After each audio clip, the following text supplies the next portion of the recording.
to have been mediated through something in order to explain these functional and structural changes, and the most likely candidate is a placenta. Khan feels a vibration, as Fournier says that word, from the depths of her own abdomen. It feels for a moment as though Rosie is still moving, but it's just her. A freight train with a single carriage, a single passenger, destination still unknown. Fournier seems to have realized at last how little anyone cares about his speculations. He pulls himself together and sums up quickly. They have to get the sample, the child from Invercray, back to Beacon along with their report. The scientific effort that is needed now will involve dozens or hundreds of researchers and years of time. And that work can't start until they get their specimen home. With the radio out, they can't even let the main table know what they've found. They have to bring the sample back, or everything they have done will be wasted. It's quite a long speech. Dr. Fournier makes it, for the most part, with his eyes down, staring at the steel-latticed floor. But when he has finished, he looks at Colonel Carlyle, just once, as if he is searching for approval or agreement in the Colonel's eyes. Foss, over the walkie-talkie, says thank you. She says she likes to know what she's shooting, especially when it's cuter than kittens. She adds that if they're ever going to get started on those fucking treads, they've got maybe an hour or so of daylight left. McQueen says he doesn't think daylight is going to make much difference. They've got the spotlights and all the kit. The trouble is that as soon as they step outside the doors, all hell is probably going to break loose again. They're stuck here for the duration, which might mean until they're all dead. Right now he is more concerned with the question of what they're going to do with Greaves, only he doesn't say Greaves, he says the robot. He offers some suggestions. The mildest is that they shove Greaves out of the airlock and leave him to die. Another, not the most extreme, involves a bayonet. The Colonel states without inflection that he has written up Stephen's actions and will refer them for adjudication and punishment as soon as they're back in Beacon. McQueen says that's not good enough. Akimwe agrees, and the whole room tenses for a confrontation that seems to have been a very long time in coming. It's awful. All of this is awful. But Khan feels as though she is watching it through the wrong end of a telescope. At the same time, everything is too close, too confined. Rosie is full of the rank sourness of human bodies pressed and rolled against each other like cheese in a vat. Every time she inhales, the smell hits the back of her nose, tickles and scorches there. John is dead, and there is nothing left that isn't burning to the ground. Except her baby. Except that little sliver of life that caught in her and quickened. He saved me, she whispers. She clears her throat and says it again, louder. They're the first words she has spoken. Everybody looks at her and she holds up her bandaged arm. Stephen saved me, after I was hurt. That's beside the point, McQueen says. Not to me. He almost killed the rest of us. Well, you did that first, Khan points out. You shot one of them without even looking at what was happening, and everything went to hell. We were fine up until then, and, by the way, you should know that unless we leave that body here for them to find, they'll keep coming after us. That's what this is about. That's what it's been about all along. And who brought the damn thing on board in the first place? McQueen demands. Thanks, you've made my point. It's way past time we stopped talking about this and just fucking dealt with it. The ex-lieutenant seems to be all done with words. He stands up slowly, making a big deal out of it. We need a little leadership here, he says. That little tosser hung us out to dry, and he probably spiked the radio too. Now, are you going to show him the door, or do I have to do it myself? With a heavy sense of inevitability, Khan finds a fork, the only sharp implement on the table, and grabs a hold of it with her good left hand. She is so tired and so sick She would much rather just sit here. But if McQueen is going to square off against the Colonel to decide Stephen's fate, then he's going to do it with 3 tines lodged in his kidney. But Stephen breaks the tableau. He pulls the curtains of his bunk aside and peers out at them, as though all this time he has only been waiting for his cue. His face is pale, and his eyes are wide, but his tone when he speaks is calm and precise. He says, "I'm happy to go outside. I was actually going to suggest it."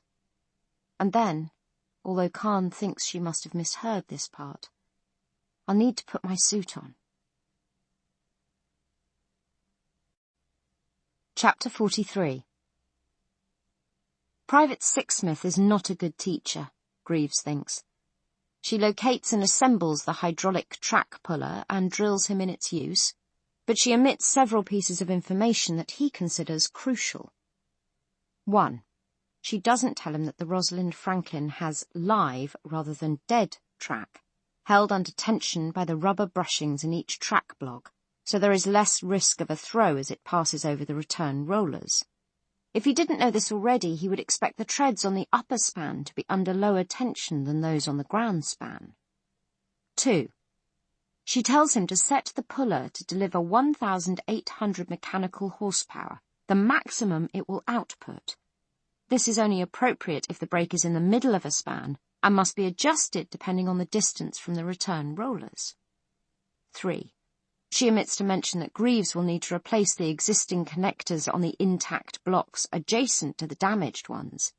Even if they look sound, they may be stressed in the plane of the existing brake. Fitting new blocks to mounts that have been stressed in this way will practically guarantee another track throw. As it happens, none of these omissions causes Greaves any practical difficulties. He read the track puller's manual from cover to cover on the second week out from Beacon. He read the manuals for all the onboard equipment, even the ones that were already familiar to him from Rena's lab. Still, it's useful to see a live demonstration, and in this respect he has no complaints to make about Sixsmith's instructions. She shows him how to position the pump, and the safest angle from which to fire the tapping bit. These are useful things to know, and the manual did not explicitly address them. A few wars ago, this was a 4-man job, Sixsmith tells him. Tanker bar, cheater pipe, the whole frigging wardrobe. Even now I don't envy you doing it alone. The puller makes it possible, but it doesn't make it easy. "Thank you, Private Sixsmith," Greaves says meekly. "I'll do the best I can." "And you're sure you don't want to take a gun?" "We are not," McQueen says, "giving this fucking retard a gun." Greaves doesn't answer, since McQueen's response has made his own unnecessary. He absolutely does not want a gun. He won't have either of his hands free to carry a weapon, and he wouldn't be able to use one in any case. He read all the manuals for the guns and rifles too, of course, but only in order to understand their functioning, not because he ever seriously thought about firing one. They all watch as he puts on the suit. Its existence seems to make Dr. Fournier very angry, though he says nothing. Perhaps he feels that he is the only one on board who should be allowed to keep secrets from the others. Perhaps secrets are meant to be a privilege of rank. "That is grotesque," McQueen says, shaking his head. Greaves tries to explain that form follows function. "The principle is heat diffusion via the placement of—" "I don't want to know the principle, fuckwit. I just want you to get out there and do the job. Or get yourself eaten, so we know where we stand." Dr. Khan is not present. She has pronounced herself unwell and taken to her bunk. Greaves had thought she might try to dissuade him from going outside, but she seems to be having difficulty at the moment focusing her mind on her surroundings. When he saw her last, as she withdrew, her face was flushed and she had a visible tremor in her hands. Greaves frets. What are these things a symptom of? Just shock, or something worse? Has his cure, or rather his desperate ad hoc workaround, been effective, or has it failed? If the latter, the infection could become active again at any moment. but he can't help her unless he goes outside and acquires what he needs. That's the whole point of volunteering to repair the broken tread. Lie. Liar. Not the whole point. There's something else he needs to do. Will risk his life to do, although he has no idea why it matters so much. It ought not to matter at all. He pulls on the face mask and hood with a sense of relief. If they can't see his face, they can't see his thoughts. Here you go, you little lunatic. Sixsmith says this without heat, almost with respect. She hands him, one by one, the track puller, the slender cylinder of compressed air in its shoulder sling, and the toolbox. I'd like my sampling kit too, Greaves mumbles. Please? McQueen rolls his eyes, but they humour him. They think he is sticking to a routine, just for the comfort it brings. They think, as always, that they understand him.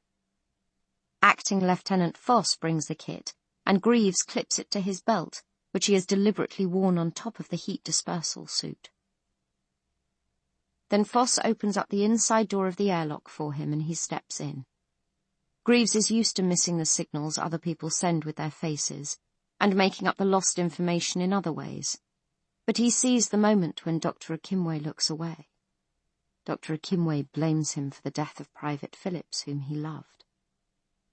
He knows, of course, that Private Phillips died before Greaves sealed the midsection door. But the logic that is operating here is not a simple linear one. Guilt and innocence are tangled up in each other, elided. Foss drops back as Carlyle steps up, taking her place at the airlock controls. Are you sure you want to do this, Stephen? The Colonel asks. Stephen nods. He's very sure, and very grateful for the vagueness of the word, this. He is sure of what he wants to do, and has no wish at all to explain it. Be careful, the Colonel says, and come back inside at the first sign of movement. He knows Greaves well enough not to try to touch him, but he gives him a nod of reassurance and perhaps acknowledgement. Then he closes the inner door. Greaves is committed now. Inside the mask he smiles, because of the certainty. Because being committed means a reduction of randomness, a paring down of possibilities. It will be hard, and he might die, but it's good to have a clear through line, and to depend on nothing but his own abilities. The outer door opens. He steps through it. It is very dark at first. The moon has filled out a little since his last night walk, but rags of clouds are racing across the sky, so it comes and goes. He is alone in the night as far as he can tell. All the rest of the crew are inside the hull. They can't see him or interact with him. Sixsmith had tried to fit him with a radio microphone, but had given up when she saw how tightly the mask and hood fitted him. A mic that broke one of the suit's seals would be worse than useless. Because from another point of view, he is far from alone. The children are out here somewhere, possibly very close. Greaves has stepped out of his own world into theirs. At night, he knows, they can only see heat. Their sight in the visible spectrum is no better than his, so the suit will disguise him. But it won't muffle the noise he makes as he works, which will be considerable. His best hope, or perhaps his only hope, is that the fire started by Rosie's flamethrower has forced them to relocate. He addresses himself to the repairs. This is the first time he has ever used any of these tools, but their operation is simple, and the task has an algorithmic structure that appeals to him. Locate the damaged tread blocks. There are only 2, which is good. Break the track by knocking out the end connectors on their inside and outside edges. The puller has a tapping bit attachment, like a blunt-ended road drill specifically for this. The bit is powered by the gas cylinder and delivers a colossal amount of power to an area perhaps 2 square inches in cross-section. It feels to Greaves as though he's swinging a sledgehammer without having to raise it. The recoil frightens him a little, but the connectors pop away with almost no resistance. replace the damaged blocks with whole ones. He has brought 10 and uses 4, swapping out both the damaged blocks and their nearest neighbour on either side. Attach the puller's clamps to the 2 loose ends of the track, then set the main gauge to 1,500 horsepower, which he has judged by eye to be sufficient. The hydraulics go to work as he operates the pump, dragging the broken ends together under higher and higher tension, until at last they are where they need to be. The puller is now holding the tread together like a fingertip on a knot. Fit new end connectors, again using the tapping bit. And release the puller. This is far and away the most dangerous part. If he has miscalculated the tension, the tread will snap, and he will be standing right in front of it, perfectly positioned to be slapped across the face with a gauntlet of modular steel plates, moving at 80 to 100 meters per second. He is not misjudged. The puller slides free and the tread holds. Greaves's inner clock tells him he has been out here for 40 minutes. Lacking any visual confirmation of the extent of the damage, Sixsmith has estimated that repairs would most likely take around 3 hours. Greaves resets the notional timer with a half-painful prickling of tension. He has told nobody what he intends to do now. He has allowed them to believe that he will finish repairing the tread and then return immediately to the airlock. But he hasn't actually told a lie. That Rubicon glistens in the dark in front of his eyes, still and deep and treacherous. Greaves puts down the puller, the cylinder, the toolbox. He walks away from Rosie into the dark and the silence, following one of the 2 flattened paths left by the vehicle's treads. This is wilderness, uneven and unpredictable, but the going is relatively easy as long as he sticks to the path. He makes good progress. After half an hour he is back among the trees. He can feel the residual heat from that afternoon's fire, but the smell doesn't reach him. He wonders whether it would include scorched flesh as well as charred wood and vegetable matter. He wonders whether he has come here on a fool's errand. But the bodies are intact. The flamethrower was pointed at the canopy, and the east winds spread the blaze away to the west, leaving them untouched. And the living children, as far as he can see, have not yet returned to claim their dead. Greaves sits and waits until the moon comes out from the scudding clouds, letting him see to work. 7 of the children died in the afternoon's encounter. He draws off cerebrospinal fluid from each of them, inserting his sampling needle into the subarachnoid space between the 3rd and 4th lumbar vertebrae. He fills every vial in his kit. He will need as much CSF as he can get. He thinks that if he is going to die tonight, it will be now, as he robs the dead. If any of the children are watching, they will be full of outrage and vengeful fury. But he can't let that stop him. There is too much at stake. Rena. Rena is at stake. Also, there is the other thing, the smaller thing, but not so small now that he is looking down at the small, curled bodies. He checks to see that the scarred girl is not there. He wants her to be still alive. He looks at each face in turn as he works. Not her. Not her. Not her. Not her. Not her. Not her. Not her. His chest, where she kicked him back at the water testing plant, aches a little. It's as though they are still touching. As soon as the last vial is full, he turns and walks away.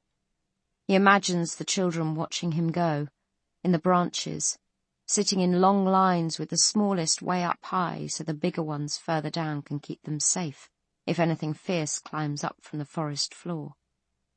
It's nice, for a second, to imagine that phantom company, but the fact that he is still alive proves that he's all by himself out here after all.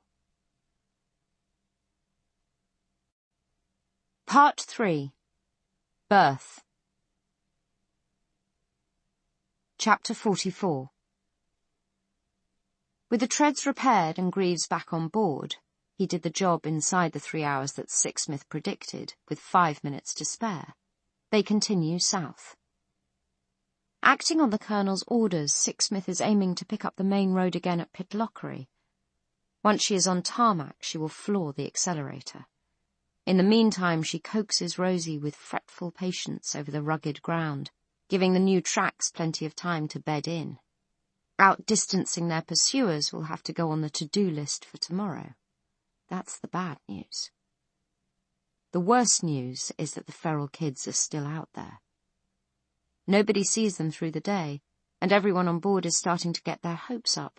But as soon as it starts to get dark, Foss dons the night vision goggles and dials the sensitivity up all the way. Abracadabra. The dusk is full of sprinting fairy lights. The children are behind Rosie and off to both sides of her, maintaining a wide, loose formation despite the rough terrain, effortlessly keeping up. The mood on board is volatile. That's a polite word for it anyway, Foss thinks. The robot's little trick with the track puller has bought him a little bit of leeway from the haters. The prevailing sentiment now is that when he locked them out, he was just panicking because Dr. Khan had been injured. Everyone except for McQueen seems prepared to accept that in mitigation, and even McQueen is on record as saying that the kid scores higher on a ball count than might have been expected. He hasn't forgotten the spiked radio, though, and he has told Foss privately that he is going to be the robot's shadow for the rest of the journey. Eyes on the prize all the way, until they get back to Beacon, drive in through the front gates and actually park. There's something going on in there, he says, when Foss tries to joke him out of this promise. You've only got to look at the kid's face. Which is true enough. But then there's something going on behind all of their faces. In Akimwe's case, it's grief, simple and bottomless. Foss had always assumed that he and Phillips were just shagging out of convenience and proximity, which goes to show how little she knows. Akimwe is down fathoms deep, and not coming up again soon. Fournier is sunk about the same distance, but his medium is self-pity, and, in Foss's opinion, terror. He stiffens at loud noises. His voice breaks unexpectedly when he's talking, and his eyes seem perpetually wet with unshed tears. It's just as well he spends most of his time in the engine room because he's a one-man funeral. McQueen is a ball of compacted rage. Khan is sleepwalking and looking for a way to wake up. The Colonel is... what? Waiting, maybe? Like he sees where all of the rest of them are heading, and he means to step along and join them in his own good time. Only Sixsmith seems to have her mind on her job, and given what her job is, that's just as well. The tracks won't slip again while she is at the wheel. At about 2100 hours, when they come down onto relatively level ground, Sixsmith puts the pedal down hard. This was a plan of the Colonel's. Take it slow and steady until dusk, and then, conditions allowing, accelerate just as the kids are slowing down. It's too much to hope that Sixsmith will give them the slip altogether, but if she grabs some distance, she can put it to good use. About an hour later, the Colonel flags up a good defensible spot on a scree slope outside of Dunkeld, where they stop and dig in. Properly. Motion sensors, razor wire barricades, anti-personnel mines, the whole shop. They are maybe 5 miles from where Burnham Wood made its unexpected visit to Dunsinane Castle in the play Macbeth, but there is no danger of that here. Carlyle has picked a spot with no ground cover for half a mile in any direction. Burnham Wood would need to put on a good turn of speed to get past Foss, who is up in the turret with the guns warmed up and ready. Of course, it's not trees she's looking to set light to. The Colonel takes the midsection platform, despite having pulled double duty the night before. Tomorrow they'll find the road again. Tonight they'll sleep. Or in Dr. Fournier's case, catch up on some phone calls. He tries the Brigadier's line again and again. It seems unlikely that she will pick up on the 100th hail after ignoring the 99 that came before, but he can't stop himself. He needs to explain to her that they're coming in. He has done all he can, and all that anyone could expect him to do, but they are coming in. Let the muster deal with Colonel Carlyle. It's the muster, after all, that has a problem with him. The doctor falls asleep at last, with the radio clutched in his hand, and wakes to find it whispering, vibrating in his grip. "Yes," he yelps, a little too loud. He winces at the sound of his own voice in the brittle silence. Pressing the radio to his lips, he murmurs, "It's me, Fournier." "You've been trying to reach me, Doctor?" The Brigadier's voice is calm and cold. "Yes, since yesterday. There have been some developments. Things have happened that I have to report. We've lost Penny and Seeley and Private Phillips in an engagement with Be Quiet." Fry stops him dead with those two words. Fournier's lips continue to move, but without any sound, without any breath. "I'll take your report later if there's time," Fry says. "The situation here has become—" There is an audible pause before she continues. "Unstable. The subversive elements in Beacon have managed to claim some territory and hold on to it. We're fighting on several fronts when we ought to be consolidating. Your losses are highly regrettable, but I don't have time right now to hear an itemized account." I understand," Fournier says. He thinks, unstable. What have they done to Beacon? What is happening back there? Meanwhile, Fry goes on without a break. "So my question for you is this, Dr. Fournier. Can you deliver the Rosalind Franklin to a specific location in a specific time frame?" Fournier is aghast. "No," he exclaims. "Definitely not. Brigadier, the chain of command has broken down here. Colonel Carlyle has threatened me, physically threatened me. He suspects I disabled the radio, and he's watching me all the time. He won't entertain any suggestion from me, not for a moment." Silence at the other end of the line, shot through with cycling static.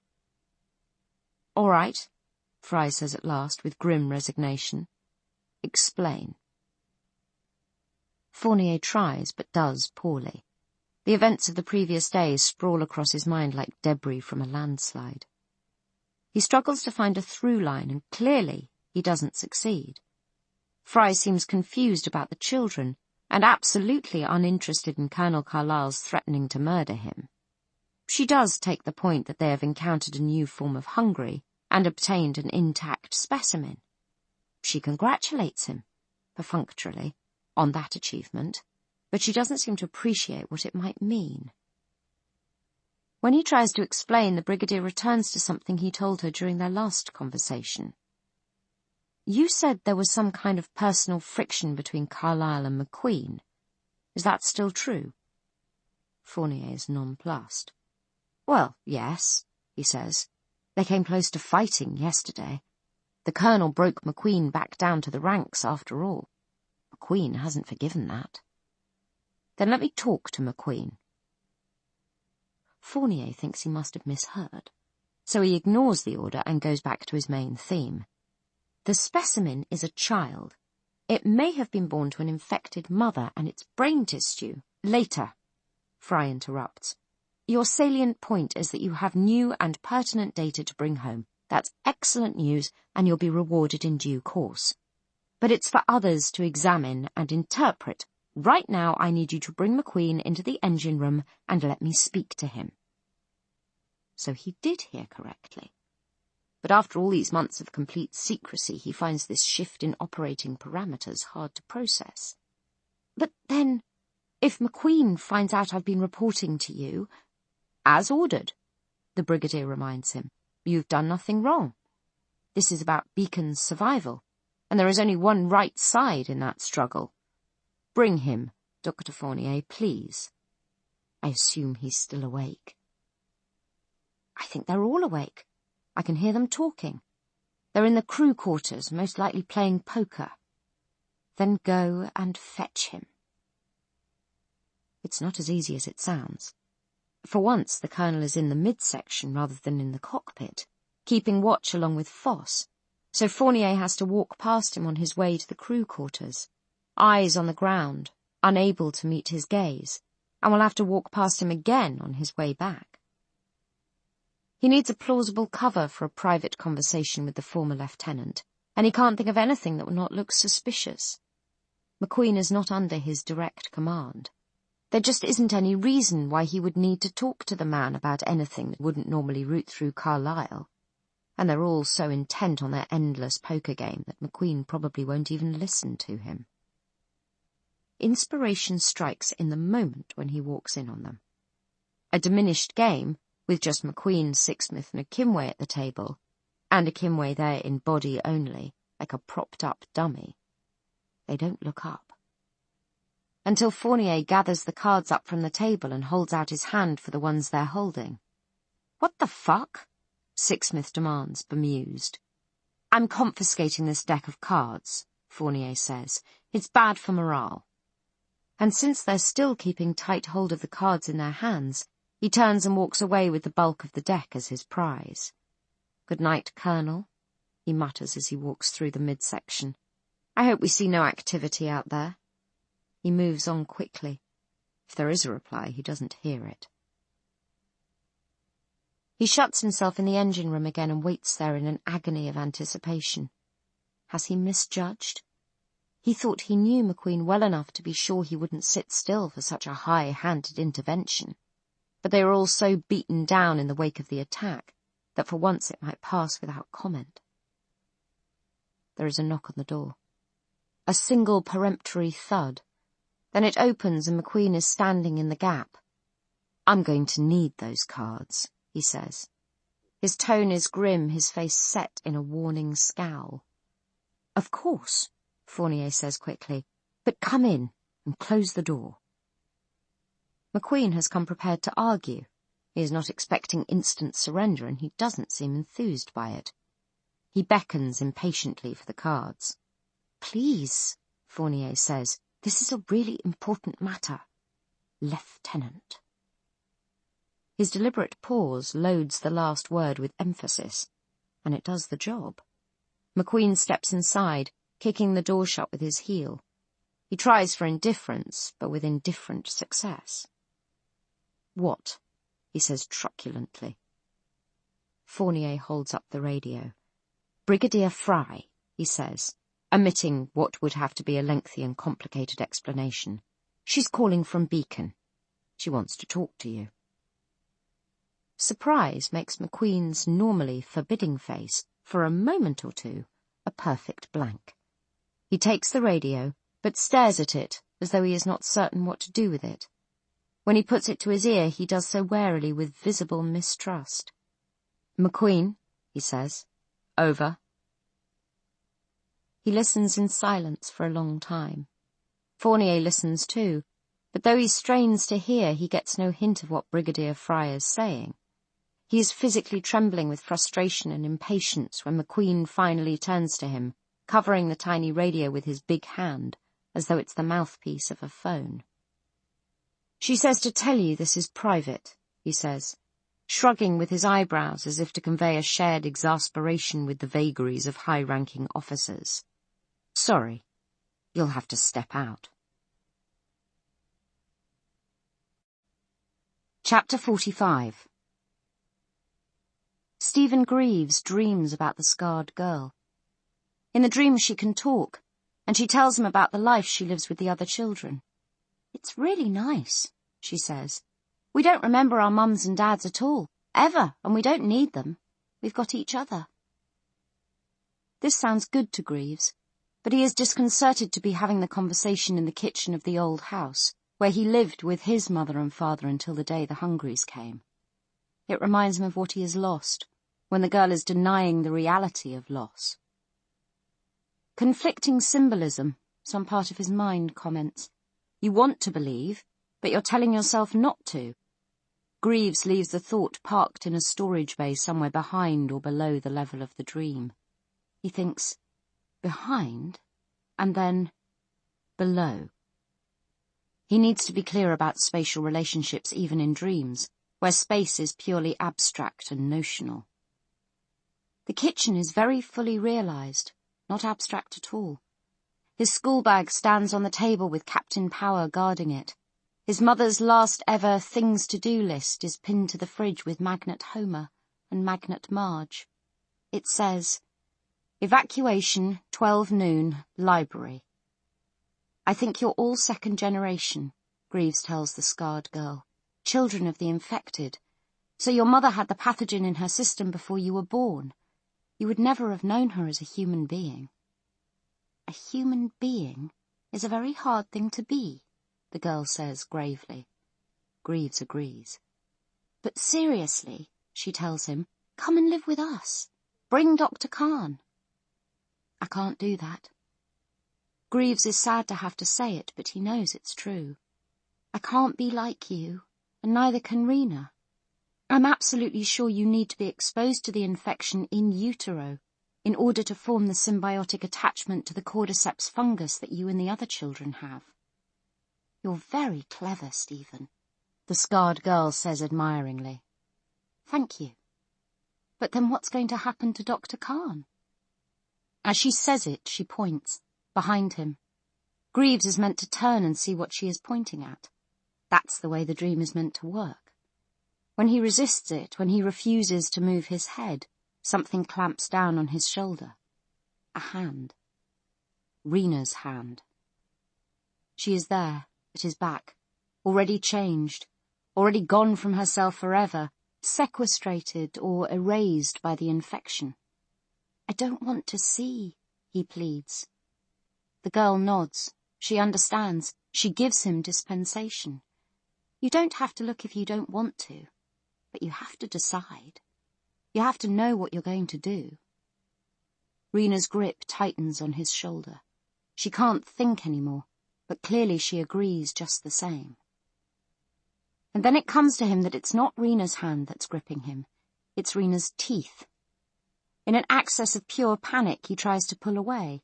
If she infects him, if he becomes a hungry, there won't be anybody who can save her. Losing him, she will lose herself. As his muscle tears between her tightening jaws, he wakes. His face is drenched with tears and his body with rank sweat.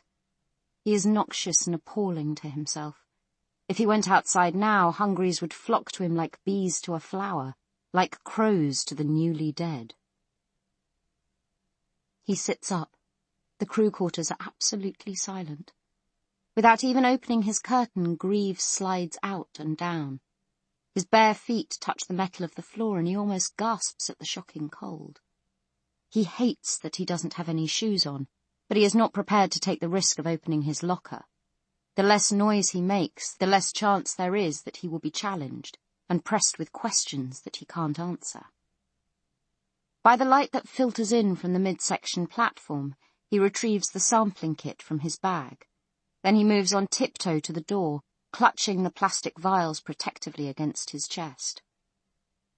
The platform seems to be empty, but as he moves across it, he sees the colonel sitting against the airlock door, his head bowed onto his chest. Greaves is about to say hello when someone hails him from above with an urgent, repeated click of the tongue. He looks up. It's Sixsmith manning the turret. Foss's watch is over, evidently, and she has taken the next stint. She points to the colonel. "Let him sleep," she whispers. "He was on his feet for 40 hours straight." Greaves nods to show that he understands. "What's going on in there that couldn't wait until morning?" Sixsmith demands in the same sotto voce. "Never mind, don't tell me. But keep your voices down and close the bulkhead door. We're meant to be going dark." Stephen is passing these words as he steps into the lab, and one in particular. Voices, plural. Rena is standing at the workstation beside the freezer. Actually, she is leaning forward with both elbows on the bench.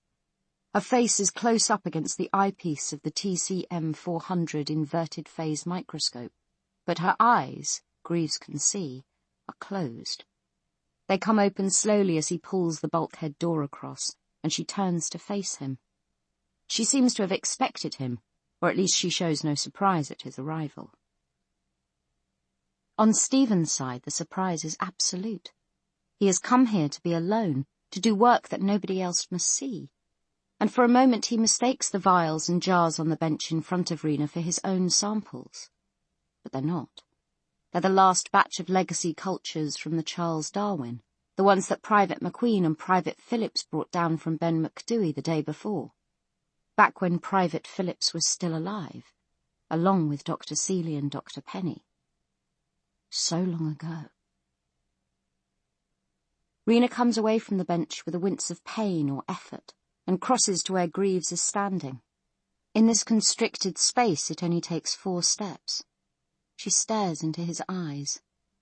Normally she would know not to do that, would remember how hard it is for him to bear the searchlight beams of other people's gaze. Her own eyes are open very wide, the full circumference of each pupil clearly visible, and her irises are bigger than he has ever seen. They don't constrict at all, although the fluorescent tubes are very bright. Shadows like bruises underline them with savage emphasis, visible even on Rena's olive skin. "What did you do to me?" she asks him. The words come out low but forceful, with a growl of exhaled breath. She smells of sickness. Her breath is freighted with bile and medicine. "Rena," Stephen says, and for a moment that is all he can offer her. Her own name, like a badge, like an incantation to conjure her back into herself. She clutches at the lapels of his pyjamas and drags him close with surprising strength. "What did you do?" she repeats. Greaves is still struggling with the words, still not quite able to marshal them into a coherent sequence, but in any case Rena lets him go, as suddenly as she seized him. Her fingertips scrawl wavering lines down his chest as she turns away. Abruptly she sits down, in the middle of the floor. Her head sinks onto her clenched fists. "It wasn't you," she mutters. "I'm sorry. I shouldn't take it out on you. John is dead, and I don't feel enough. It's as though I'm a long way away from you all, from everything here. None of it is real." Greaves is filled with dismay. Rena is reporting altered effect, which probably means that the inoculation's effect is wearing off. He has to make up another batch of serum immediately, using the new tissue samples he took from the dead children after he repaired the treads. Also, he has to answer her questions.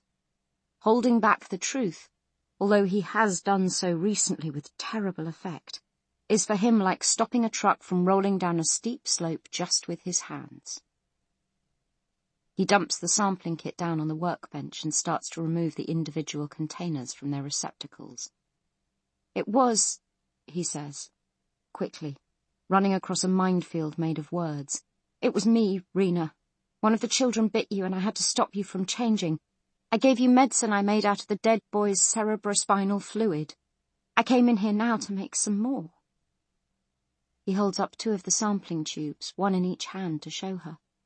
But Rena isn't looking at him. Her head is drooping at an odd angle on her neck, as though it is too heavy to hold up, and she is staring with wide-open eyes at her bandaged arm. The bandages dangle loosely. At some point she must have removed the dressing and looked inside. She must have seen the bite marks on her forearm. "Yes," she mutters at last. "I knew that, really. I just forgot." Memory lapses. Another warning sign. He has to do this now, and he has to do it right. He tells Rena the whole story as he works, in great haste to prepare another batch of the serum. He doesn't really believe she's listening. He's just throwing out the words in the hope of holding her there, her consciousness, her Rena-ness, for a few minutes longer. He throws out questions, too. Does she remember what happened after they got back inside Rosie? How he locked the door and how he pushed Dr. Fournier back into the engine room? "You should have seen his face, Rena," he babbles. "You would have laughed." It's only a guess. Not even that. It's something people say about strange and grotesque moments, when people act out of character or something unexpected happens. You should have seen their faces. He can't look at her face as he mixes and filters the live vaccine. He draws off 7 millilitres, which leaves about 25 in the retort. It's a slightly bigger dose than before, but with the ingredients in exactly the same ratio. What he did before worked. He can't afford the luxury of experimentation. Remembering the traumatic wrestling match that happened last time, Greaves stays away from Rena's neck and injects instead into the medium cubital vein inside her left elbow. Rena helps, tapping the vein to make it dilate and protrude. That reassures him, but only for a moment. Does it mean she understands what he's doing, or is it only a muscle memory stimulated by the sight of the hypo? He kneels beside her and waits in a nightmare of anxiety for her to respond, to say or do something that will tell him whether she's still there with him or gone for good. His interior clock keeps time. He can't turn it off. For 17 desolate, drawn-out seconds, there is nothing. Then she reaches out and touches the back of his hand, with the tip of her index finger. He lets out a held breath, trembling all over with relief. "Hey," Rena whispers weakly. "Stephen, when did you get here?" "Hey," Greaves answers. His voice thickens and he can get no further. Dr. Khan's head comes up slowly. Their eyes meet, only for a moment this time. She knows to look away at the moment when he starts to tense. But her fingertip presses harder against his skin. "I need a drink," she croaks. They can't go through to the crew quarters without passing under Sixsmith's gaze, and neither of them is ready to do that. Also, it would be impossible for them to talk in there. Rena has some instant coffee hidden away at the back of a shelf, a precious store that John found on one of the forays they made when they were heading north. She draws off water from one of the stowed drums into a beaker and heats it with a Bunsen burner. They sit side by side on the workbench, their legs dangling, and take alternate sips. It's too bitter and too hot. The only comfort it brings is from the fact of their sharing it. They talk in low voices. "So how did Alan react when you told him?" Rena asks. "When I told him what?" "Duh. What do you think? About what you've made here, Stephen? About the—" "I haven't told him." He steps in quickly. If she doesn't say it, doesn't use the word cure, he doesn't have to unsay it. "Great. I want to be there when you do. You know, I can't quite believe it. I can't believe it was this easy. My God, if he had just lived a day longer." She runs out of words, completes the thought with the smallest flexing of her hand. Greaves shakes his head. He's walking a tightrope over the abyss of an outright lie. "It will take more than a day," he mumbles. "You know what I mean," Rena says. She touches the back of his hand again for a moment, her emotions overflowing in a way that scares him. "You succeeded where everyone else failed. I'm proud of you." It's more than Greaves can bear. "No, Rena, no," he says. It sounds as though he's pleading. Perhaps he is. He pushes his clenched fist against his mouth to slow the words coming out, but he can't stop them. "What do you mean, no?" He is helpless in the grip of his compulsion. "I didn't cure you," he whispers. "And I won't. I can't." Chapter 46. With the first hint of light, when the air is still chill enough to use the enhanced mode on the glasses, Sixsmith takes a reading and declares that they're alone. McQueen doesn't really believe that, but he keeps up the pretense as they pack away the sensors and the traps, expecting at every moment to be caught in a cloudburst of slingshot stones and baby-faced monsters. The aim is to move out quick and quiet, to be on the road and up to speed before the feral kids know they're gone. That timetable hits a slight snag when Foss does a head count and discovers that Dr. Akimwe is no longer on board. McQueen is not in the least surprised. If he has ever seen a dead man walking, it was Akimwe, from the very moment he was told that Gary Phillips hadn't made it. None of the doctor's possessions are missing, but he has opened up the gun locker. Phillips must have given him the code, and removed one of the handguns. The DOS fucker hasn't taken any ammo, though, McQueen reports after a thorough check. The magazine ought to have been full, but after that he's on his own. Rosie's electronic log indicates that the passenger-side cockpit door opened and closed again at 2:17 a.m. Sixsmith was still on watch in the turret and saw and heard nothing. There is yet another yakathon in the crew quarters, and they all get into a pointless shouting match over the odds of finding a Kimway if they turn around. They just won't. It's as simple as that. Not unless he sticks to the road, and if he intended to do that, there wouldn't be much point in sneaking away like a ninja in the first place. He's gone to bury Phillips, Sixsmith says. That's where we'll find him. Yeah, but no, McQueen observes. He's not going to get that far. For fuck's sake! Sixsmith is on her feet, glaring at him. 4 KIAs aren't enough for you. If we go slowly, we can pick him up with the infrareds. He can't have got far. But they will be driving back towards the children, and that's a bridge too far for all of them. When the colonel gives the order to keep on going south, nobody raises a squeak. Not even Sixsmith. McQueen guesses that she's just feeling bad because she let the doctor sneak out past her. Like it's on her somehow that a Kimway decided to kill himself. If they did manage to catch up with him, McQueen thinks, the first thing he personally would do is smack a Kimway in the head with a rifle butt for stealing the handgun. The handgun is actually useful. They get moving at last. The atmosphere on board is as tense as hell. It feels to McQueen as though they're all counting odds, all except for him, anyway.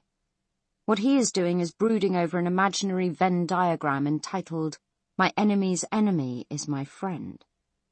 Brigadier Fry has promised to give him back his commission if he will help her with a little problem, the problem in question being Colonel Isaac Carlyle.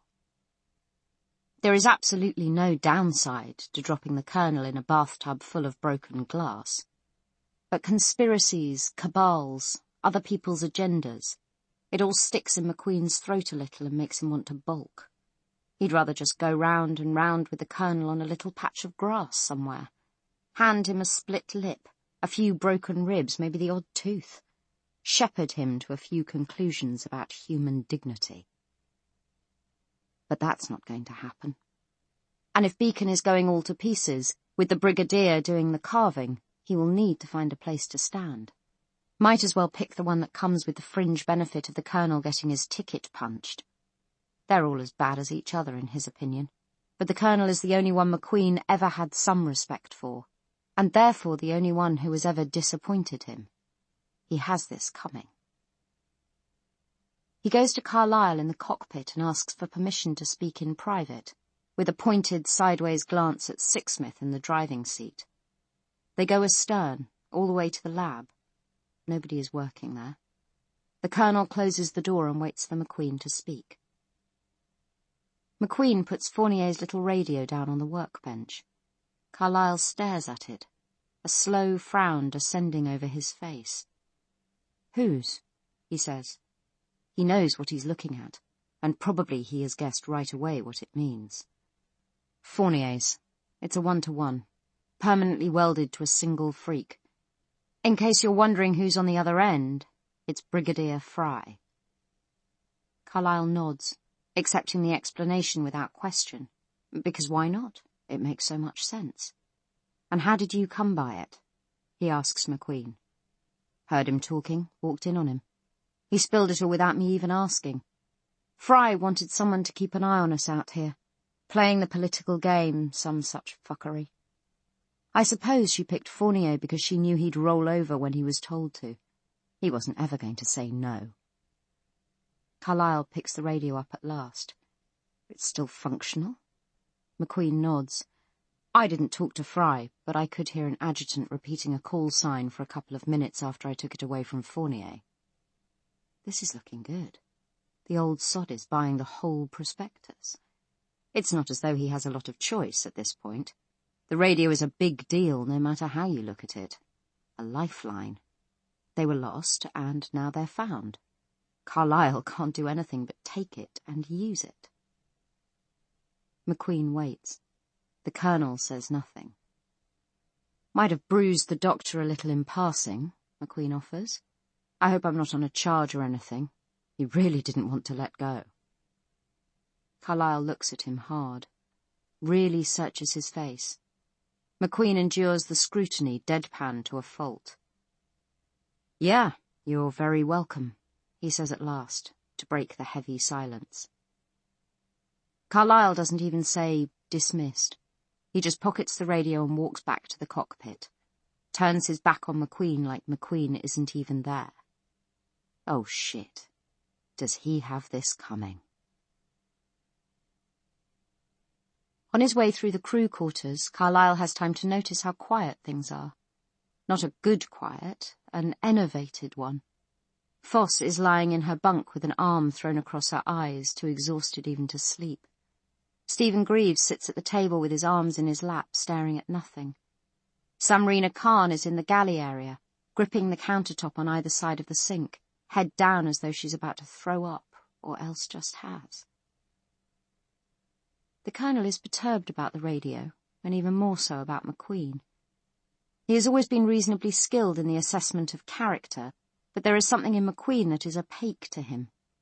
Perhaps he has allowed some mistrust to take root in his mind for that reason alone, quite apart from his doubts about the man's fitness as a soldier.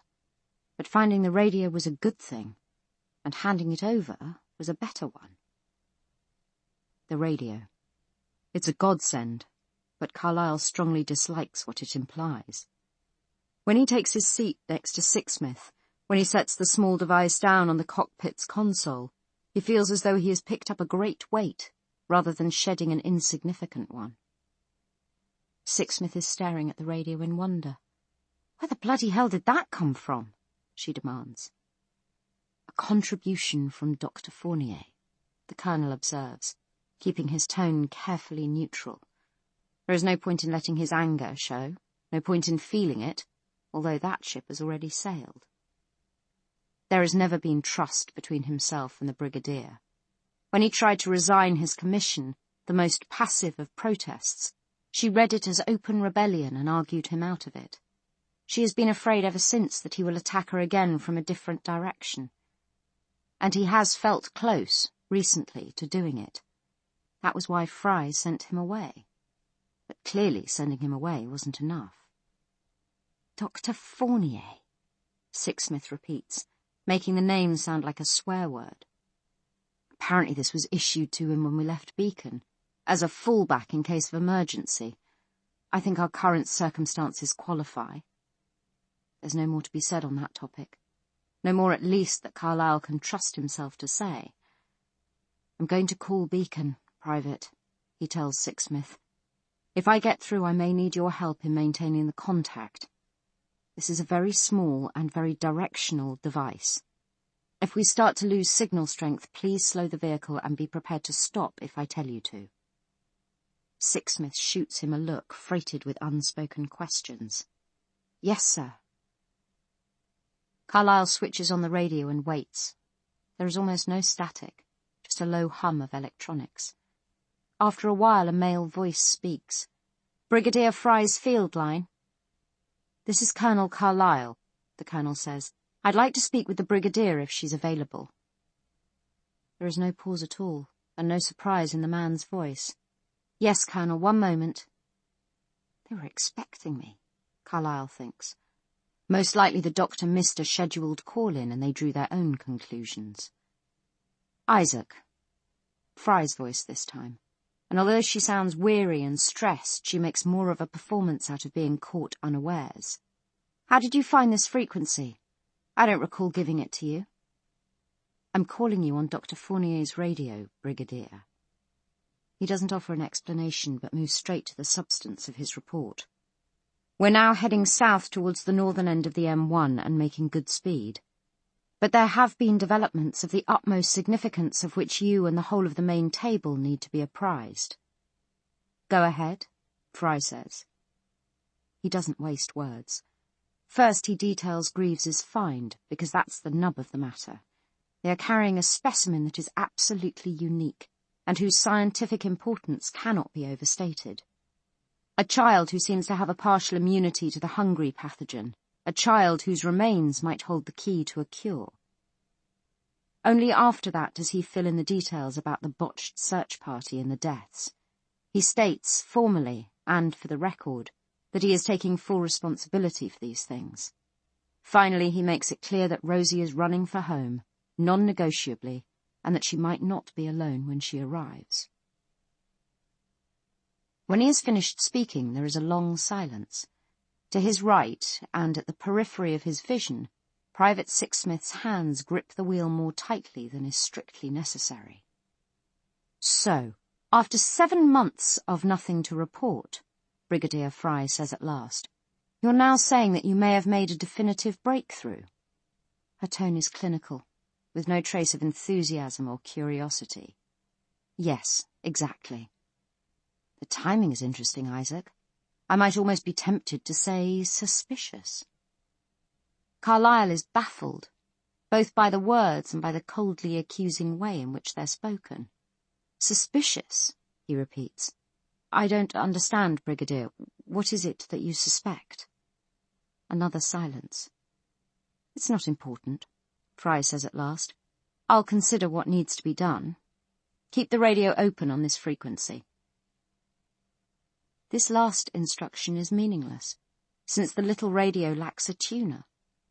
Lutz might have been able to tweak it onto another frequency using parts from the main cockpit radio, but nobody else on board would have a clue how to do that. But the dead air from the radio makes it clear that Fry has signed off. Evidently, Sixsmith feels free now to draw the moral. "So, Dr. Fournier has been spying on us all ever since we hit the road." "Beacon was at liberty to set up multiple reporting systems," Carlyle says carefully, "mechanically defending the status quo." Why does he do that? Why has he spent his whole life servicing and sanctioning bad decisions made by people he can only despise? He lets out a breath that turns out to be a sigh. "Yes," he admits, "Dr. Fournier has been filing secret reports to the muster, although he's meant to be civilian commander. I'll make an official complaint on our return to Beacon." How about an unofficial smack in the face? Sixsmith's tone is tight, and the Colonel doesn't believe she is joking. "Private," he says, "it's not worth risking a reprimand or a dishonourable discharge over—" Fry's voice cuts him off. The channel is open again and might have been all along. "I've arranged an escort for you," the Brigadier says without preamble. "It's of the utmost importance that your specimen is taken back to Beacon for further study, and the Rosalind Franklin alone is too vulnerable to attack." "Very well," Carlyle says. "What are your orders?" "Rendezvous at Base Hotel Echo, near Bedford, 48 hours from now. If you're going to have trouble making that rendezvous, let me know well in advance." "I'm not familiar with Hotel Echo," Carlyle admits. "There's no reason why you should be, Colonel. It doesn't exist yet. It's the former RAF Henlow. We're refitting it as a forward base for tech retrieval runs into Stevenage and Milton Keynes. Take down the coordinates." Carlyle does. The Brigadier goes on to give him more detailed instructions for the rendezvous. She will arrange for a squad of 20 soldiers to be present, along with 3 armoured vehicles, all under the command of a Captain Manolis. If they are not present, Carlyle is simply to wait. On no account is he to use the radio, either to speak to the Brigadier herself or to attempt to make contact with anyone else at Beacon. When Captain Manolis makes himself known, Carlyle will turn Rosie over to him and ride in a staff car to Beacon, ahead of the rest of the column for immediate debriefing. Carlyle believes he knows what debriefing will entail in this context. Despite their revolutionary discovery, the expedition has sustained unacceptable losses, and by military logic, someone has to be to blame. He will take that blame, while Fournier takes the credit for the new specimen. Probably this, or something like it, has been the plan all along, from before they even left Beacon. Possibly the only purpose of the expedition in the Brigadier's mind was to allow Carlyle a public opportunity to fail. Fry is still talking him through the protocols for the rendezvous. Assuming the absence of hungries, she tells the Colonel, he and his people are to exit Rosie first, bringing the specimen with them and assemble on base Hotel Echo's main parade ground. Manolis and his squad will then make themselves known, retrieve the specimen, and carry out a handover in good order. Fry asks Carlyle to confirm and accept these orders. He does, but he feels compelled to add something despite Sixsmith's presence beside him. You should have trusted me, Geraldine. I've never given you any reason to question my loyalty to Beacon or to the muster. Well, Fry says. The word hangs by itself for a moment. Loyalty is just the wheels on the bus, Isaac. Meaning what? Meaning that it keeps things moving, but it's neutral when it comes to the direction they move in. The Colonel contains a twinge of exasperation. I believe that's actually the point I was making. I've been neutral to a degree that could barely be called pathological. Yet you decided you needed eyes on me all the same. Can I ask why that is? There is a pause filled only with static. We've missed you, Isaac, the Brigadier says. I look forward to hearing all about your adventures north of the border. She cuts the channel. He knows the answer to his question in any case. Fry is a political animal, engaged perpetually in a zero-sum game. She plays it skillfully, in all circumstances, and she has an unerring sense of the cards that other people are holding. As she has consolidated her hold on power, Carlyle has been almost the only muster officer with the combination of high profile and public approval to challenge her. She has never stopped waiting for him to play out the hand. The Colonel stares out of the forward windscreen. The road opens ahead of them miraculously clear. They are making good progress for the first time since they rolled out of Invercray. But where are they going? Chapter 47. In the crew quarters, Dr. Khan is falling. Her hands are braced against the edge of the sink, her feet firmly planted on the steel plates of Rosie's floor, but all the same she is in free fall. She's been like this for hours, ever since she spoke to Stephen in the lab, and she still hasn't hit bottom. Perhaps there is no bottom. Lieutenant Foss mutters in her sleep, something about roast chicken, something about time. Khan plummets through the diffuse froth of the lieutenant's voice without slowing. They're going home. But that's not real. John is dead, which is just about as real as it gets, but even that is just a fact she has to remind herself of every few minutes, to keep her grieving fresh. The road is going to get bumpy, Sixsmith calls from the cockpit. In the absence of the intercom, she has to rely on her own natural bellow. There's a heap of old cars ahead, but they're mostly just rust and moss. I think they'll pretty much break apart when we hit them, but you'll feel a jolt.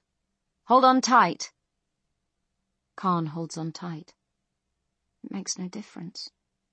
Rena, Stephen says at her elbow, you better strap in.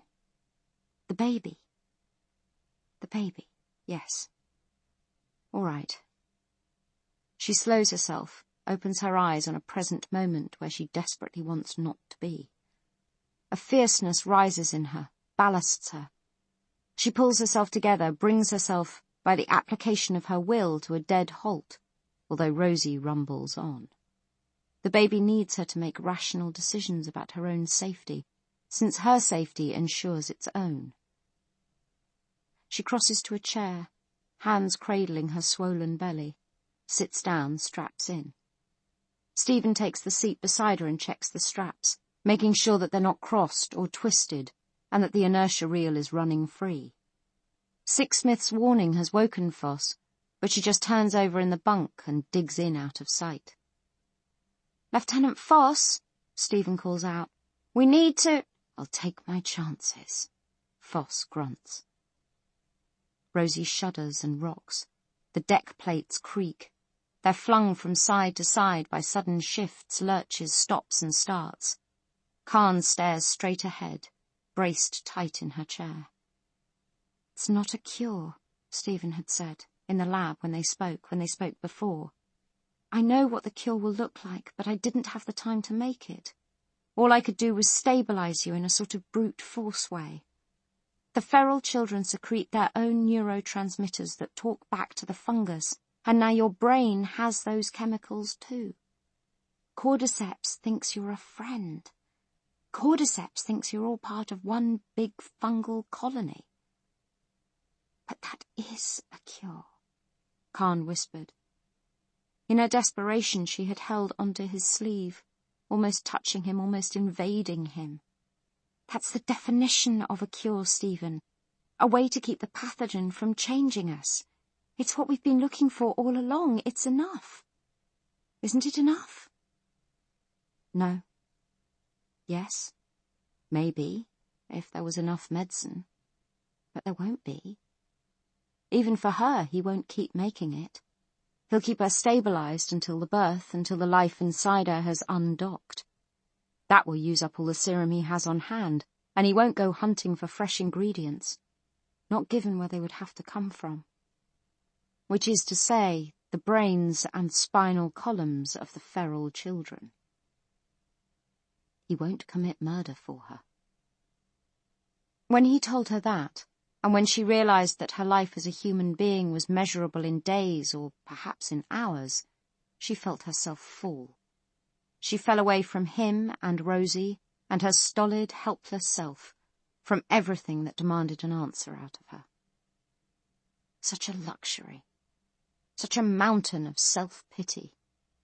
She hates herself for having that traitor inside her, that coward. She is back now, in the driving seat, whatever that might mean. She will see this through for the baby's sake, given that as of now she has no sake of her own.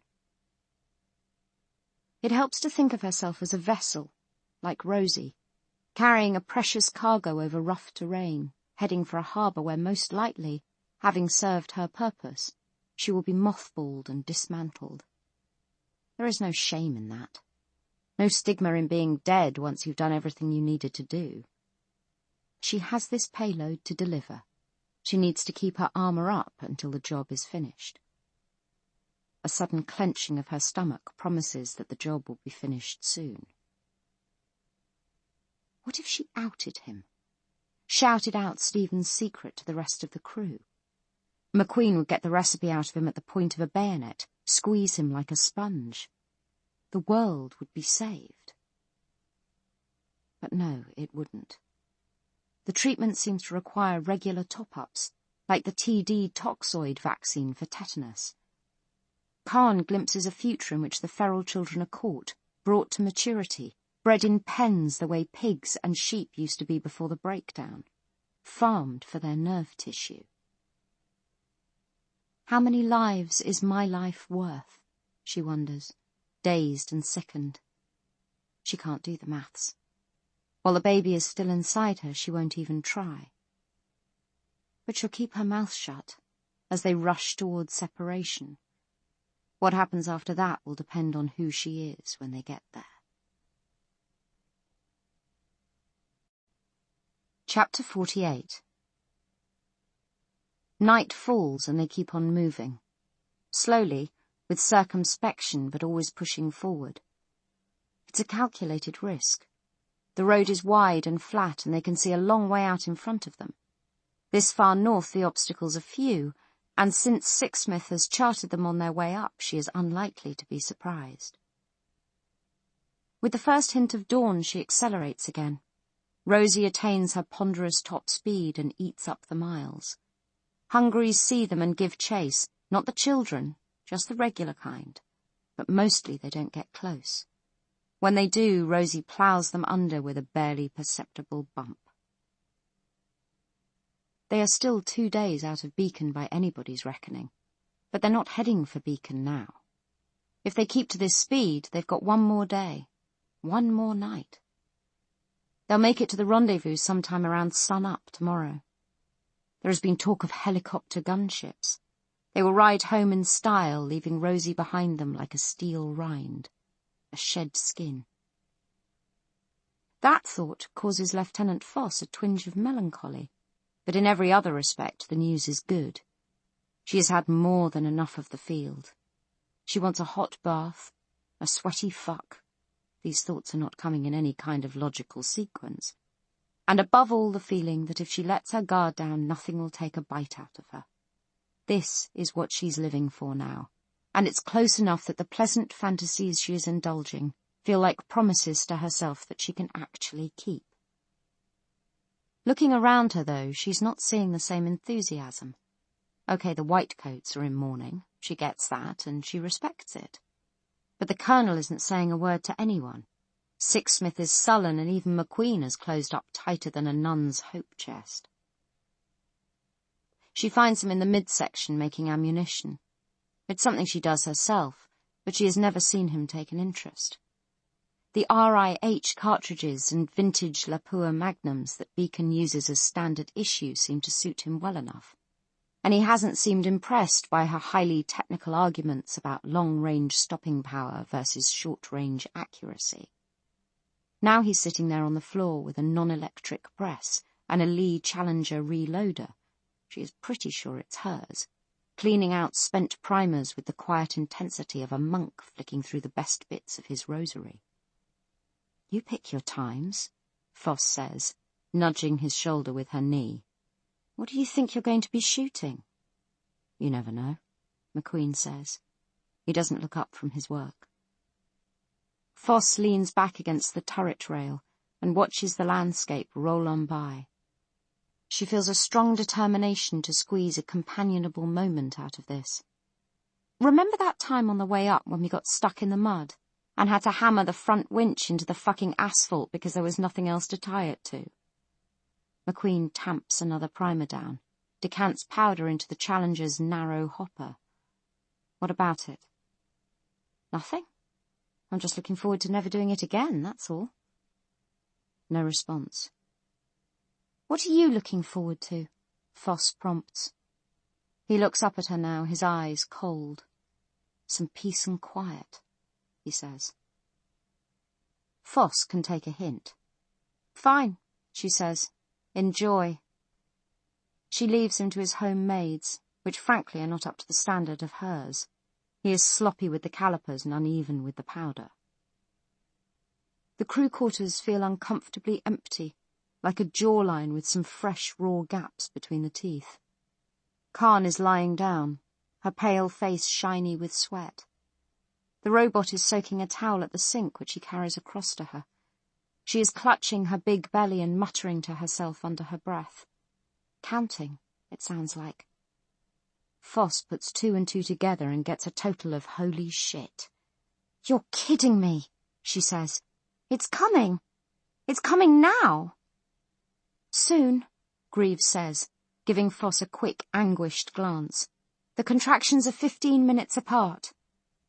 Khan says nothing. Her eyes are open and she's staring at the ceiling. She is deep inside herself somewhere, barely aware of her surroundings. "Okay," Foss says. But what the hell does that mean? Should she do something or just let this run its course? What's the significance of 15 minutes apart? How long does that give them? The last question is a pertinent one. "Khan," she says, "are you about to drop? Give me an ETA, for the love of Christ." "It could be a few hours yet," the robot tells her. "When she's fully dilated, the contractions will come a lot faster, and probably her waters will break." Still nothing from Khan, not even a look. Foss turns her attention back to Greaves. "Can you do the necessary?" she asks him. The robot. She can't believe the words that are coming out of her mouth. But what's the alternative? Somehow she can't imagine either Fournier or McQueen telling Khan to bear down, and the Colonel and Sixsmith have other fish to fry. It's going to be the 2 of them, God help them, and Foss has no idea which of them will turn out to be the better qualified.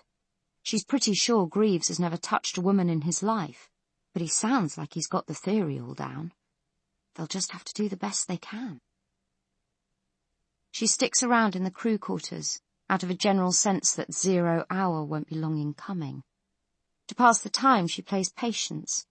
McQueen has her loader, and in any case she's stacked up all the ammo she needs. About an hour into this vigil, Khan starts to thrash and snarl. It's not a symptom of imminent childbirth that Foss has ever heard of. The doctor sounds fucking alarming, no doubt about it. But Greaves runs to the lab and comes back a minute or so later with a hypo, which he empties into Khan's arm, and she quietens down again. "What was that?" Foss asks. She expects a one-word answer. Painkiller, maybe, or sedative, or maybe some other medical word she won't understand. But the robot doesn't answer at all. He gives a low moan, as though he's in pain, and rocks on the spot from one foot to the other. "Shit!" Foss exclaims. "Greaves!" "Hold back the symptoms," the robot moans. His face flushes and his hands flutter in the air, describing some complicated abstract shape. "The progression. It's a suppressant. Palliative care. It's not a cure." "Okay," Foss says, softly. "A cure for pregnancy? She'd love to see what that might look like. I withdraw the question. Don't sweat it." "Thank you," Greaves mutters, his shoulders sagging a little. He actually looks relieved, as though her saying that was a real concession. Foss changes the subject for his sake. "Hey, should I boil some water? Is that a thing?" "I've already sterilised the lab," Greaves says, eyes intently down, as though he's checking that the deck plates are still there. "We don't need water." "Okay then," Foss agrees. "All good." And they're all good for about 3 hours or so after that. It's actually quite peaceful in the crew quarters. Foss playing endless games of patience, lost in the algorithmic flow like it's a Zen meditation, and Khan pumping air through her teeth in a rhythm that accelerates and then falls back again and again like the tide hitting the base of a cliff. Then, just as Foss is teasing out her third ace, Dr. Khan's waters go like Niagara fucking Falls, dripping through her inch-thick mattress to rain down on the bottom bunk, which is Dr. Fournier's, so no harm done. "Looks like we're on, Sugar Lump," Foss says lightly. When you're a mile outside the limits of your competence, there is some comfort to be had in sounding like you know what you're doing. Chapter 49. I'm still me, Khan thinks, checking, making sure it's true. It should be true by definition. She thinks, therefore she is. But maybe the voice in your mind goes stumbling on after the lights go out, just doing its own thing because that's all it knows. She forces herself to remember, making love with John, the Viva exam she gave when she delivered her doctoral thesis, fragments of her childhood. She reviews them in her mind and she goes over their meanings, because if they have meanings, then she is still human. But she has to do these things in the gaps between the contractions, and the gaps are getting shorter. Every 10 minutes, then every 5, then every 3 her body closes like a vice and the horizon rushes right in. There is nothing beyond the pain. At the edges of it, something. The cold metal of the dissecting table under her back and her bum and the soles of her feet. The tang of disinfectant, her profession's holy incense in the air. She's in the lab. They've brought her to the lab because it's her time. She is sailing the ship out of the bottle, pushing another human being out of her body. A tiny, imperfect replica of herself, or it might be of John, whipped up out of whatever pieces of them were available, milled and ground and mixed and left to rise in the oven of her abdomen, and at the last moment, the extra top-secret ingredient, cordyceps. She moans aloud. "You're doing fine, Doctor." That's Foss. Foss is here, and Stephen too, his touch taboo forgotten. Or not. His eyes are wide as he squeezes her hand, giving her the time signature for her breathing in a Morse code of pressure and release. "Oh, shit," Foss says. "I can see the head. I can see the baby's head." "You have to hold back," Stephen murmurs urgently, leaning low over her with his eyes averted. Use the breathing to get through it. Relax, Rena. Try to relax. When she was 6, her father put her on her brand new bike and rolled it down a hill. That's how you learn, he said. The bike went faster and faster, and she just held onto the handlebars for grim death, too terrified to brake or steer, until the bike strayed into a garden wall and she fell right off it, going full tilt. Her arm was broken. Her mother called her father a brainless bastard, and he said again, stubbornly, "That's how you learn." Quae nocent saepe docent. Pain is the great teacher. "Okay, now push!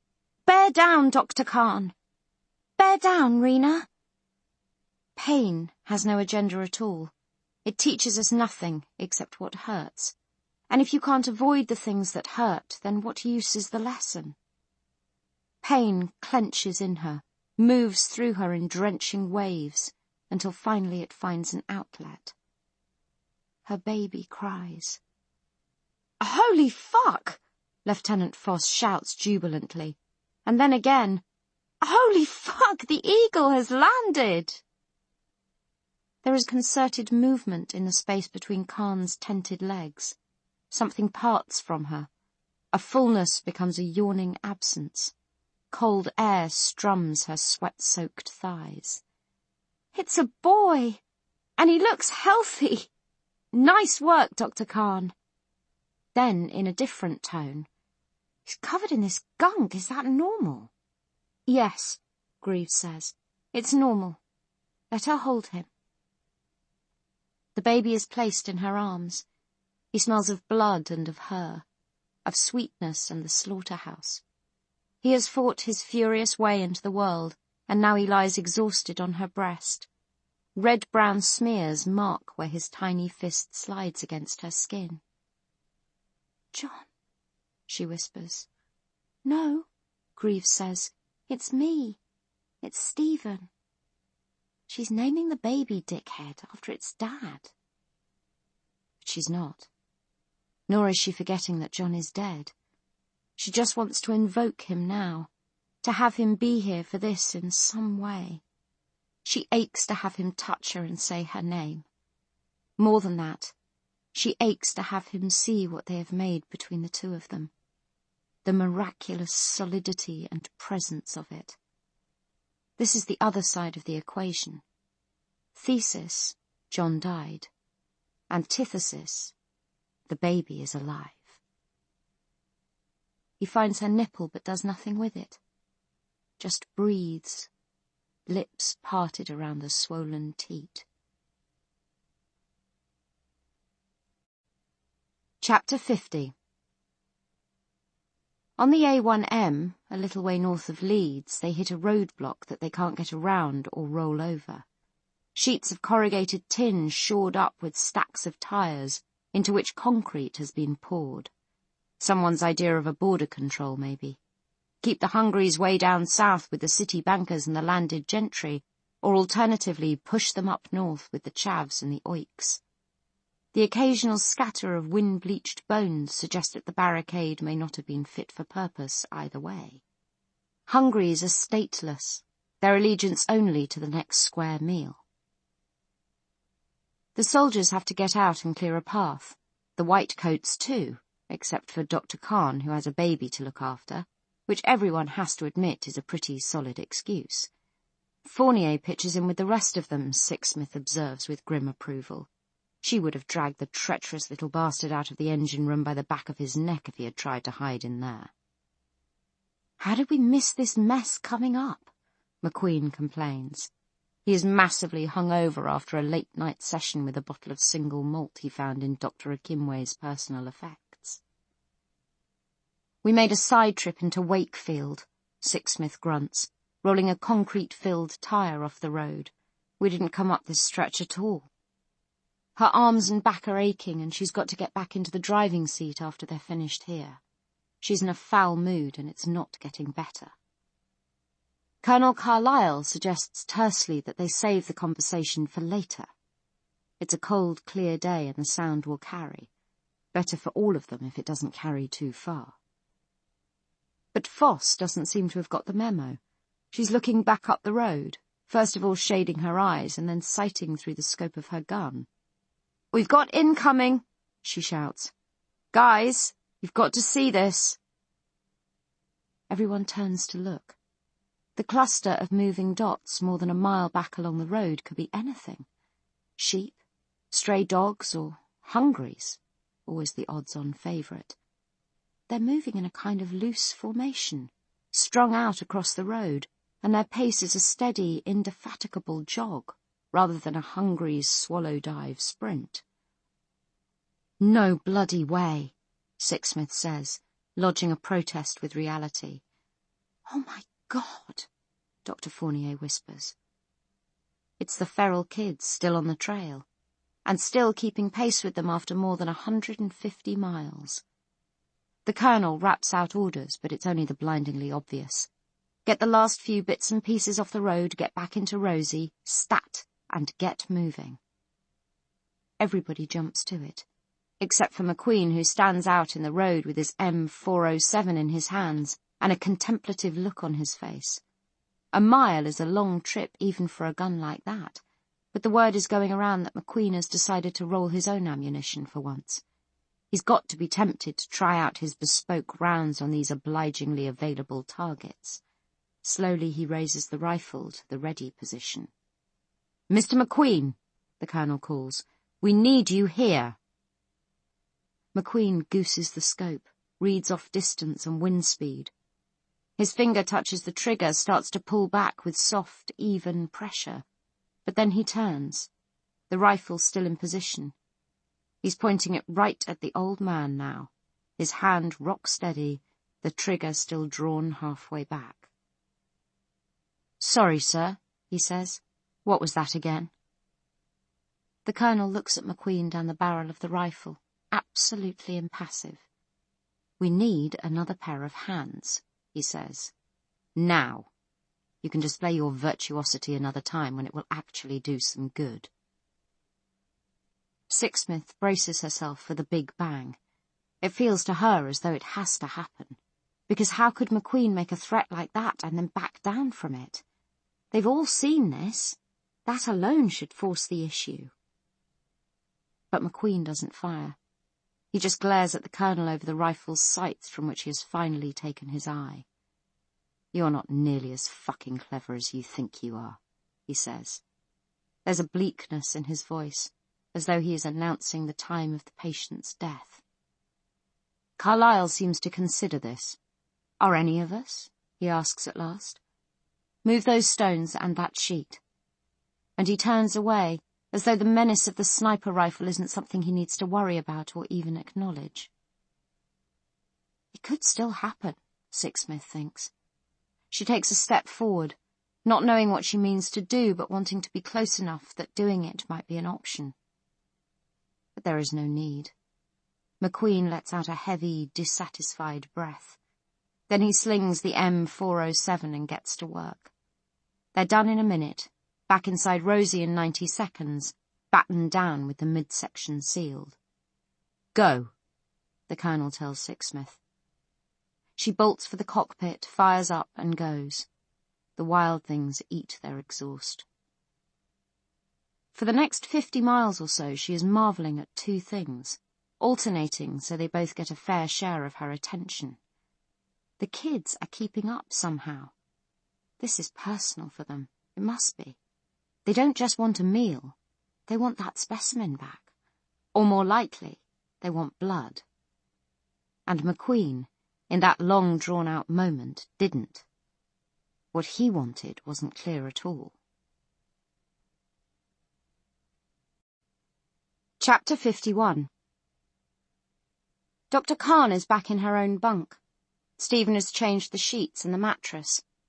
With the gaps in the roster, there were plenty of spares lying ready to hand. She believes she is lying now on what was John's mattress, and the thought pleases her. The baby sleeps, wakes, rests upon her.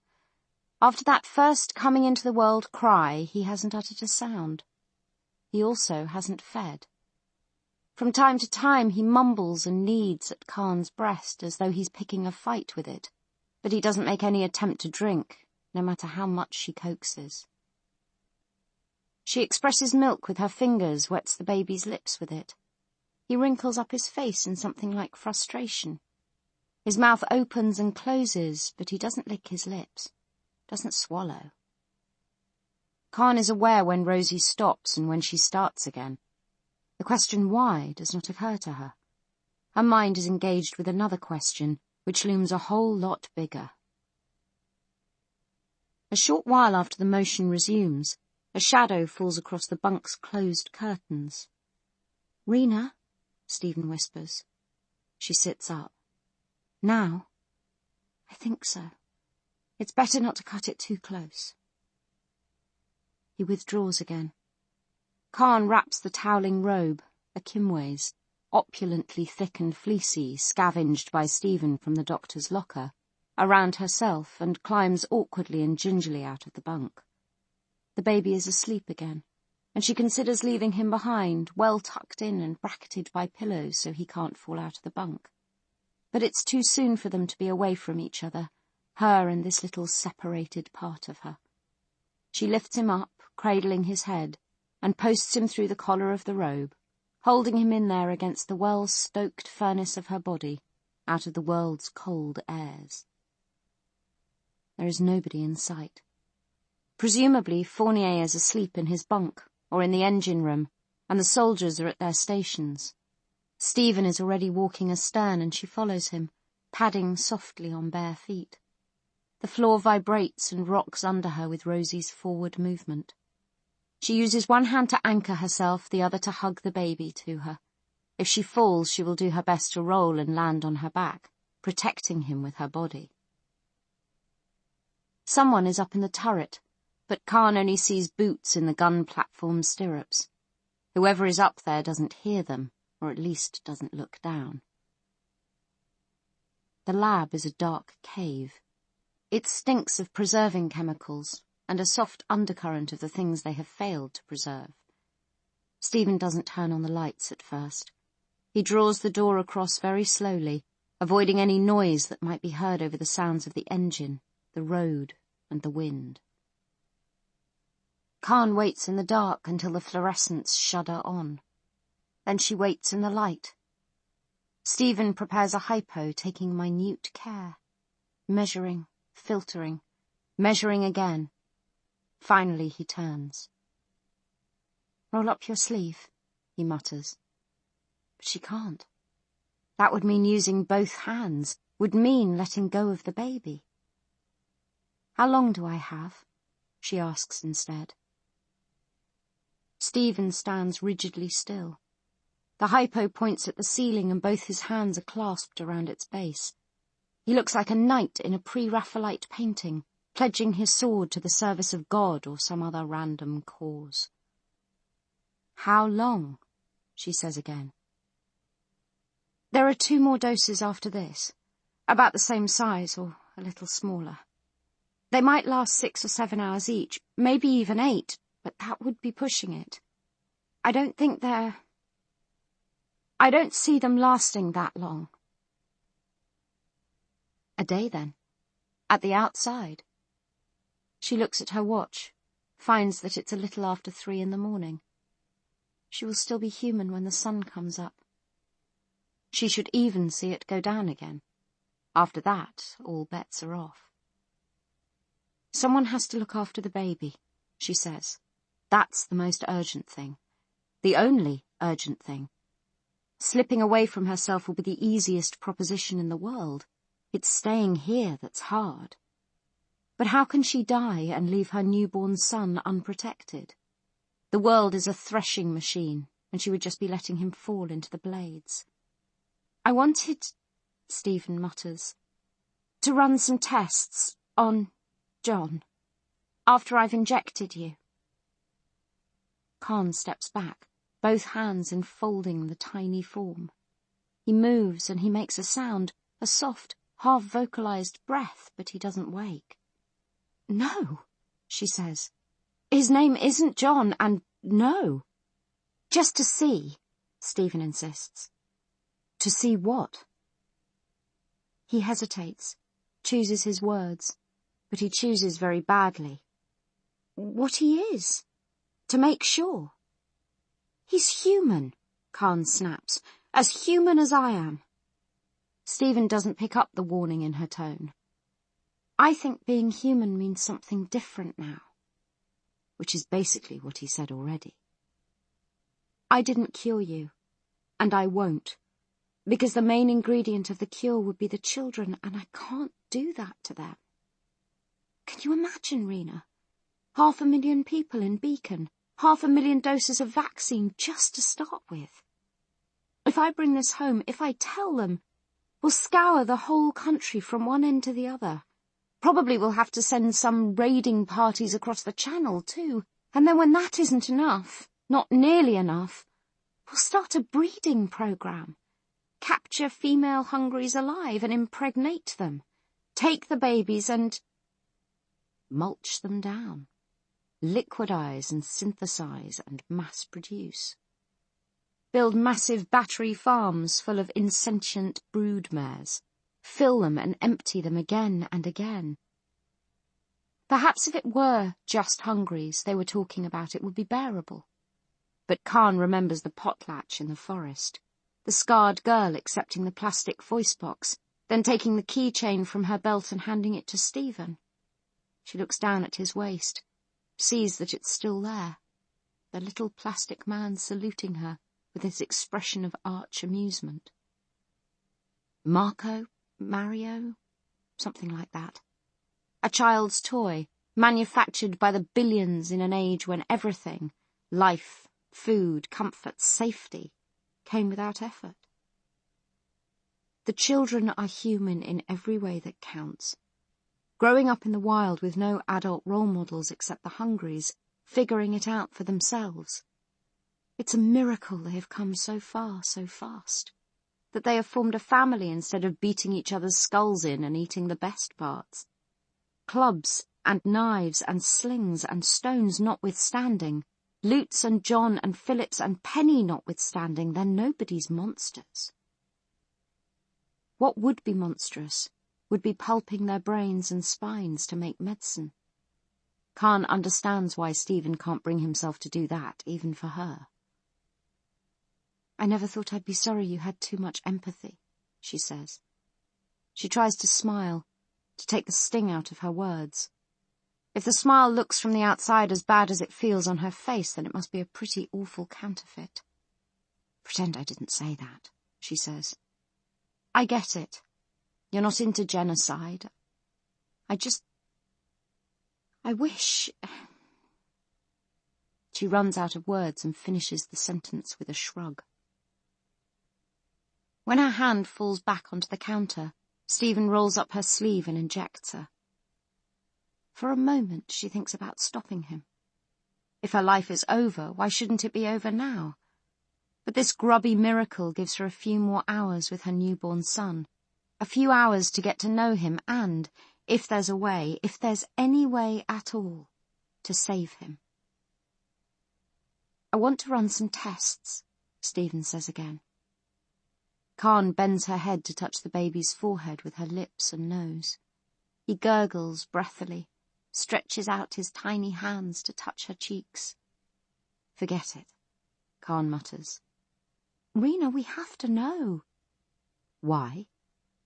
Because it will make a difference. She almost hates him for that circumlocution. Not to me, she says between her teeth. The baby kicks and wriggles, suddenly restless. His mouth gapes wide, and Khan finds herself staring at reddened gums. 4 tiny teeth already coming in on the lower jaw. To either side, a canine and its neighbour incisor. Tilting the baby's head, she finds the same pattern on the upper jaw. Her child is not a hungry, no matter what corruption is churning in his blood. He is already alert, already taking an interest in his surroundings. He is not a puppet with its strings cut, or a shark scenting chum, and the hungries are only ever one of those 2 things. I'll need to do a lumbar puncture, Stephen is saying. He wanders around the lab, assembling the tools he needs. No difference. No difference at all. It's not as if she can be made to love this little wind-blown speck of humanity any more or any less. Stephen carries out his tests. When the baby cries, Khan holds him close and sings softly, the same lullaby her mother sang to her. Positive, Stephen whispers. I'm sorry, Rena. I'm so sorry. She goes right on singing. Hush. Hush, little baby. Don't say a word. Chapter 52. They keep on rolling south as the horizon pales from pitch black to milk-shot blue. There have been 3 sightings of the children in the course of the night, always very close, always running at the same steady pace, the same colour on the scopes as regular hungries, but easily distinguishable because they stay in that arrowhead formation, strung out across the road. That's just the vanguard. There are other little groups sprinting through the weed-choked ground on either side of the carriageway. They seem to be keeping pace, which presumably means that the ones on the road are slowing down to let the others keep up. But they don't make a move. Rosie rolls on unmolested through the day, which waxes and wanes around them as though they're in a time-lapse movie. They're eating up the miles that on their outward journey took so many arduous months. Some weird gravity has them in its grip. Stephen Greaves and Dr. Khan visit the lab in the middle of the morning and again in late afternoon. Each time they spend about 10 minutes closeted together, unsupervised. The rest of the crew make the logical assumption that Greaves is Khan's physician now. Given that the only other candidate is Dr. Fournier, this passes without comment. They reach their junction at last and turn off onto what used to be an A road. A cute, cartoony sign depicting a shire horse with a smiling duck on its back welcomes them to Alconbury Weston. 20 or 30 burned-out shells of buildings show where the town once stood. Sixsmith doesn't feel very welcome, and she doesn't slow. She's conscious of the kids chugging right along behind. They are 30 miles or so by the map from base Hotel Echo. Normally the thing to do now would be to throw out some chatter and see who else is around, but they've been told to stay off the radio, which in any case only talks on a single frequency. All they can do is send up a couple of flares, green for friendly, white for incoming. 5 minutes later they do the same thing again, so that anyone actually watching from the base can take a bearing and an estimate. Put the kettle on, in other words. It's the colonel who fires both sets of flares, and after the second time he orders a halt. He climbs down out of the cockpit and stands in the road for a while, scoping around with a pair of field glasses. Not the infrareds, just a regular pair. Without waiting to be invited, Sixsmith gets down behind him and unships her rifle. The midsection door opens and Foss steps out too. Looks like they both had the same idea, since trouble is definitely coming. They might as well meet it halfway. Carlyle looks ahead to where the base is meant to be. Maybe he's hoping for an answering flare, but if so, he is disappointed. Then he turns and looks back the way they've just come. Sixsmith joins Foss at the midsection door. If Beacon's late at the meet, those kids are going to be all over us, she mutters. Yeah, but round 2 will be different, Foss says. Will it? Why? Won't just be us. We'll have more people and more guns, and this time we'll see them coming. Sixsmith feels obliged to point out the obvious. Same goes for them, though, doesn't it? They know what our guns can do now and how far they can fire. I doubt they're going to stroll out into the open again. They're just kids, Foss says. Yeah, Sixsmith says. They are. But they nearly slaughtered us back there when you had the drop on them and you were firing from the top of a gradient. Foss doesn't seem to like that version of events much. How about if you drive, she suggests, and I shoot? You okay with that? Better off without it, frankly, Sixsmith thinks, but doesn't say. The colonel is done with his eyeballing. They all get back inside and the magical mystery tour continues. The road gets rougher. They're driving through weeds that are high enough in places to obstruct the view ahead and to blur the distinction between the carriageway and what's around it. Sixsmith has to take it slow in order to avoid nasty surprises, sudden drops or hidden obstacles that might foul their treads. The robot did a great repair job last time, against all the sensible betting, but there's no point in tempting Providence. The Colonel navigates and tells her when to turn, but he's going by the compass more than the map most of the time. This is ground that looks like it hasn't been walked on since the breakdown. Mother Nature has had plenty of time to settle in and get comfortable, effacing the road signs and the white lines on the asphalt, and most of the structures that used to serve as reference points. Church with a spire? Somewhere off that way, behind the 3-metre-high brambles, or more likely in the middle of them.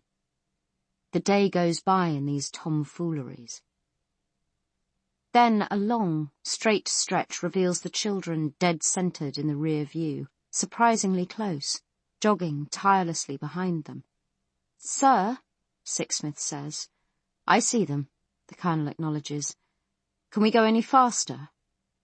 "Not safely, sir, no. The surface is a mess, and the weeds are hiding most of it. The ditches are easily deep enough to fuck our axle." She hesitates. "I could go off the road." "I suspect that might slow us more than them," the Colonel says dryly. So they're between a rock and a hard place. When Sixsmith isn't watching the road, she watches the Colonel's face, on which a pantomime of inner conflict plays out. She knows what he's thinking. They can't arrive at the rendezvous point bringing actual hostiles with them, but they've been ordered to maintain radio silence, so they can't reschedule or relocate. Finally he stands. "Keep to this speed, Private," he orders her, "or as close to it as you can." Without another word, he goes astern. Sixsmith concentrates on her driving until movement in the midsection catches her eye. She glances in the mirror and gapes in open-mouthed astonishment. After that lecture up in Scotland, after McQueen losing his commission, she doesn't expect to see what she's seeing now. The flamethrower extends and elevates. The primer puffs a few fat balls of flame. And the forest is alight. Behind them, and then on both sides, as the spray of fire and black smoke vomits out in thick, greasy saccades.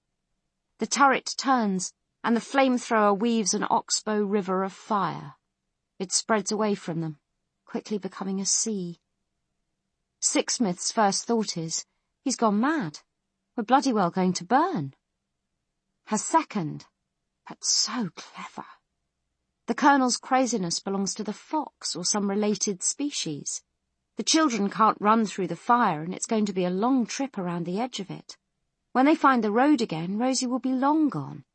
Not only that, but the cues that hungries usually rely on, smell and body heat, will be monumentally messed up by the stench and residual heat of the burning. They don't catch fire. The Colonel's hand on the flamethrower is deft and precise.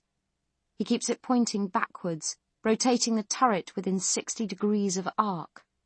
They outrun the destruction, leaving the feral kids to deal with it. When Carlyle comes back to the cockpit, Sixsmith shoots him a grin. "Good thinking, sir." But the Colonel is sombre. Of course he is. You don't forget something like the burn runs. Not if you flew in them, and still less if you ordered them. There are no further sightings. They seem to have thrown the kids at last. And then they get to Hotel Echo in plenty of time. But things go downhill from there because Hotel Echo is just a fence around some more of the same terrain they've been traversing. There's no trace of activity here at all. No clearance, even. Weeds right the way up to the fence. They roll halfway around the perimeter until they find what used to be the main gate, and in all that time they see no sign of life inside. The gate is almost lost in the weeds. It wears a thick padlock that is rendered down into a red rosette of bristling rust. "Sir," Sixsmith says, "is there any chance the Brigadier meant somewhere else? This doesn't look like a forward base to me." Carlyle just points. To the left of the gate, almost lost in the overgrowth, is a sign that reads RAF Henlow. Smaller signs on the same post announce that this is the home of the RAF Centre of Aviation Medicine and the Tactical Provost Squadron. Yeah, well, that was then. Now it's about 200 acres of bugger all. "The coordinates are right," Carlyle says. "This is definitely the rendezvous the Brigadier had in mind. She only said that it had been selected as a possible forward base. She didn't indicate that it had been cleared or fortified." "But then, where do we go?" Sixsmith demands, her exasperation getting the better of her. "If it's like this all the way, we'll be playing hide-and-seek in a sodding jungle."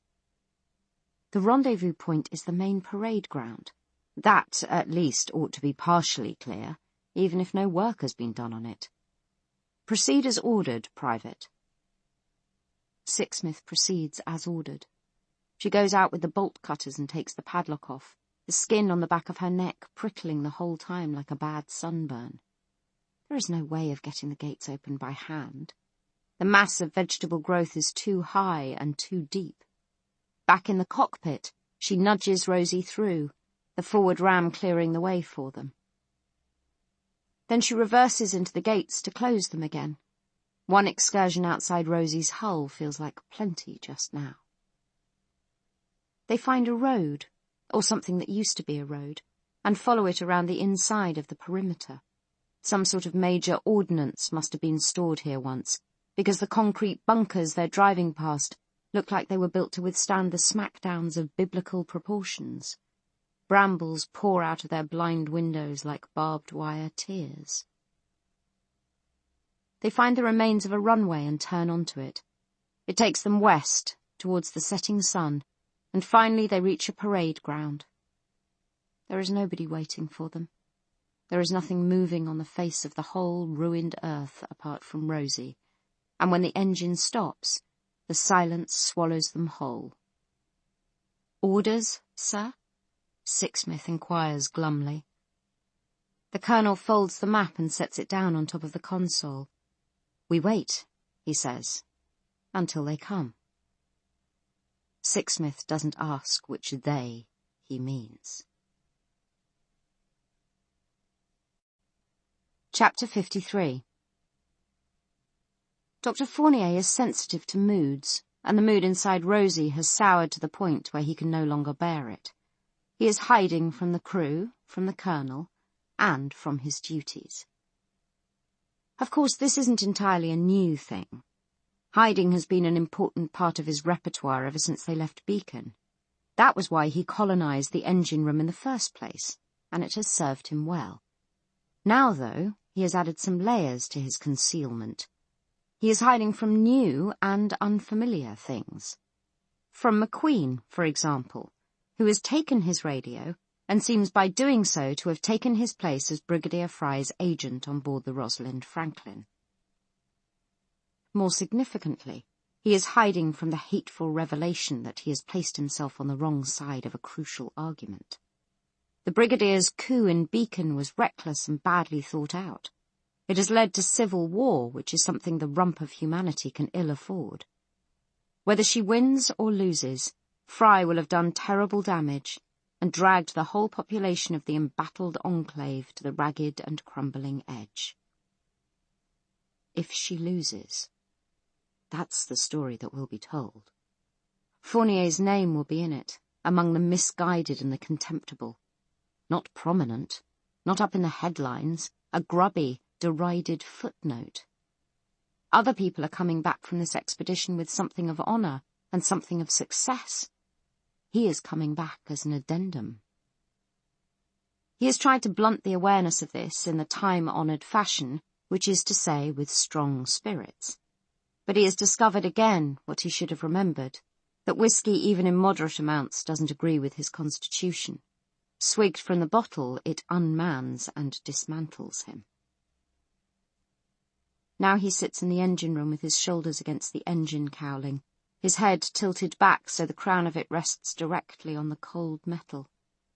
Rosie stopped moving some hours ago, but there is a yawning in his head and stomach that makes him terrified to stand up. He is at the stage of wanting very, very much not to vomit, but finding that every movement brings it closer. The door of the engine room sits ajar. On the other side of it, in the lab, Stephen Greaves is moving around. With the lights off, invisible in the dark, Fournier watches him through the gap between door and frame. Greaves is working diligently with the contents of several containers taken from his sample kit. When he was in there earlier, he was with Samrina Khan. Fournier almost spoke to them, but speaking is one of the things he thinks might cause him to throw up.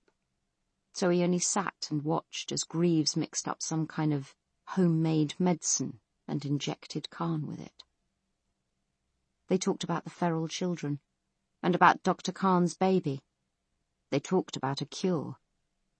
Most of it rolled over Dr. Fournier unheeded, but now he finds that some of what they said has lodged in his mind after all. They were talking about a cure as something that could actually happen, or had happened. Fournier wonders belatedly what that medicine was, and what Greaves is working on so assiduously now. The supposed savant, Fournier has seen no compelling evidence of that, mutters to himself as he works. Two different voices, two sides of a conversation. Fournier can't hear everything, but he gets the gist. Greaves is addressing someone as captain, and then answering his own question in a deeper, exaggeratedly masculine tone. But it's not going to be enough, he says as himself. It's going to run out. You work with what you've got, kid, he answers in the other voice. Can't squeeze orange juice out of a stone. I've got to save her. Greaves' usual voice again, trembling and petulant. I've got to.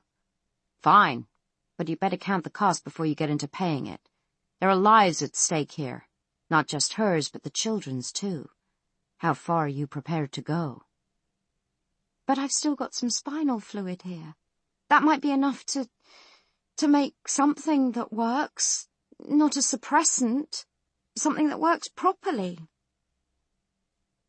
Fournier has raised the whiskey bottle to his lips for another sip. A long time before, and it has stayed there ever since. He sets it down again now, carefully and quietly. It isn't, the deeper voice. It isn't enough. It might be. No. You don't know. Greaves's voice rises to a squeak of protest. You don't know, Captain. Kid, I know the cells you're working with are dead, and I know you need live ones. I know prion contamination has reached 14%. How many batches would you be looking to grow? That pipette is probably enough for 10 at best, so you've got a maximum of 10 configurations that you can test for. And since that would use up all the spinal fluid you've got left, you wouldn't be able to dose her up again, which means you've got to get positive results in the next 3 hours before her current dose wears off. How is anything supposed to grow in 3 hours? Greaves has stopped dead in the course of this speech. His hands are frozen in the air, a pipette in one of them so he looks like a conductor about to give the orchestra their cue to start the symphony. You don't know, he says again, his voice barely a whisper. He seems to collapse in slow motion, going down on one knee and then on both. His head bows down into his lap. I'll have to tell, he moans. I'll have to tell if they ask. That's good to hear, Dr. Fournier thinks, because he intends to ask. Chapter 54. The christening party is Foss's idea, and she surprises herself. She finds powdered egg and sugar, flour and a thin scraping of lard, and bakes up a kind of a sponge with coffee and gelatin and a lot more sugar for icing. And she drags everyone into the crew quarters, whether they like it or not, to wet the baby's head with the liquor of their choice, as long as that's water or single malt, or single malt cut with a little water. What the hell is this about? McQueen demands truculently when she hauls him down out of the turret. Since he blew her off the day before, she hasn't felt like she owes McQueen anything very much, and certainly not an explanation. But maybe she's really explaining to herself. This time tomorrow we're going to be back in Beacon, she says, and we're going to go our separate ways. Some of us will bump into each other again, but we'll never be this again. This crew. Thank Christ for that, McQueen mutters. Yeah, but it matters. We were part of something, and I hate to see that just fade away without... You know. No, I don't. Without doing something. All of us together one last time. After that, fuck it, we'll let it pass. But it's wrong to let it pass without a proper goodbye. Call it superstition if you want to, but where's the harm in it? Come and have one last drink, meet the rugrat, make your peace with the Colonel. That last was a mistake. McQueen was looking half persuaded, but now he bridles and fixes her with a glare. You don't know fuck all about me and the Colonel, he says. No, Foss admits, and I don't need to. It's over, mate. That's all I'm saying. It's over, and this is a good way to wave goodbye to it. He comes along at last. Everyone comes except for Dr. Fournier, who in a slightly slurred voice claims to have work to do. Well, he's welcome to it, and out of all of them he's the only one whose absence, in Foss's opinion, will leave no hole. So there are 6 of them, which is a bigger crowd than the crew quarters has hosted since Invercray. Khan doesn't seem all that into it at first, but she laughs weakly when Foss brings out the sponge, and then cries, which puts a bit of a damper on the proceedings. Foss pours out tots of whiskey. McQueen winces and pushes his aside, but then on second thoughts he takes it back. Everyone else takes a glass except the robot. Colonel Carlyle solemnly proposes a toast to the newest member of the human race and to his eminent parent. After a moment's thought, he adds John Seeley's name to the toast. They knock back the booze and Foss tops them up. Khan is still in an odd mood that Foss can't read, but she supposes that giving birth takes the edge off your game in all sorts of ways. So you're going with John? Foss says. John Khan? Khan shakes her head. No, she mutters. I don't know. I haven't decided. Well, if you want to give the little sausage a middle name, I think Foss has got a nice ring to it. Just saying. Jonathan Foss Khan. Someone with a name like that. They'd damn well get respect.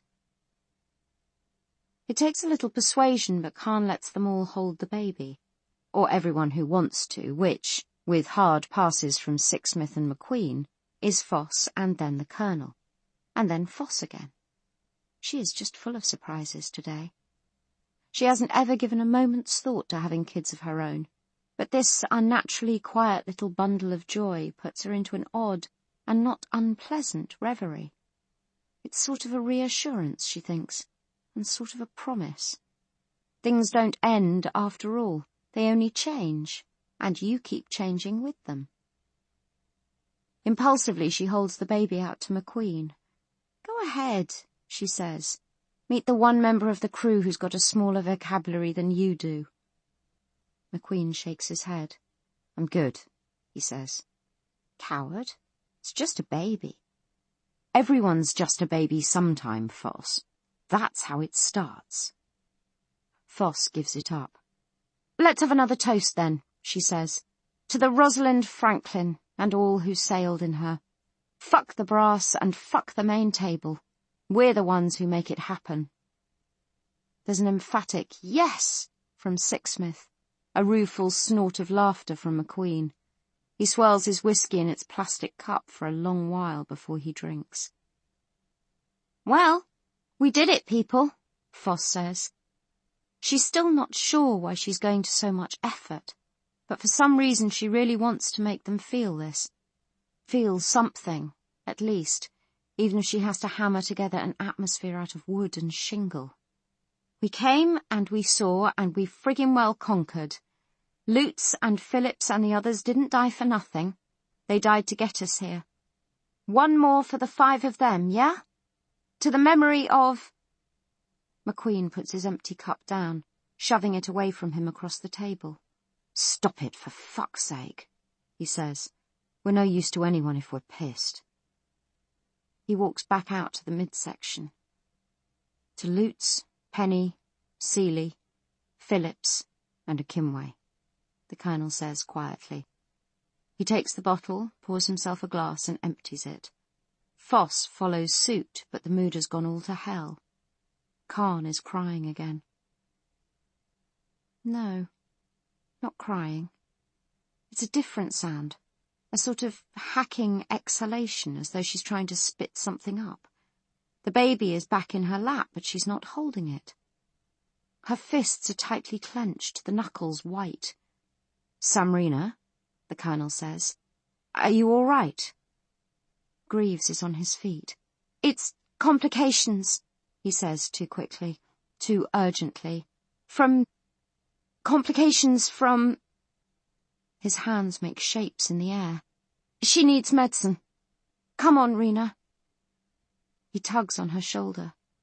That's a strange sight, Foss realizes.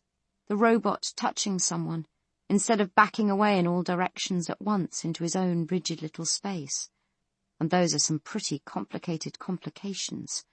Dr. Khan's mouth is gaping wide, and she is blinking in rapid semaphore. It looks like she's about to have a fit. You've got medicine for this? Foss asks Greaves. OK, let's get her into the lab. She moves to help Khan get up. The robot is in her way. I'll do it, he bleats. I can do it. Leave her alone. Shit, Greaves, I'm only trying to... She doesn't get to say what she's only trying to do. The movement sensors go off like a chorus of chirping crickets and drown her words right out. They've got company. Chapter 55. Colonel Carlyle makes the worst-case assumption, that the children have caught up with them again, and scrambles them all to battle stations. Foss takes the turret guns and the infrared goggles, McQueen the midsection platform, the Colonel and Sixsmith the cockpit.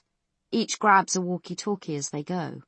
With no intercom, they'll have to squawk each other and hope for the best. From the cockpit, nothing is visible. Night has dropped over them like a blackout curtain. If the children are out there, they've got the advantage because they're hunting by scent. There is nothing to be done but stay inside and let them come, hoping they haven't got anything in their arsenal that can inconvenience a tank. Carlyle is still debating whether or not to turn the headlights on when someone else makes the decision for him. Twin beams light up the night. Then another 2, and finally a bank of 6 ferocious halogen spots, all of them pointed at Rosie from source points about 100 yards away. Human figures walk back and forth in front of the spotlights, with a lack of discipline the Colonel finds bizarre and a little shocking. Hold your fire, he says into his walkie-talkie, but stand ready. I believe this is our escort, but let's take nothing for granted. The broken radio rules out a normal hail. He tells Sixsmith to use the headlights to send a 2-word message in Morse code. Rosalind Franklin. One of the 2 pairs of headlights facing them blinks in response, sending 4 words back. Beacon, mannerless, present selves. Carlyle stands and clips the walkie-talkie to his belt. Sixsmith gets to her feet too, but he shakes his head. I'll go out to them, he tells her. Those were the Brigadier's orders. Sir, Sixsmith begins. She doesn't look happy. At ease, Private. This is Beacon. It's appropriate that I meet the senior officer and formally hand over command to him. I can also see what provisions they've made for us and satisfy myself you'll all be looked after. There's no problem here. Sixsmith stays on her feet. Well, there might be, sir, if those kids have sniffed us out again. I'm just saying, shouldn't we fill the escort in on the situation before anyone goes outside? That's just good sense, right? And it is, Carlyle can't deny it. "Very well, Private," he says. "Send another message." "Yes, sir. Thank you, sir." Sixsmith is visibly relieved. She sits down again and gets busy with the headlights. But she is only a few dots and dashes in when the lights over the way start flickering too, interrupting her in mid-flow. "Present selves," they spell. Sixsmith is disgusted. "Fucking jokers," she mutters. She starts her message string again. And the same thing happens. The other vehicle's headlights flash across her, abrupt and intemperate. The same sequence as before. Present selves. Sixsmith shakes her head in disbelief. "Maybe I should try signalling with the fucking turret gun," she mutters. "Sir, permission to give this one more—" "Yes," Carlyle says. "Go ahead, Private. Try again." Sixsmith does, and this time, at least, her opposite number allows her to finish her message. Fence compromised. Possible hostiles. After half a minute the answer comes, with a grim inevitability. Present selves. "We're dealing with a moron," Sixsmith marvels. The Colonel picks up the walkie-talkie and squawks Foss. "Sir? What are you seeing on the scope, Lieutenant?" "Couple of dozen ground troops, sir, with about as much field craft as a fucking high school picnic. And 3 vehicles. There's something a bit odd about the vehicles. One of them is a tank. Probably a Challenger, judging from the turret config. The other 2, well, they could be staff cars, but one of them looks more like a bus. And the other is pulling a limber of some kind, but high sides like a caravan. I'm not seeing a chopper." A presentiment runs through Carlyle. He shies away from it by main force. "Any sign of the feral children?" he asks. "No, sir, nothing. But there's a lot of shrubbery out there. Lines of sight don't extend as far as I'd like." "Thank you, Lieutenant. I'm coming through to join you." He tells Sixsmith to keep the engine running and goes astern. The crew quarters are deserted. Presumably Greaves has taken Dr. Khan into the lab to examine or treat her. A doubt is nagging at him now, and he can't quieten it. Present selves. In the dark. In an insecure location with no attempt to set up a perimeter. Possibly Sixsmith is right, and Captain Manolis is an imbecile. The alternative is more troubling. McQueen is waiting on the midsection platform. He looks angry. His left hand grips the turret ladder hard, the knuckles white. Lieutenant Foss comes down out of the turret to join them. There is a muffled clatter from the lab where some sort of commotion seems to be going on, but the Colonel has no time to concern himself with that. "Open the door," he orders, "but close it behind me. I'll go out to them alone." "Sir," Foss says, "with respect, there's something not quite right about those vehicles out there. You could do with someone riding shotgun. I'm happy to come along." "Or I will," McQueen chips in. "No," the Colonel says, "I don't anticipate problems, but if any arise, it's better if Rosie is secure." "She'll still be secure if you've got a tail gunner," McQueen says. Tension makes his voice flat and harsh. "Thank you for your concern, Mr. McQueen." Carlyle stares into the man's eyes. "As I said, if anything complicates the handover, I'd prefer to know that you're here. I trust you, both of you, to protect the science team and Rosie." He reaches out to tap the keypad and open the airlock door. McQueen's hand is faster, gripping Carlyle's wrist. His face is reddening. Something is working there now, a rage that seems to have no object. "Mr. McQueen? Just how stupid are you?" McQueen spits the words out. "Can't you tell a fucking ambush when you see one?" The Colonel rests his hand free, but he doesn't touch the keypad. "Go on," he says quietly. McQueen grimaces and shakes his head, but he gets it out with a sort of grim disgust, like a man spitting blood and disinfectant into a bucket after getting dental work done. They brought you here so they could kill you and take Rosie. That's the only reason they told Fournier to pass the radio on to you, so they could get you out here in the middle of nowhere and take you out of the equation. What the hell are you talking about? Foss demands. She laughs, and she looks to the Colonel as though she expects him to laugh too. Dr. Fournier didn't give me the radio, Carlyle reminds McQueen. You did. McQueen raises his hands in sardonic surrender. Shit! I'm not saying I'm not involved. Can we stick to the point? Fry wants you gone, and the whole idea of meeting up out here instead of back in Beacon is to make that happen. No fuss, no reporting. You just don't come home.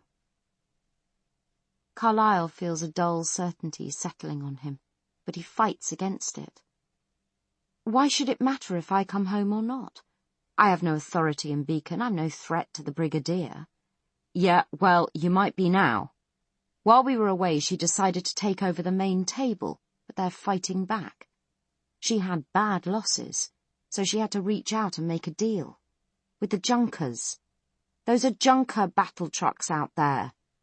Now she's worried you might pitch in on the opposite side. Plus, she needs Rosie because of the guns and armour, and she doesn't think you're likely to just hand over the keys.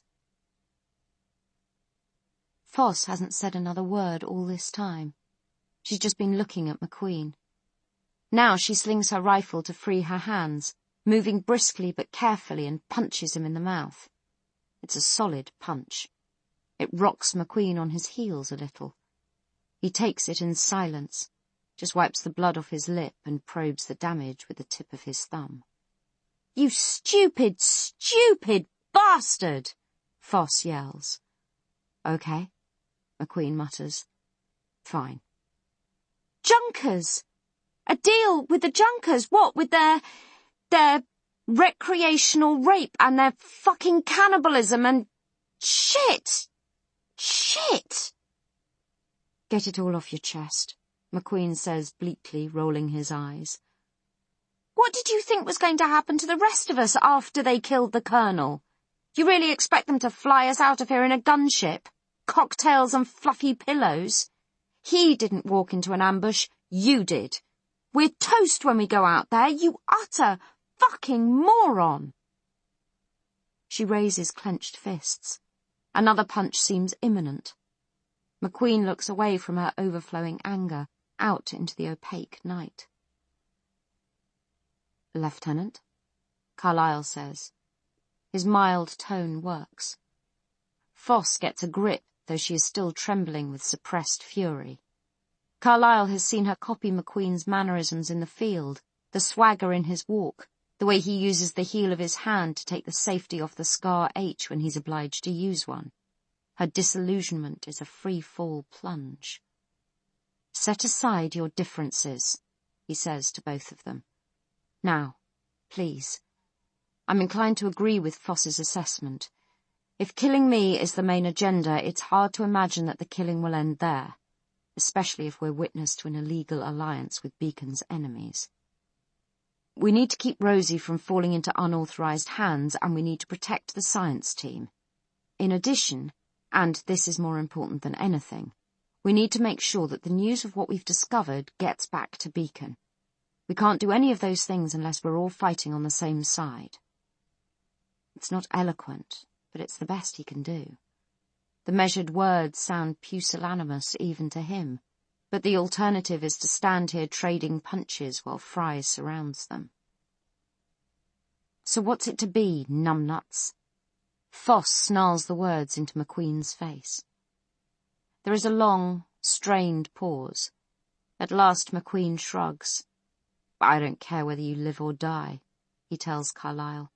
On the whole, I'd prefer to watch you bleed. If Beacon falls apart, it's because you stood by and let it, when you could have turned it into something better. But I'll admit I didn't think this through. I'm with you until we sort this and get out of here. Foss draws her sidearm and shoves it up against McQueen's cheek. For all her fury, her hand doesn't shake. "Just so you know," she says, "if anyone bleeds, it's going to be you." "Sir, what are your orders?" "First things first," Carlyle decides. "Man the turret guns, Lieutenant. If we're attacked, we'll need to be in a position to return fire." He turns to go back into the cockpit. Sixsmith is right behind him, holding up Fournier's radio. "Colonel," she says, "we're being hailed." "By Captain Manolis?" "No, sir, by Brigadier Fry. She's somewhere out there, and she wants to talk to you." Chapter 56. It's not like the other times. It's a lot worse. Dr. Khan's eyes are rolling back into her head, showing pure white for seconds at a time. Her movements are violent and uncoordinated. Several times on the short journey from the crew quarters to the lab, she almost falls. As Greaves tries to mix the serum, she is scrabbling at his arm, clutching blindly at his head. She has made no attempt to bite him, but there is an urgency to her movements, almost a desperation. A sense of need is waking up inside her, moving her. It can only be a matter of minutes, Greaves thinks, maybe seconds, before the cordyceps in her blood and brain is able to make her do what it wants. Babbling apologies in an endless stream, he attempts to strap Dr. Khan to the workbench. When the bench was installed, the vivisection of Hungries without anaesthetic was unflinchingly taken into account and catered for. It's easy to loop and tighten the first strap around Rena's left wrist. After that she fights harder, kicking and clawing at him.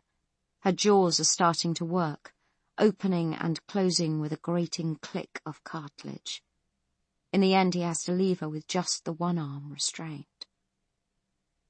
"It will be okay," he promises her. I'll make up the dose. Don't worry. Don't worry." Tears blind him as he works. This is the last batch of serum. This is goodbye. Each dose has worked for a shorter period than the one before it, and this one is the dregs of the batch, smaller than the preceding doses and of course not so fresh. It might not work at all. He might have left it too late. And if it does work, it will be for a few scant hours. After that, Rena will go away, forever, and all that will be left will be an animal that wears her face. What will he do without her? What will he do with what remains of her? And what will happen to her baby? When he approaches Rena with the needle, she snaps and snarls at him. Drool flecks her lips, which have receded a long way from her bared teeth. There is no recognition in her wide eyes. Greaves grabs her free arm and rolls up her sleeve, using his shoulder and the weight of his body to force her head back against the bench.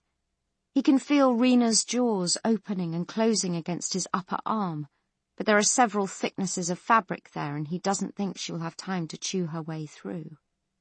She is struggling furiously.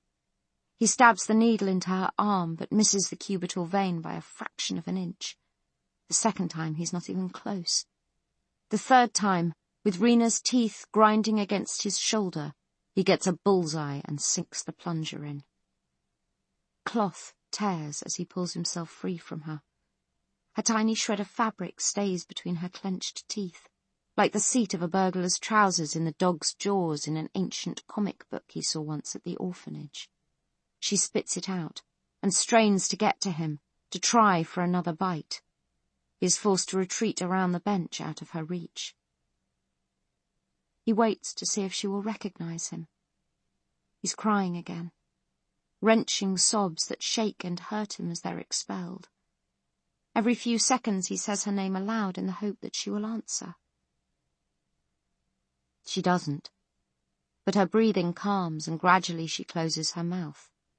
She sinks down onto her knees, her legs bending under her, and sags a little, although her bound wrist keeps her more or less upright. The blank look goes out of her eyes.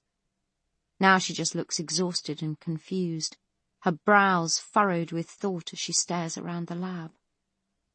She blinks slowly, screwing her eyes closed for several seconds before opening them again and taking a second look, as though she hoped a second throw of the dice might have a better outcome. "Rena?" Stephen says again. Again she doesn't speak, but when he holds out his hand to her, she touches his palm with the tip of one finger. He gives a tearful laugh, returning the one-finger hug. Rena turns her head, her eyelids flickering a little as she stares at the strap around her wrist. She tugs against it to see if it will give, fumbles at it with the fingers of her free hand. "I'm sorry, Stephen says thickly. "I had to. I'm sorry." He steps forward quickly to untie her. But he doesn't get there. Dr. Fournier steps out of the dark of the engine room, whose door has been open all this time, and blocks his way. It's so sudden that Stephen jumps backward and slams his elbow painfully on the corner of the freezer cabinet.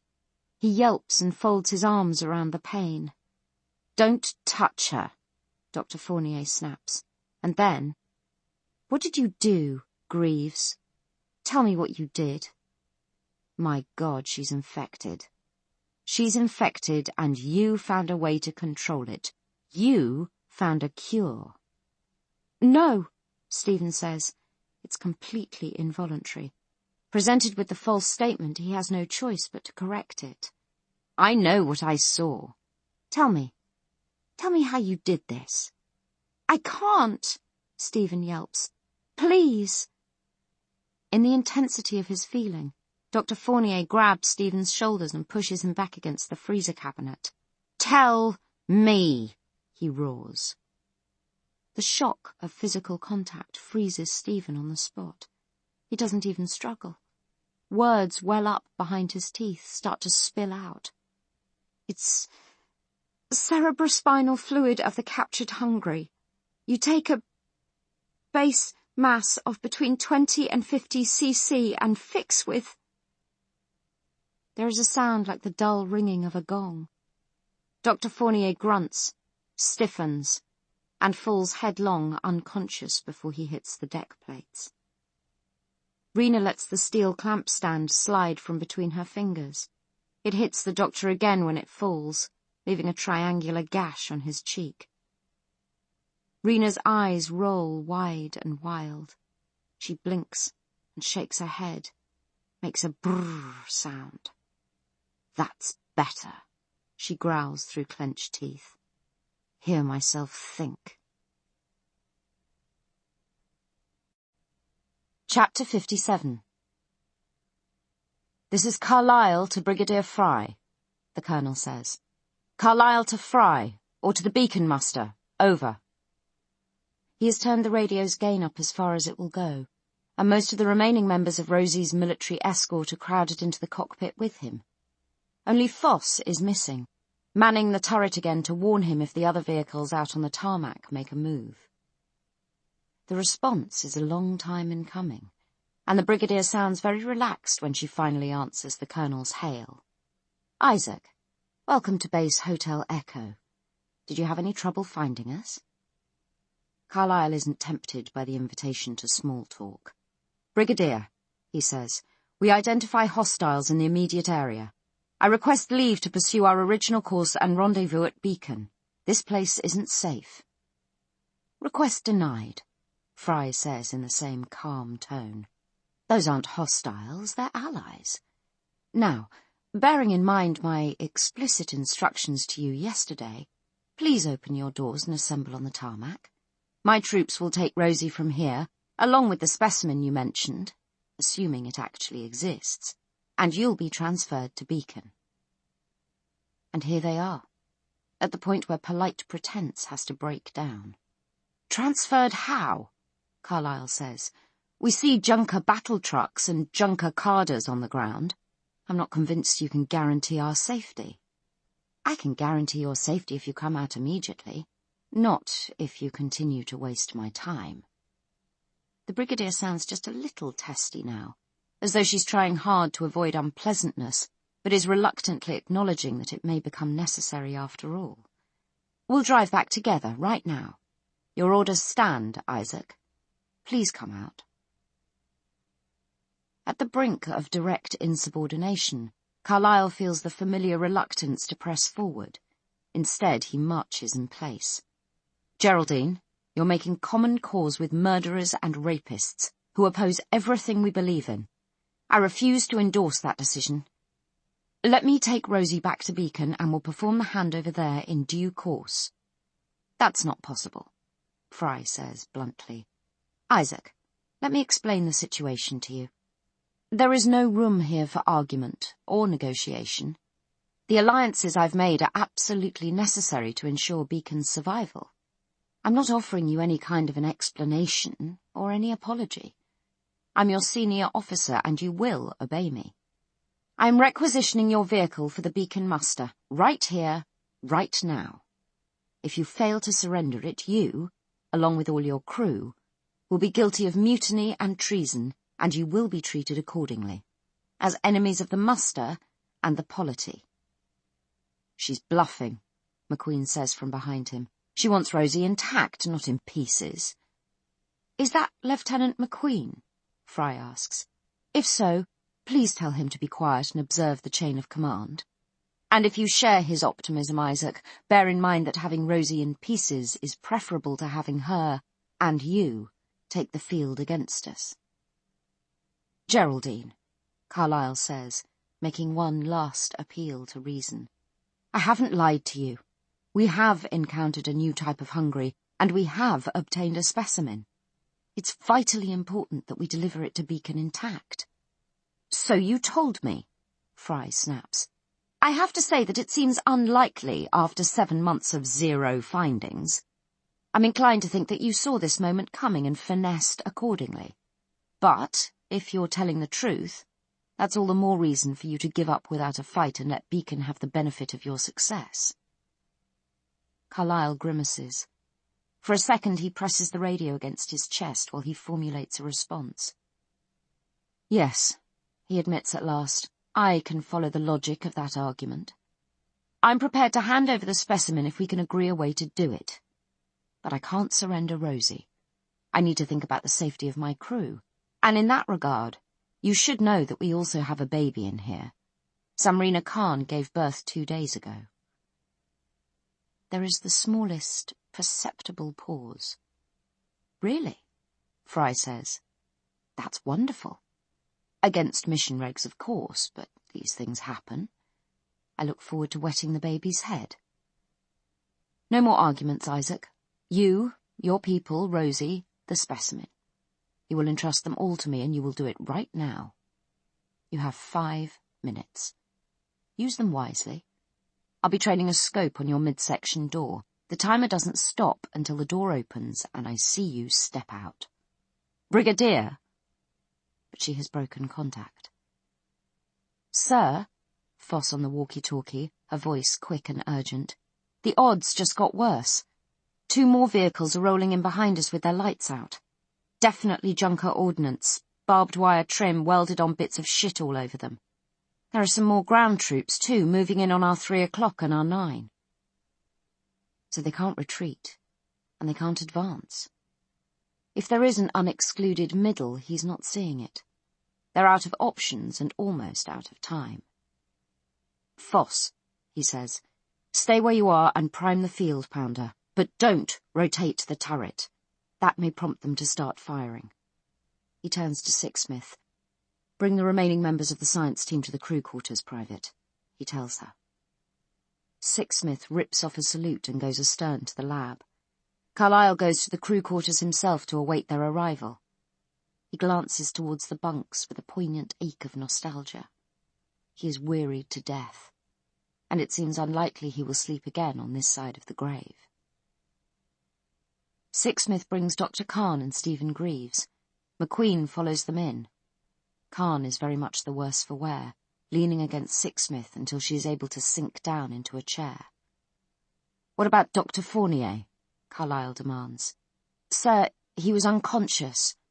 I smacked him in the head with a clamp stand, Dr. Khan explains. He was assaulting Stephen and I acted without thinking. Sorry. Don't beat yourself up about it, Sixsmith says. Seriously.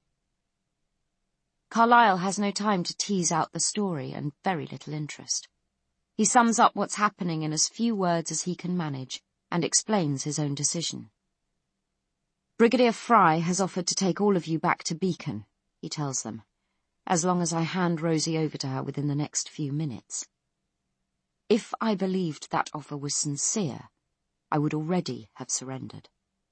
But I don't. I think she intends to kill all of us. Given that her troops seem to consist mainly of junkers, I can't even guarantee that death will be a quick one. Fucking traitor, Sixsmith says. Filthy fucking traitor. Nobody else says anything at all. That being the case, Carlyle goes on, the choice seems to me to be a clear one. I don't want to hand Rosie over to be used as the closing argument in a coup d'etat. But the only alternative I can see is to make a run for it. The junker battle trucks are civilian vehicles much lighter than Rosie. It would be possible to ram one of them out of the way and push on past. But we're heavily outnumbered, even just on the basis of the vehicles we can actually see. There could easily be more positioned behind the bunkers, and it's almost certain that the foot soldiers who have moved in on our flanks are carrying RPGs. Affirmative, sir, Foss says via the squawk box. I've seen 2 already. Bazookas or grenade launchers. Heavy duty. So each of you has to decide, Carlyle concludes, whether you want to stay on board and make that attempt or get out of here. I'm sorry I have no better options to offer you. If any of you want to leave, I'll mount the airlock and open the midsection door. My belief is that you'll be giving yourself up to torturers and murderers that the Brigadier will be unable to rein in even if she wishes to. But it's possible that I'm wrong. The slightly stunned silence persists. The soldiers know all this already, of course. It's only Dr. Khan and Greaves who are hearing it for the first time. I told them about your baby, Samrina, he adds. That may work in your favour, if you should decide. I'm not going out there, Khan says. She wipes her eyes, which are red and swollen, with the heel of her hand. I'll take my chances with you. Me too, Sixsmith agrees, and Foss, over the walkie-talkie, says the same. Finally, McQueen shrugs and nods. I don't see what the hell else we can do, he says. Stand or run, they're going to blow us to shit. We might as well take a few of the bastards with us. Some of them are Beacon soldiers, Carlyle reminds him, like you. Part of their function is to obey even when they don't entirely understand. That shouldn't be part of anybody's function. Reluctantly, Carlyle nods. Perhaps not, he concedes. He feels as though he is throwing half his life onto the fire with those 2 words. Only Stephen Greaves has failed to give an answer. Carlyle knows now what the consequences were of not allowing him a voice the last time they spoke like this. He nods to the boy, then deliberately lowers his gaze to make it easier for Stephen to find the words. I think going out might be a good idea, Greaves says. You heard what I said, Stephen. The likelihood is... No, I know. Greaves gestures with his hands in an accelerating rhythm, not illustrating anything but building up the momentum to speak. A lot of people will die, but if we're careful it won't be us, because we'll know they're coming. Know who is coming? Sixsmith asks blankly. Stephen acknowledges the question by darting her a glance that lasts about 1/10 of a second. The children, he says. We can bring them. Chapter 58. Lieutenant Foss extends and mounts the airlock, and they assemble on the midsection platform. 5 of them, not the full roster. One of the missing is Dr. Fournier, who is still unconscious. When Khan went back into the lab to check on his status, she took the precaution of propping him up against the workbench and fastening his wrists, both together, to one of the straps. He is breathing shallowly but evenly, and she suspects it might be some time before he wakes, but when he does, she wants to make sure he stays exactly where he is. Because the other 2 crew members who are staying on board as Stephen who will close the airlock behind them, and her baby. This could go horribly wrong, she tells Stephen just before they leave. Even if it works, even if they come, we could all end up dead. I'm leaving him with you because I trust you to make sure he's okay. She flails for a second on the frictionless slope of that concept. Don't let them take him, Stephen. Whatever happens, don't let them take him. I won't, he promises her. I'll do what we said. Whatever happens. She touches the back of his hand with her fingertip, presses hard. Keep yourself safe too, she says, her voice shaking. I love you, Stephen. All he can offer her in answer is a tremulous nod. I... He tries, and then... Rena. He closes his eyes, folds himself in on the emotion to lock it down. Even ordinary social embarrassments are torture for him, so Khan can't imagine what he's feeling now. She wishes his condition would allow her to take him in her arms and stroke his head.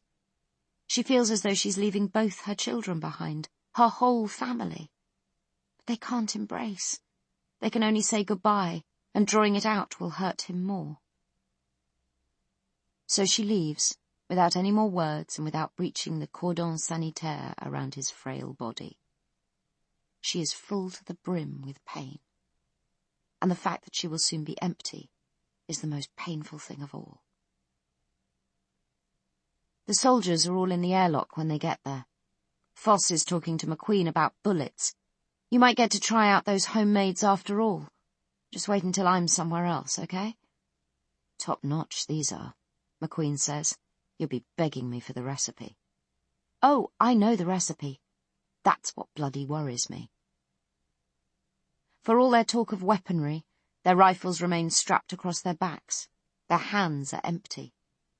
A word, Colonel, Khan says. She beckons him close. Of course. Carlyle leans down towards her, and she whispers in his ear a few terse sentences. The only gift she can give him, but it's not a small one. When she steps back and he straightens, he stares at her in solemn perplexity. Are you sure? He asks her. Yes, she's sure. But that changes... He doesn't finish the sentence, so Khan doesn't have to disagree. Here, now, it changes nothing. It's just the punchline to a joke she won't be alive to tell. Carlyle looks as though he wants to say more, but at that moment Stephen steps out of the crew quarters into the midsection. He has brought the baby to see her off, and the baby's presence somehow eclipses everything else. Stephen holds the tightly wrapped bundle out, gingerly, uncertainly, his eyes flicking from side to side as he tries to avoid so many closely clustered gazes. Khan wraps the baby's tiny hand in both of hers, and leans down to kiss him on the crown of his head, which is covered in unbelievably fine, downy hair. Godspeed, Buster, she whispers. Takes after his dad, Foss says. Poor little bastard. There seems nothing else to say. The moment is suddenly on them. The colonel taps the keypad. The deck plates shake as the airlock's hydraulics wake up. The doors slide back and the soldiers step out onto the broken concrete. Khan climbs down right behind them, wincing as her feet touch down on the parade ground. Her muscles feel wasted, recoilless, but she lines up with the rest as they stand, spotlit by the multiple rows of headlights, showing their empty hands. Showing their number, too. Brigadier Fry knows that Rosie's full complement stands at 7. She has to be aware as the airlock doors slide closed again at their backs that 2 crew members have remained inside. This is an invitation to negotiate, not a full surrender. So the decision rests with her. A man steps into the focus of the headlight beams, where he turns at once into a 2-dimensional silhouette. He's not a soldier.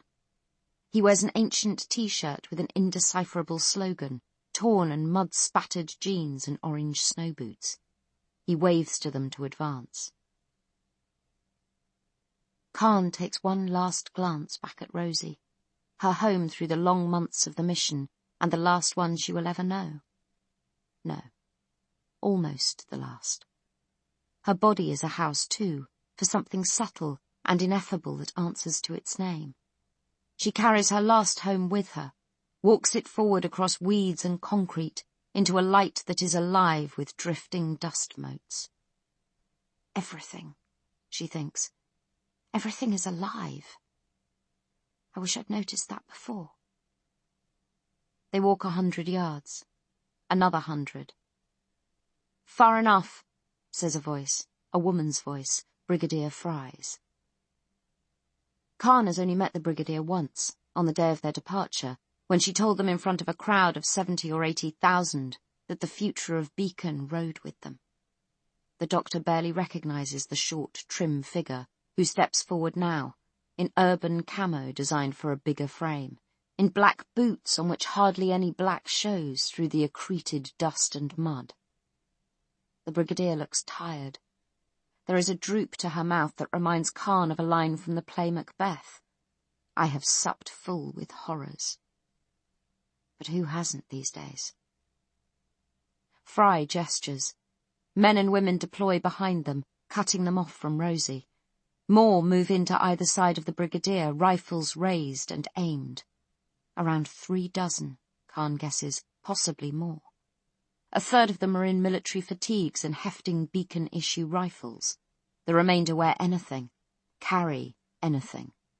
She can see machetes and handmade bows in among the automatic weapons. Like oil and water, the soldiers and the junkers aren't mixing much. The soldiers seem to be holding specific patches of ground between the strutting junker warriors, standing stock still and watching their new allies warily out of the corners of their eyes. The junkers whoop and catcall, nudge and lean on each other as they hold their rough positions, or shift for a better look at what's going down. One of them throws a stone in Rosie's direction, along with a few obscene words. The soldiers stand rigid and silent. Nobody is even pretending that this is business as usual. Fry's gaze scans the little party, and the corners of her mouth tug down. "There are only 5 of you," she says. "Where are the others?" "Still on board," Carlyle says, "with the door locked. They're waiting on my orders, Brigadier, whether to surrender Rosie or to scupper her, along with the uniquely valuable specimen we talked about earlier." Fry is only a few yards from Carlyle now. The men on either side of her are tense and watchful. The colonel will die if he moves his hand towards his sidearm, probably if he moves at all. Fry seems to find his answer mildly puzzling. "To scupper Rosie," she repeats. "How would you do that?" "If we reach an amicable agreement here, you'll never have to find out." Fry smiles. It's a little bleak, a little washed out, but it's there. This is another reason why they're still alive, Khan realizes. The Brigadier has built this moment up in her mind, has promised herself the luxury of a conversation. She wants her moment, and she wants Colonel Carlyle to share it. "I've already given you all the assurances I can, Isaac," she says, "and really you have no bargaining power here.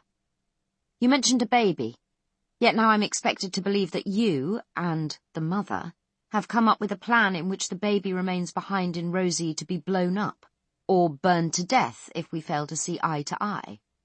I know you better than that." The colonel lets his gaze sweep across the ragged line of junker warriors. "I imagine we've both moved on from the opinions we expressed the last time we talked," he says. And on, Khan thinks. Go ahead, keep it up. While their invisible signal flare goes out into the night. They washed off their E-blocker before they stepped out of Rosie. Every one of them. Even normal hungries can follow very tiny chemical gradients for miles. The feral children have shown themselves more tenacious again, and much more resourceful. "Come on, kids. We're right here. So let's party." But the kids don't come. and Khan's mind feels like a febrile flame, drawing up the light and heat from the searing headlights and turning them into something lighter and hotter still. She's going. She knows she is. Her consciousness will sublime away into the air. The dull-eyed animal that's left behind will make some purposeless movement that startles the soldiers and kicks off the slaughter. That's not how this ends.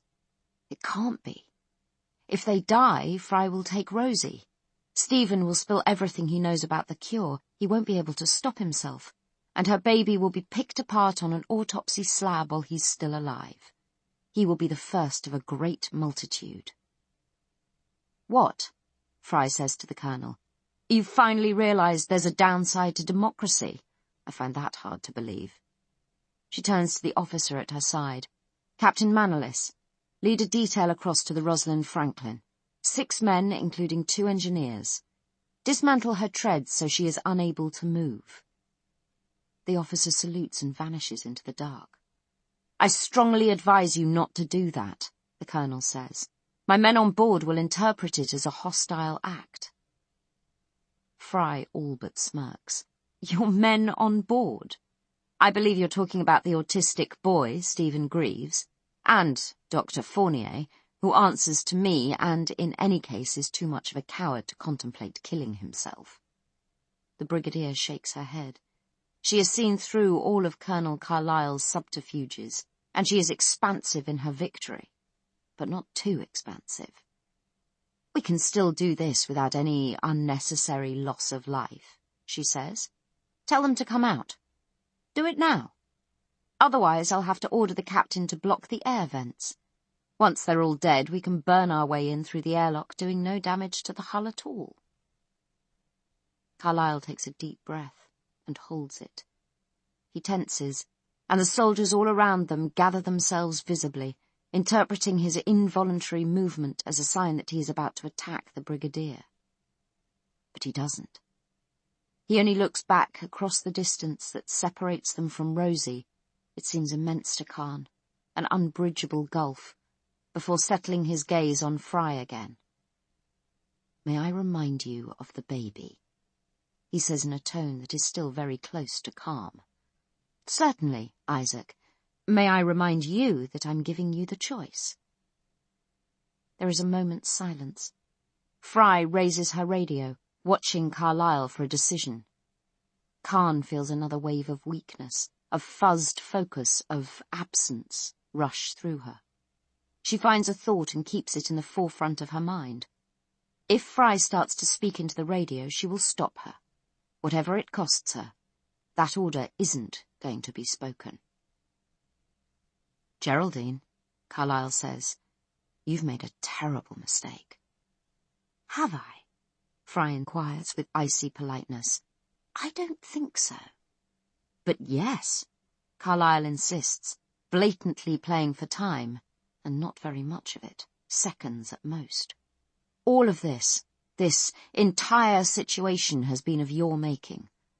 You were so sure that what humankind needed most was you, that you were prepared to kill them all to prove your point, which, by the way, you haven't. Even if you were right in the first place about Beacon needing a strong and centralized command structure, you've achieved precisely the opposite of what you intended. You've introduced chaos and randomness into a system that was barely surviving as it was. The Junkers. You know what they've done, how they live. If Beacon survives, it will be in spite of you. I imagine that will be the kindest epitaph you'll get. I beg to differ, the Brigadier says. It's the conciseness of that reply, after the Colonel's intentionally drawn-out j'accuse, that tells Khan the conversation is at an end. The children have failed them. They're out of time. And so is she. There is nothing left to cling to. She's going out with the tide of her own breath. She will die, and her friends will die, and Stephen, and then her baby last of all. She looks from face to face, trying to find an anchor that will hold her fragmenting mind in this place for a few seconds longer. But every face is turned away from her. a soggy spark of realization flickers, fades, almost dies. Every face is turned. The beacon soldiers and the junkers have their guns trained on Carlyle, on Foss, on McQueen, on Sixsmith. The men and women in uniform with rifles on their backs and pistols on their belts. The clear and present dangers. They have discounted the petite Asian woman in her soiled white lab coat. She is so clearly not a concern, not a factor in any of this. She takes a half-step forward. "Private," she says. Her voice is a pitiful thing, hoarse and fractured, without breath to drive it. She doesn't say it to anyone in particular, and the man who glances in her direction isn't a soldier at all. He's a junker, an alpha male with corded muscle in his arms, braids in his shoulder-length hair, and a moustache that reminds Khan of circus strongmen. The ultimate satirical statement of masculinity. His rifle still pointed at the colonel, he reaches out a hand to push her back. Khan takes the hand in both of hers, turns it so the fleshy part at the base of the thumb is clearly exposed. She might be trying to read his future. But he doesn't have one, any more than she does. She lowers her head and bites down hard. Chapter 59. "If Beacon survives," the colonel tells Geraldine Fry, "it will be in spite of you. I imagine that will be the kindest epitaph you'll get." Fry gives him a glare of frank contempt. "I beg to differ," she says. Something in her bearing changes. It's not easy to define, but it's unmistakable. She draws back a little way. The next time she speaks, Colonel Carlyle knows beyond a doubt it will be to tell her men to open fire. To her left, and out of her direct line of sight, Samrina Khan reaches out and takes the hand of one of the junkers guarding them. Then she bends down, as far as he can tell, to kiss it. It's such a grotesque and unexpected sight that it makes Carlyle falter, stumbling over the temporizing words he's trying to get out. So he says nothing. He just laughs, long and loud, dredging up the sound from the bottom of his chest, drawing it out, shaking his head and wiping imaginary tears from the corner of his eye. Just to buy a few extra seconds, as Fry watches the pantomime, stony-faced instead of giving the order. "Would you care to share the joke, Isaac?" she demands as he subsides. Carlyle waves a hand, as though he's still too helpless to speak. "Ready rifles!" the brigadier raps out. She gets no further than that. The man Dr. Khan just kissed has flung himself violently upon the man beside him. Khan herself has progressed to the uniformed soldier on her other side, taking advantage of his momentary inattention to sink her teeth into his wrist. The man wrenches his hand away and raises his rifle to club her down, but before he completes the motion he freezes on the spot. The rifle slips from his grip, and his feet shuffle as though he is trying to walk, but forgetting the intricate rules. Abruptly he swivels, and charges the private behind him, engulfing her in a clumsy, tight embrace. They topple together. Meanwhile, both the junker Khan bit and the soldier he attacked have each found new partners and borne them down. "Ready rifles!" Fry bellows again. But now the disturbance is spreading. That whole part of the line is involved in a complex wrestling match, the men Khan blessed with her laying on of hands and teeth, passing the bad news along to their nearest comrades, who in their turn. Every man and woman here has enough experience with this to know what they're seeing. This daisy chain is what they dread more than anything else in the world. It's what happens when people are exposed to the hungry pathogen. Somehow, impossibly, Khan has infected them. She is the vector of this micro-epidemic that is spreading now in waves outwards from her. There are shouts of panic. Men and women rising up from the ruck on the floor are summarily shot by those who haven't been affected yet. They haven't figured out that Khan is ground zero because she isn't flinging herself at them in the way the men she touched are. She just stands and watches the chaos she has caused through heavy-lidded eyes, as though she is suddenly exhausted. Brigadier Fry is still yelling orders. They're good orders, too. Step back. Don't engage. Aim low. Isolate and incapacitate. The newly transformed Hungries drop one by one. But so do the men who are firing on them. Something whines by the colonel's ear, invisible, to smack into the skull of a junker 10 yards away. A black stone, angular and highly polished.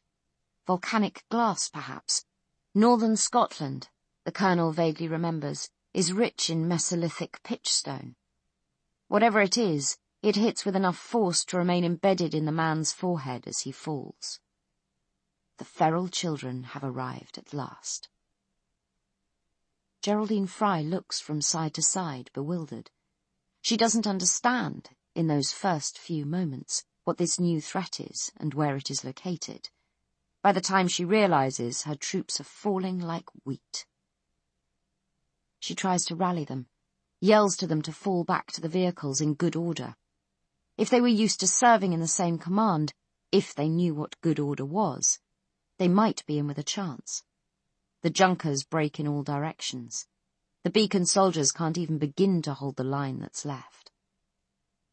An adjutant over by the Challenger turns to relay the brigadier's orders. He dies with his mouth wide open and a spear through his neck, cutting off the words he was about to say. By this time, McQueen and Foss and Sixsmith have shrugged their rifles off their shoulders, have brought them around and up to the ready.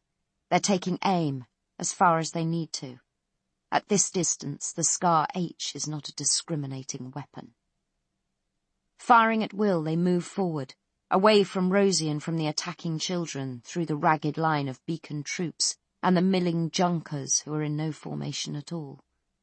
Nothing stands in their way, or at least not for long. They lay down a corridor in the chaos and walk on through it. Carlyle follows them, slower in his gait because of his limp, and more deliberate in choosing targets. He shoots junkers wherever he can, avoids the few uniforms he can see. His sympathies here are for the men and women, surely there must have been some, who thought they were fighting for something real. Breaking through the line is much easier than he had feared. The junkers have scattered, which is a quick and easy suicide. The beacon soldiers are doing what their training tells them to do, kneeling or throwing themselves prone to make a smaller target, using the towering weeds for cover. The enemy out in the night, seeing them by their body heat, kills them just the same. The remnants of Rosie's military escort break out on the far side of the cordon and leave them to it. Predators and prey can sort it out among themselves. The little group sprints into the denser undergrowth at the edge of the concrete field, Carlyle still bringing up the rear. McQueen staggers, emitting a grunt of pain and surprise. He has taken a hit to the upper body, though it's impossible in the dark to say exactly where. His rifle clatters from his grip. He draws his pistol clumsily with his left hand and keeps on moving. Finally, they put the 2 staff cars and the Challenger between themselves and the worst of the gunfire. The plan now is to carry on in as straight a line as they can manage until they reach the perimeter fence, and then follow it widdershins to the base's south gate where Rosie will meet them. It's a terrible plan, built on the optimistic premise that their 2 enemies will obligingly break against each other and leave nobody standing to pursue them. It also assumes that they will not lose each other in the dark. Unfortunately, they already have. The colonel slows, realizing suddenly that Dr. Khan is no longer with them. He turns and looks back the way they've just come, but the headlights of the parked vehicles are the only illumination, and they're all pointing at Rosie on the far side of the parade ground. Small, fleet figures race in and out of the beams. Like bats, they're almost too quick to see at all. When a burst of machine gun fire rips apart the brambles a few feet away from Carlyle, he is forced to move forward again. For another 50 yards. This time it's Sixsmith who stumbles to a halt. She points wordlessly off to the left. "No way!" Foss exclaims incredulously. "No fucking way!" The Brigadier would surely have left at least a token guard on the copter, but there is no sign of them now. Perhaps they went to join the fight. Perhaps, seeing the way things were going, they scattered and took cover. Whichever decision they went with, it will probably make no difference to their eventual fate. The copter is a crude, functional thing, a bulbous egg at the end of a fuselage that's no more than a single steel strut. "What is this piece of shit?" McQueen grunts in disgust. He is bent over like an old man, his right arm folded against his chest. Wherever he was hit, Carlyle does not believe it's a flesh wound. "MH6, Sixsmith mutters tersely, running past him and vaulting into the pilot's seat. "Little bird. I can fly this. I can fly it all the way to Beacon." "Yeah, but we can't ride it," Foss protests. "There's no room."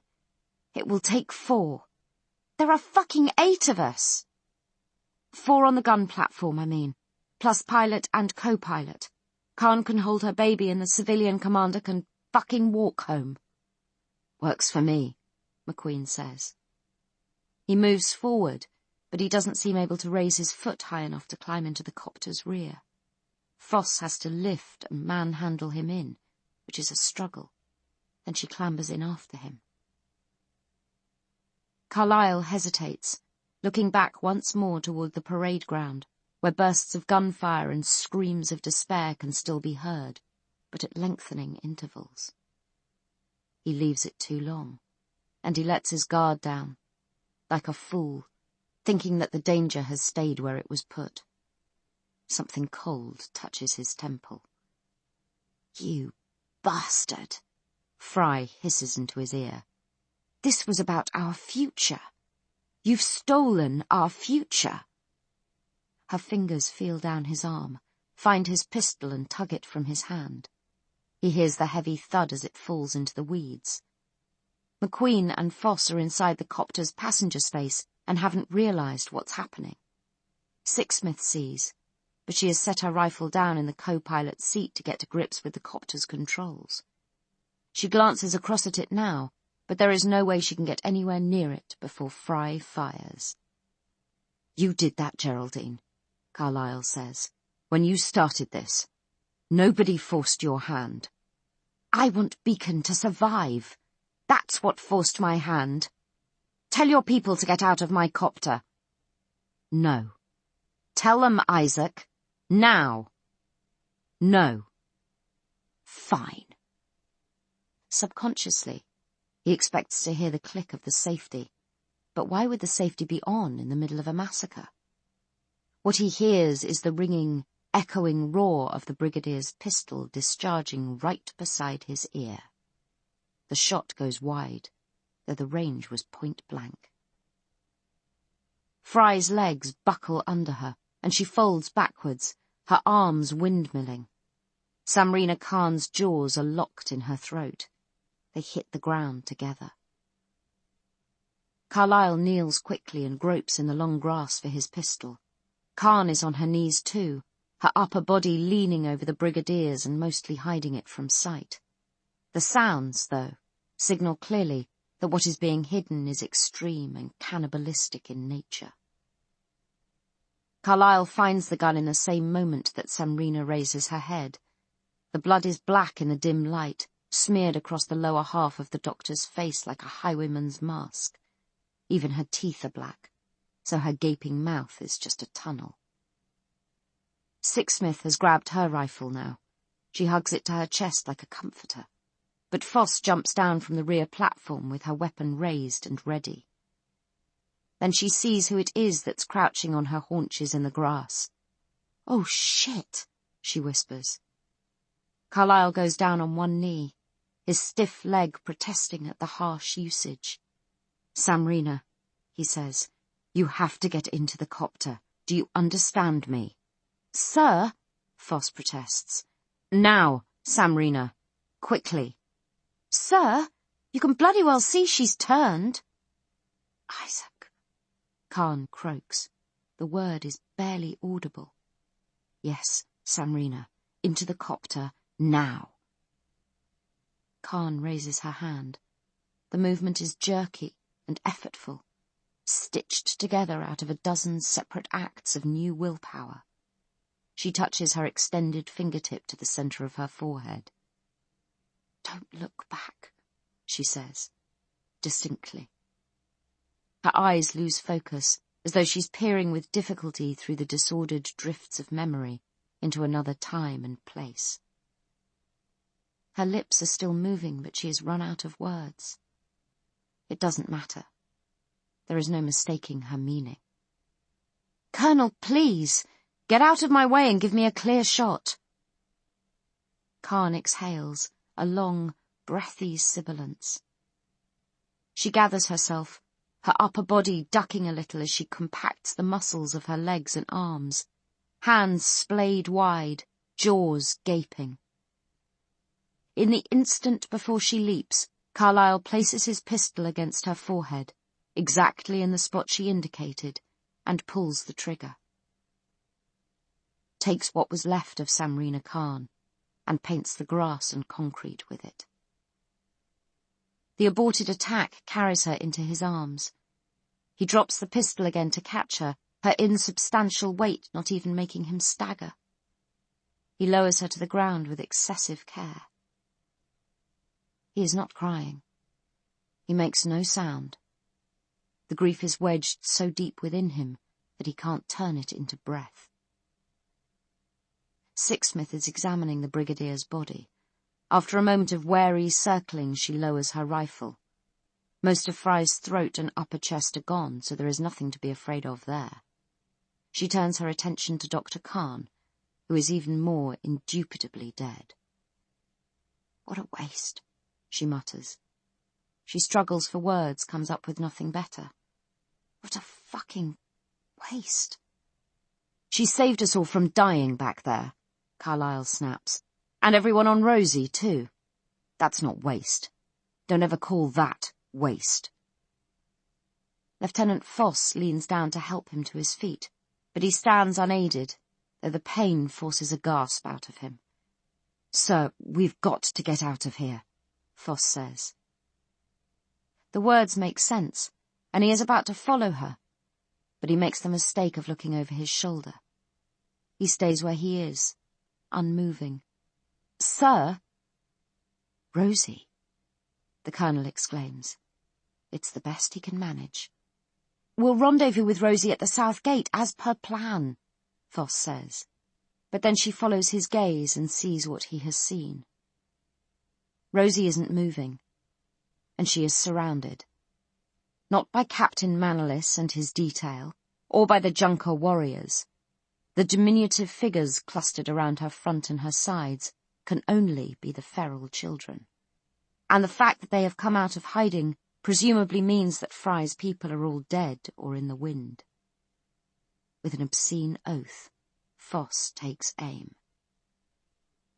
The colonel grabs hold of the Scar H's barrel and forces it down. The midsection door has just slid open. Stephen Greaves emerges from the airlock and steps down into the midst of the children.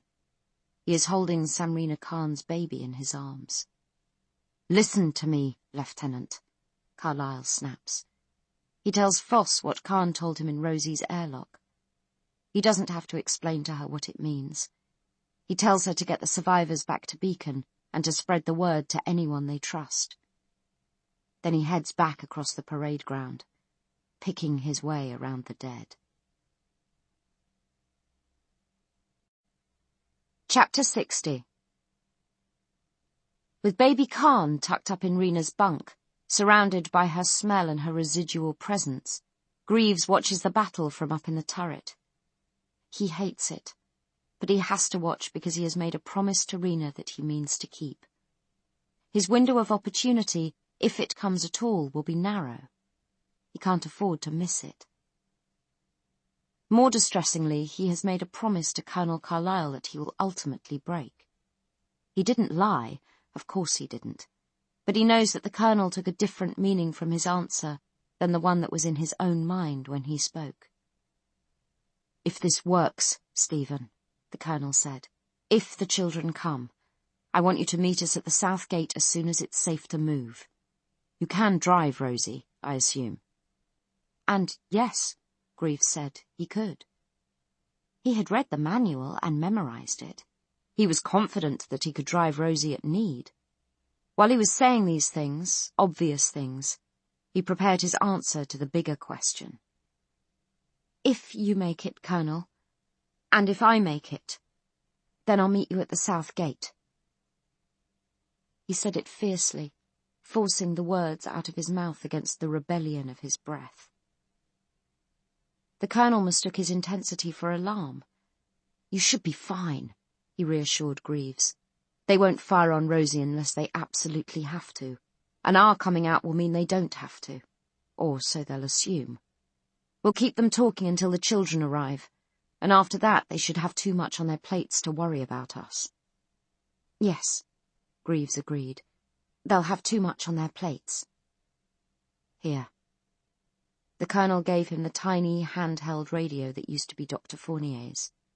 "This is on the Brigadier's frequency, so you can't use it to call us. Not yet. But once you get to the fence, if you don't find us, just keep this on and I'll talk you in."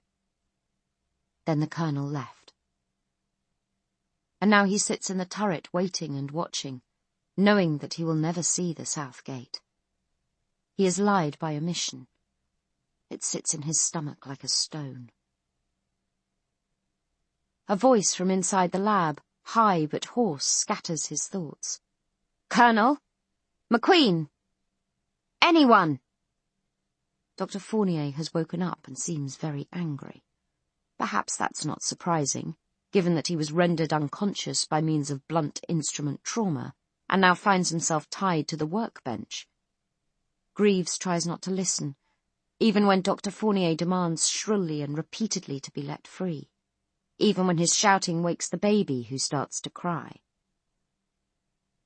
Dr. Fournier is the other reason why Greaves is up in the turret.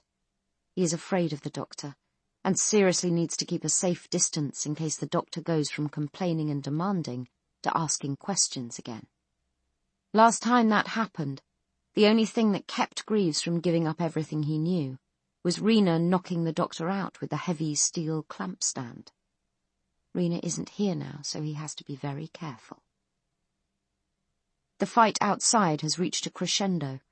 Greaves switches to the infrared goggles, which turn the bloodletting into an abstract play of shapes and colours. He bites his lower lip hard and tries not to think about punctured and perforated flesh, teeth and stones and bullets, blood running out onto the cracked asphalt.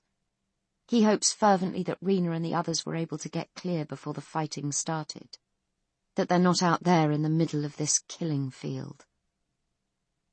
The movement outside goes on for a long time.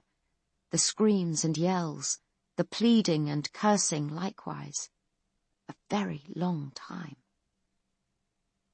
When the last of Fry's troops have been dispatched, the children move forward out of the brambles and the trees into the relative openness of the parade ground. They inspect the bodies, finishing off those who are still moving. Only then do they kneel down and feed.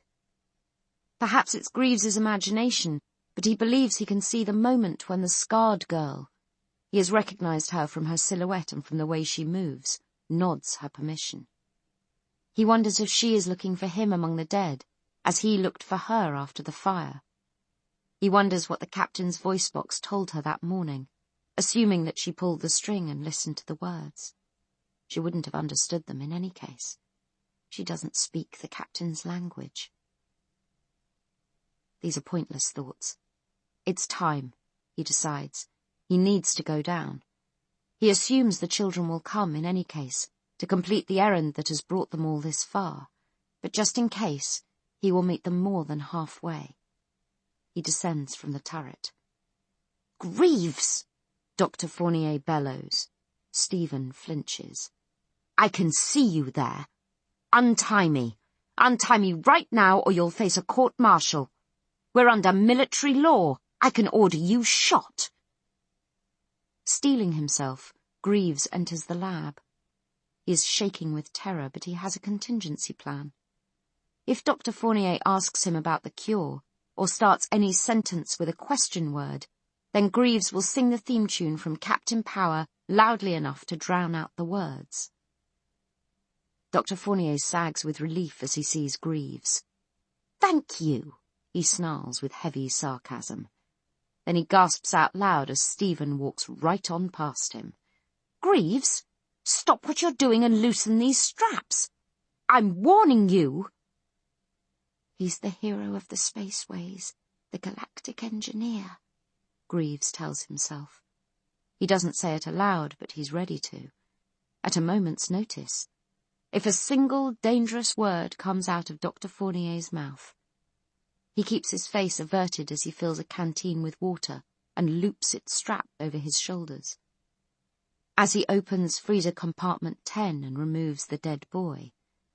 Then, as he sets the cold corpse down on the work table a few inches from Fournier's head, Fournier pulls back from it with a yelp of protest. "I'm warning you is tautologous," Greaves says. He almost shouts it, his strained voice rising in pitch. This is the most dangerous moment, with the feral child actually in Dr. Fournier's line of sight, a visual cue for the forbidden topic. "What?" Dr. Fournier splutters. "To say you're warning somebody is to perform a self-enacting speech act. The warning is contained in the words used to announce that a warning is being given." He's babbling, pushing the conversation like a boulder away from the place where it mustn't go. "Greaves, are you mad?" The doctor's face has darkened to a deep red, almost purple. Perhaps he is. There would be no way of knowing, which of course is always the problem, not just for him, but for everyone. Sanity is a suspended state, moored in nothing but itself. You test the ground an inch in front of you, move forward as though it's solid. But the whole world is in free fall, and you're in free fall with it.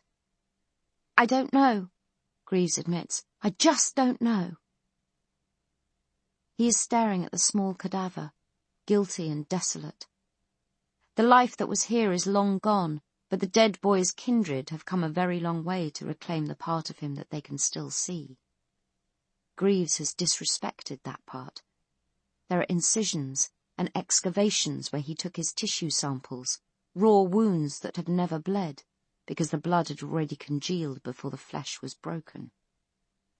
"Greaves," Dr. Fournier's tone has changed.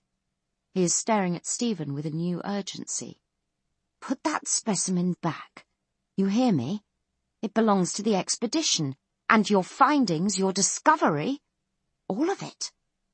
The Colonel will be very angry with you if you do anything to jeopardize our mission, our joint mission. He'll be angry and disappointed. Why would you put at risk everything we've—" Stephen slams the freezer cabinet shut and flees, taking the corpse with him. "He's the hero of the spaceways," he yells. "The galactic engineer." "What? Greaves! Come back!" The baby. The baby is next. Too many things, too many factors to keep straight in his head. He sets the dead boy down in the midsection just inside the airlock door. His hands are shaking. There is no sequence here. None of the things he is doing are in the long, long list of things he has done before. For a moment he is completely lost.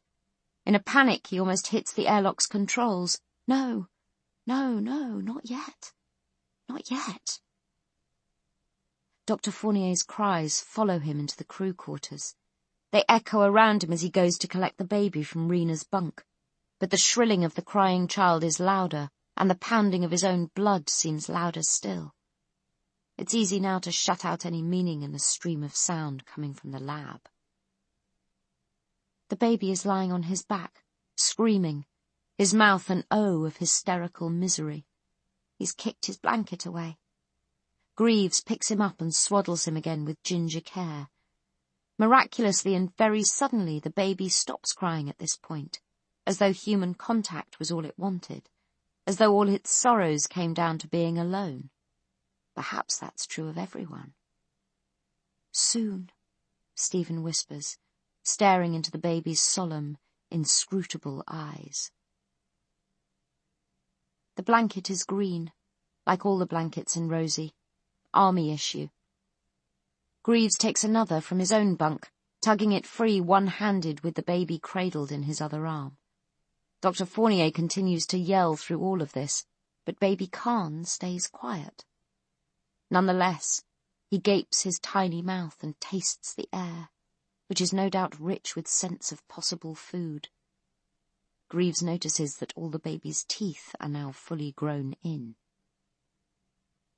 He goes back out into the midsection, carrying the baby in one hand and the spare blanket draped across his arm. Will it be enough? It's all he can do.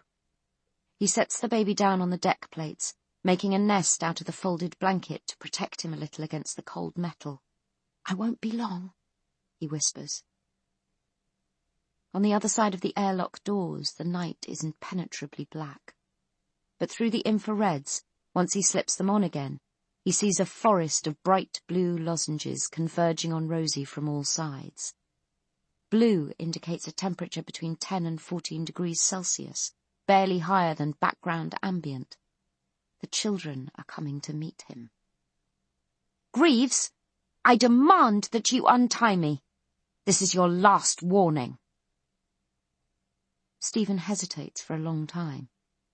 Finally, he goes back into the lab, opens one of the instrument drawers and finds a scalpel. He turns to face Dr. Fournier. The doctor tenses. He shrinks away as Stephen approaches, emitting a sound that's halfway between a whimper and a sigh. Stephen slips the scalpel carefully between Dr. Fournier's clenched fists. The doctor opens his hands and lets the scalpel drop, but then, on the second try, when he realizes that Stephen is not trying to murder him, he accepts it. "You can cut yourself free," Stephen tells him. "Probably. But you'd better not follow me, Dr. Fournier. It's not safe for you where I'm going." Fournier's eyes implore him. "Greaves, wait. Tell me. He's the hero of the spaceways, the galactic engineer. He brings the Terran code to all the planets far and near. For God's sake, Greaves!" But he's gone, still singing. Captain Power's ship was called Copernicus.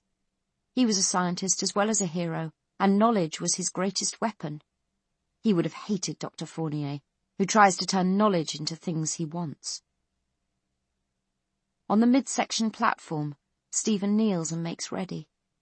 He finds the scarred girl's totem, her gift to him, and slips his little finger through the ring. The smiling man in the red hat and blue overalls dangles between his fingers. He presses the airlock control. As the door slides open, he steps out. Into a mob. The children are everywhere, crowding dozens deep. So many. Have they brought reinforcements this time, or were they always an army rather than a family?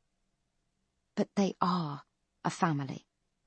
The youngest press against the oldest or hide behind them, peeping out from cover. They grip onto the elbows of the bigger kids or swing from them, kicking their heels, as human children have always done. They are loved and protected, their place absolutely acknowledged. They make no move towards Greaves. Perhaps having the door just slide open in front of them when they are gearing up for a siege throws them a little off their stride. He holds up the keyring for them to see and waits. He has no idea whether the little man with the M on his hat will make a difference, but once again it's all he's got. A ripple of interest goes through the children like a breeze through grass. They know whose sigil this is. Then something else goes through them. The scarred girl herself, striding confidently along a corridor that opens ahead of her and closes again in her wake. The children step out of her path quickly enough that she is able to maintain a steady pace, never having to slow or stop. She walks right to him. She extends her hand and touches the keyring with the tip of one finger, as though she is acknowledging a kinship or a debt. They exchanged gifts. She remembers. Stephen looks down at her waist, expecting to see Captain Power's voice box among the baubles hanging there, but it's not. When he looks up again, it's in her hand. He releases a held breath. He still has far to go, but he feels as though he is on the right road. Without shifting his ground, he half turns and points, raising his hand slowly and carefully behind him, towards the airlock, actually towards the midsection platform. He has left the lights on there so they can see. More gifts. Baby Khan lies on his back, quiet and good, kicking his legs just a little. Beside him, swathed in an identical green blanket, is the dead boy. It's not an equation. Greaves is not saying anything about their relative importance. He's just saying, they're both yours. One living, one dead, but they're yours. See that. 2 or 3 of the nearest children step forward, but the scarred girl stops them again with a single syllable. She is still looking at Stephen. She makes the exact same gesture he just made, points her finger at the living and the dead, then lets it fall. It's probably a status thing. He has to come to her. He has to bring his offerings and lay them down before her. He moves as slowly as he can, partly to avoid triggering any violent responses, and partly to maintain the sense that this is a ritual. He steps onto the platform and picks up the dead boy. The radio crackles in his pocket, speaks thin and broken words. Reluctantly, he sets the dead body down again, takes the radio out and puts it to his ear. Yes? Greaves, it's Colonel Carlyle. Greaves considers many possible answers, settles on one that he hopes will fend off profitless questions. I can't talk right now, Colonel. I'm busy. I know. I can see. I'm out on the parade ground, 50 yards away. If you close the airlock, I think I can disperse the children without harming them. Greaves is appalled. No, he yelps. Don't. Please, Colonel, don't do that. Don't fire on them. Then what support can I give you? Greaves looks out into the dark. He shakes his head in case the Colonel is actually close enough to see him. None, he says. Lad, you're going to get yourself... It's fine. I'll be fine. This is the only way, Colonel, the only way. Don't do anything. He hesitates. There's so much he can't explain, but maybe one thing that he has to keep the Colonel from running in with his rifle and ruining everything. But he's bad at explanations that aren't technical, and he is almost certain that the technical explanation won't work here. You know, he tries, with kittens, if they smell wrong or look wrong, sometimes the mother will eat them. What are you talking about? The Colonel asks. Rena's baby. He has to go to his people, Colonel. His people, but... For a few seconds there is nothing but static on the line. Then the Colonel's voice says, All right, I understand. Go on, Greaves. That's all, Greaves says. I want them to accept him. I promised Rena. And if I do everything right, it might be okay. But if you fire... Please don't, Colonel. Please don't do anything. Whatever you see. He switches the radio off and sets it down on the floor. Then he picks up the little corpse again and brings it out. The whole tribe is waiting in silence, taking their cue from the scarred girl. But a shiver of movement goes through them all when they see, or perhaps smell, what Greaves is carrying. One of the children speaks, a murmur of liquid syllables. Another makes a sound like a soft moan. The girl inclines her head and makes a brusque movement with her hand. She clicks her tongue. 4 living children take the dead one from Stephen's hands and bear him to her. The scarred girl touches the boy's forehead and then her own. They lay him at her feet as softly as if they were trying not to wake him. Stephen goes back inside. bends and scoops up baby Khan. The baby makes a small noise in his throat. Gah! His clenched fists paddle as though he's squaring up for a fight. Stephen raises him high as he descends from the platform again. He walks to where the scarred girl stands, in the midst of her people. He turns slowly, letting all of them see baby Khan and smell him. Moving as slowly and smoothly as he can, he goes down on one knee, then on both. He holds out the fragile bundle for the scarred girl to take. She examines baby Khan critically for the space of 2, 3, 4 heartbeats. She tucks Captain Power's voice box back into her belt. She takes the baby from him. With one hand she unwraps the blanket and casts it aside, almost with distaste. Her nostrils flare. The tableau holds for 1 heartbeat, and then another. Finally she speaks, a melodious stream of sounds with no consonants in it, no hidden rocks to break the flow. One of the other children, a boy older and taller than her, shrugs off a woolen shawl he is wearing as a sash and offers it up. The scarred girl takes it and swaddles the baby in it. She licks the tip of her thumb and anoints his forehead, very gently with her spit. A baptism. And since it's a baptism, Stephen takes the risk of speaking. Sam, he says. He points to the baby, nods, smiles. Sam. The boy who gave up his shawl goes to take up the fallen blanket, waste not, want not, but the scarred girl shakes her head and he backs away. Clearly there are boundaries here that matter. Thank you, Stephen says. The girl answers him, but he doesn't understand her any more than she understood him. And now comes the hard part. He rolls up his sleeve, all the way to the elbow. Taking the canteen of water from his shoulder, he unscrews the cap and pours the water over his exposed forearm. He rubs the whole area with the palm of his other hand, wiping away the E-blocker gel that disguised his scent. He holds up his wrist, which now, he hopes, smells of all things that are good to eat. Go ahead, he says. The scarred girl stares at him in perplexity. Her severe stare seems to ask a question. Is this how we treat our friends? You have to, Stephen explains, knowing the words are futile. He is relying on her instincts, not her understanding. Otherwise, when they ask me, I'll tell them that there's a cure, how to make it. Men with weapons will come after you, many, many more than are here now.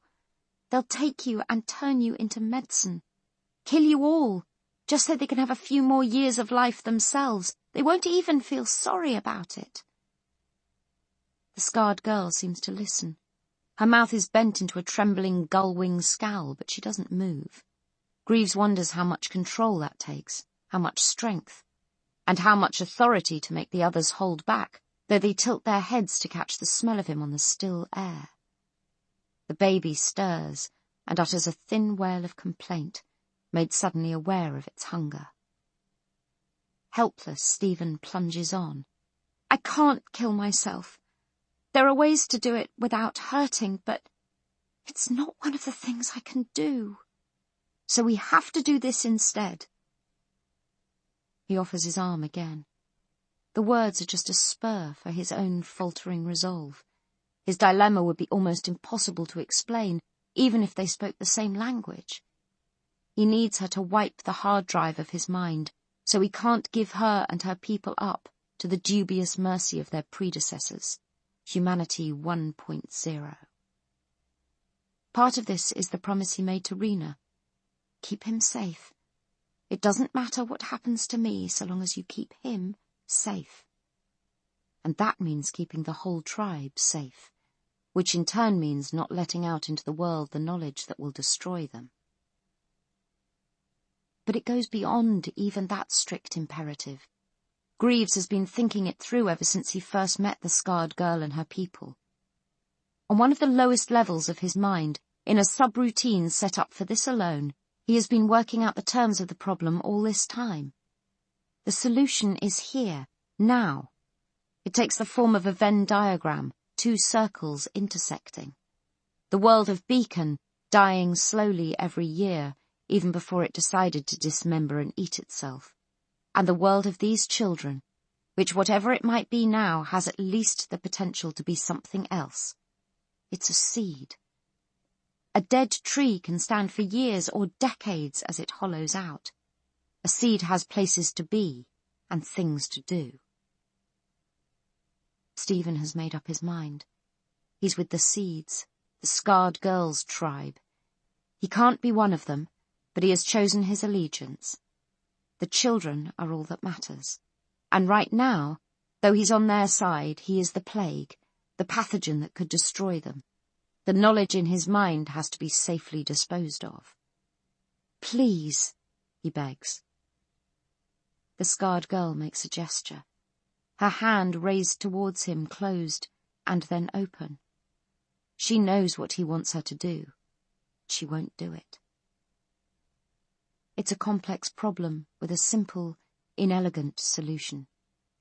Stephen extends his hand to touch baby Khan's forehead. Sam, he reminds them all. His name is Sam. He puts the tip of his thumb against the baby's lips. The baby's jaws work back and forth, sawing at Greaves's flesh. It's very hard for the tiny teeth to get a purchase, but once they do, they punch through his skin cleanly and quickly. They're very sharp. The baby takes its first meal. Stephen lets go of his humanity with much more relief than fear. It was an awkward burden to carry at the best of times. Chapter 61. The Colonel returns to Rosie across a field strewn with the bodies of the dead. All of the corpses he sees are adults and half devoured. Brigadier Fry's troops seem to have given a poor account of themselves. Of course the children won the field, and therefore have had the opportunity to take their dead away with them. Certainly there's no sign of them now. Rosie's airlock still stands open, but the area around it is deserted. Carlyle is not surprised.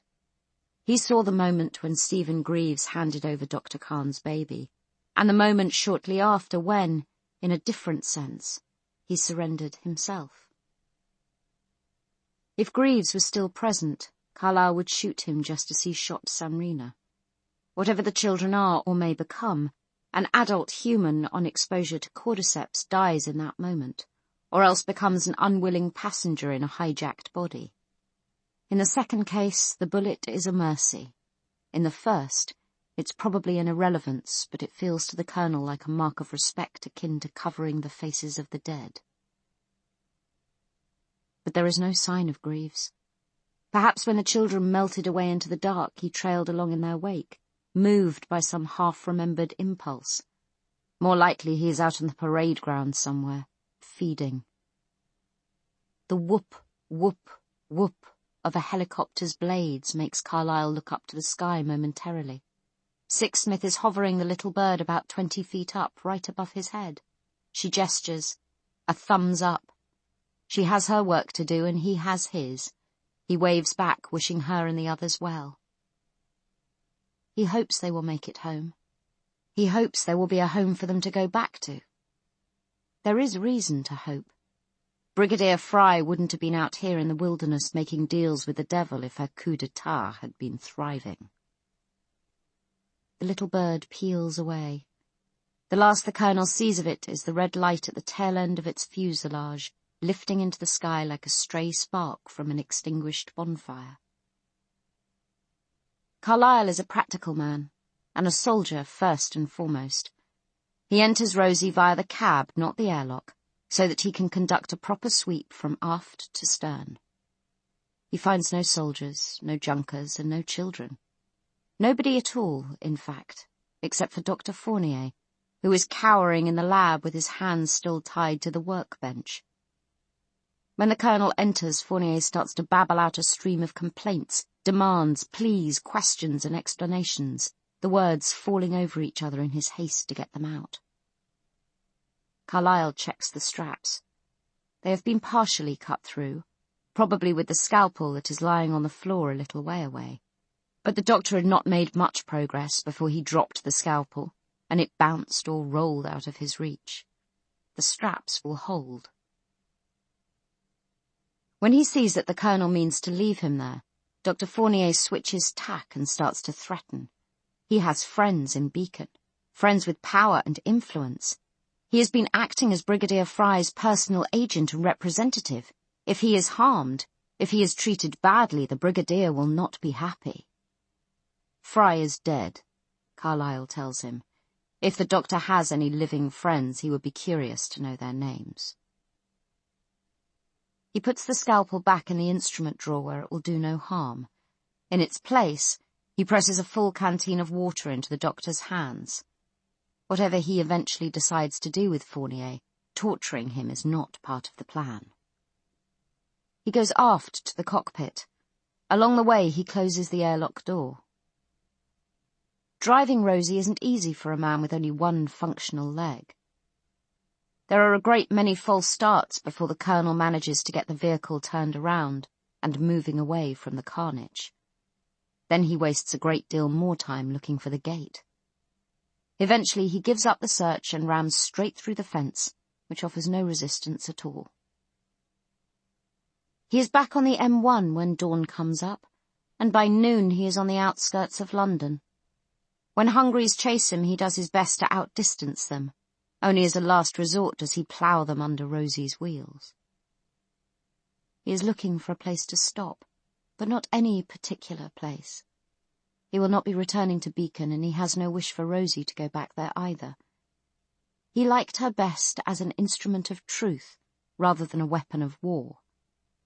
He will leave her somewhere where she is unlikely to be found by anyone in need of such a weapon, somewhere in the capital's endless labyrinth of streets. When the intransigent spike of the Senate House Library appears in the centre of the forward window, he knows he has reached his destination.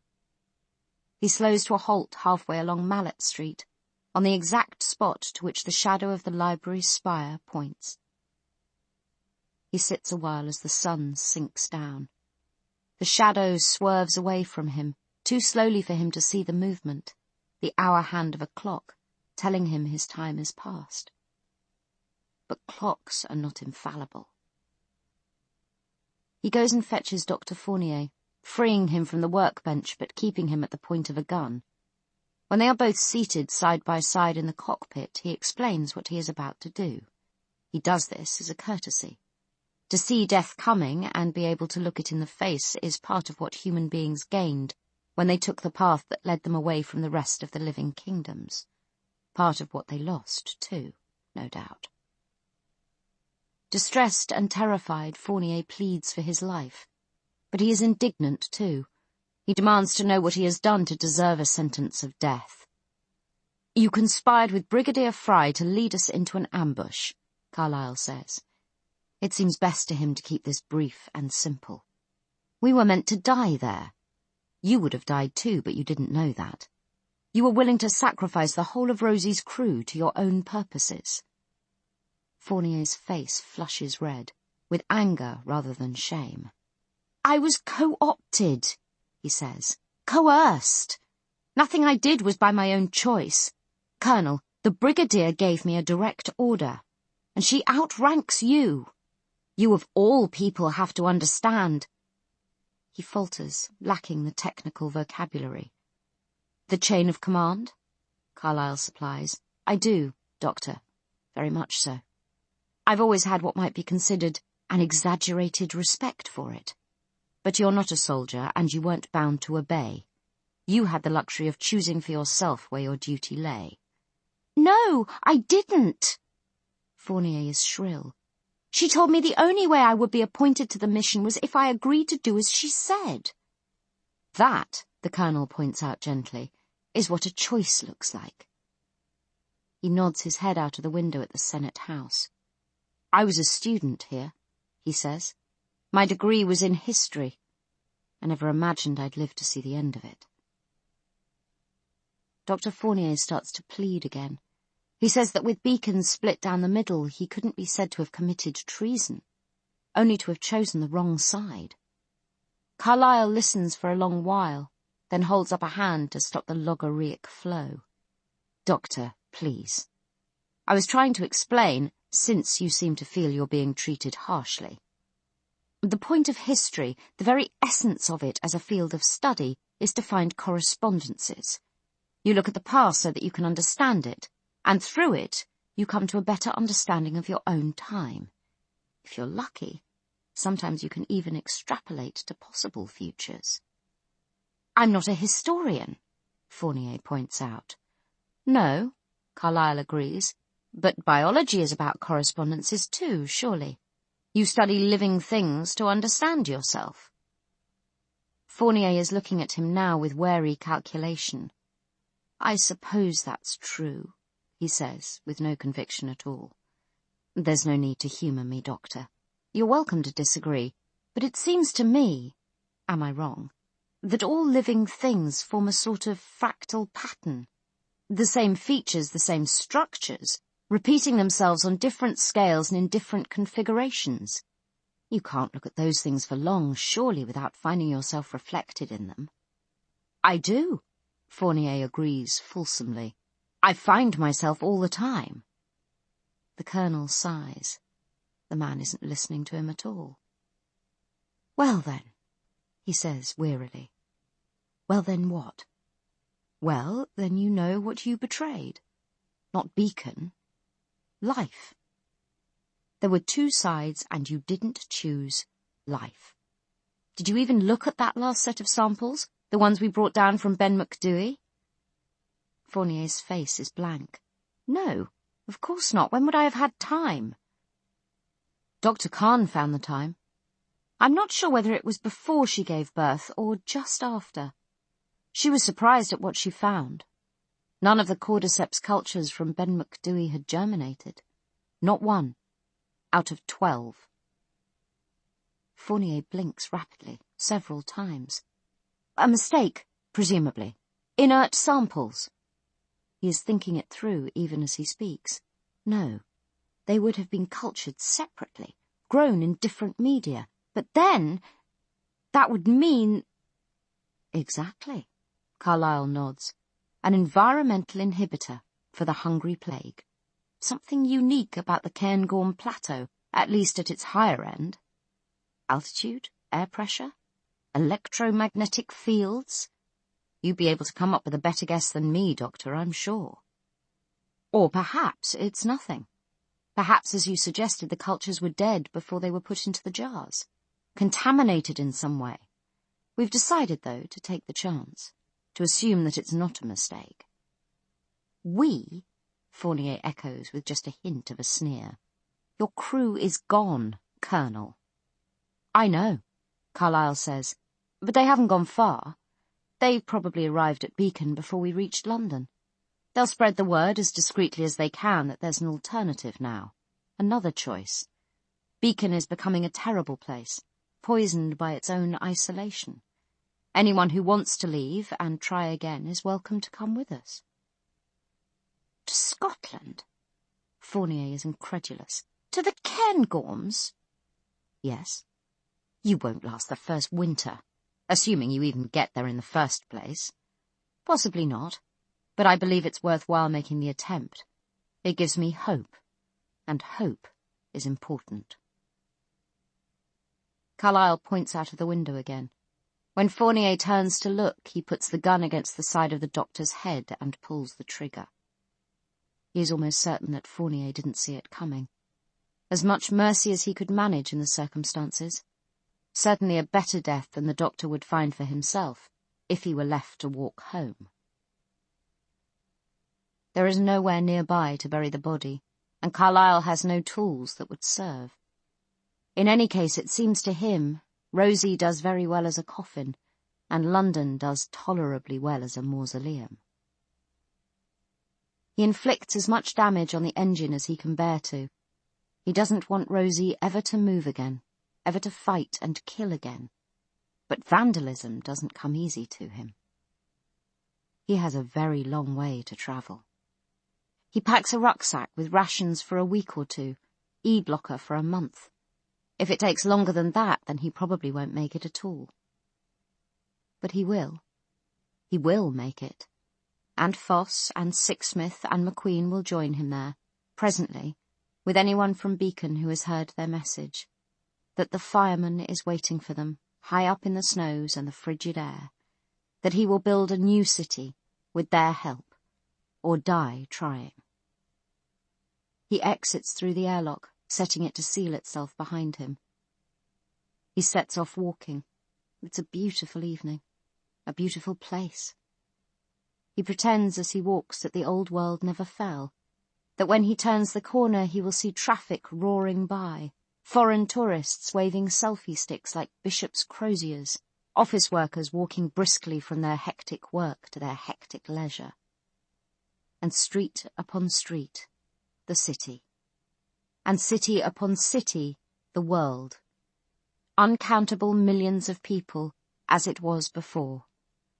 He imagines that history stretches before him as well as behind, a river so broad and deep it makes the Thames look like nothing more than a teardrop rolling down the world's rugged cheek.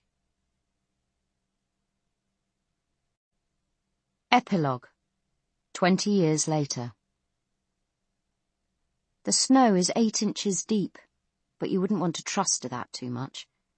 This is glacial moraine, sown through and through with rifts and fissures, into which snow has drifted until they've filled to the brim. If you don't test every step before you take it, you can sink into a hollow that's deeper than your height, with rocks as sharp as teeth at the bottom of it. Nonetheless, the little group of figures down on the eastern slope is making steady progress. They tack left and right, all together, and they keep on coming. There are places on the slope that are still in shadow, the blood-tinged dawnlight poking patchily through the peaks above. But the 6 men and women don't slow down to probe the blank expanses ahead of them, and they don't put a foot wrong. Foss is struck as she watches them come by. How young they look, the oldest barely 30. That's not the most striking thing about them, though. What she noticed first, and can't keep from thinking about, is how lightly they're dressed. Short jackets, open to the biting wind, no hats. If they were human, normal, baseline human, 1.0 human, they'd be dead. So they're what the Colonel said they had to be when they were first sighted at the edge of the plateau. They're hungries. And there are more of them down at the bottom of the slope, half a mile back. This is just the vanguard. Foss turns and walks back the way she came, up to the top of the slope, and then north along the razor edge of what used to be called the Larrigrew Pass. There are 3 sentries stationed in the rocks above the pass. They can see Foss as she comes, and they can see each other. She raises her rifle horizontally and holds it in the air for several seconds in her left hand. It's a prearranged signal that means, hold your positions and do nothing unless directly attacked. The sentries, who have been straining every nerve since she went down slope, relax a little and return to their vigil. They have enough discipline not to shout questions at her as she walks on by. Around the shoulder of the mountain, above the swollen exclamation point that is Loch Etchacken, is a settlement made of 90 tents and 37 wooden huts. Sprawling, ragged and dirty, surrounded by mounds of its own rubbish that will stay on the mountain until the spring thaw makes it safe to take them down to the sinkhole below the pass that is the settlement's official waste disposal. On an ordinary day, even this early in the morning, there would be people walking or running across the open ground between the tents, children on their way to school, men and women coming back from a hunt, or from the barns along the line of the pass with sacks of turnips or onions on their backs. But this isn't an ordinary day. A few more of Foss's people stand on guard at their posts on the upslope and at the ends of the tent avenues. Everyone else is 3 miles down the pass, hidden in a defile whose mouth has been painstakingly camouflaged, ready to retreat up or down the mountain depending on which signal flare they see. Foss goes to the council hut, where the Colonel sits alone and makes her report. Carlyle gets to his feet. It's not a quick or easy process these days. The years have not been kind to his old injury, or more generally to his hips and lower back. Foss has to resist the urge to give the frail old man a hand up, knowing that the reminder of his weakness shames him. "We'll go down to them," he says. "Okay," Foss agrees. "But I'll lead, Isaac. You don't have to come." "Yes," he tells her, "I do." So it takes a good long time for them to get out onto the moraine, and after that they slow down more than somewhat. Foss could wish that the Colonel had left this in her hands, though she knows why he hasn't. The people who left Beacon to found this precarious community put their trust in his name and reputation. He carries that responsibility like a physical weight. All the same, she would have preferred for them to make their stand further down the plateau, if only because it will give the rest of the good citizens of Rosie's town more of a head start if the balloon goes up. 100 yards down from the northeastern edge of the moraine, there is a rock shaped a little bit like a squatting rabbit. A small burn cuts in front of its base. McQueen is waiting for them there, and he gives them a nod of greeting as they come up. "They're almost here," he says with a sidelong flick of his gaze. "I've wired the rock with C4 in a couple of places, so we can throw them a decent party if we have to. This is a good enough place to wait." Foss agrees. The sentries above will be able to see them clearly, so she doesn't have to worry about getting the signal out. They space themselves out to either side of the Colonel, rifles at parade rest, while their visitors climb the last few 100 yards up the slope. When McQueen judges that they're close enough, he waves them to a halt. They understand his gesture and they obey it, which has to count as a good start. Nobody's ripping anyone's throat out, or at least not yet a while. So young, Foss thinks again, and weirdly so beautiful. The whites of their eyes are cordyceps grey, but their skin is perfect, not dried out and broken with frost, scaly from vitamin B deficiency or ridged with keloid scars. They even look a little tanned, which suggests they may have started their journey a long way further south. That's not true of their leader, though. She's white blonde and albino pale, her skin utterly without pigment. Her age is difficult to guess, but she's certainly not the oldest here. She carries herself with an unself-conscious grace, without arrogance, almost without emphasis.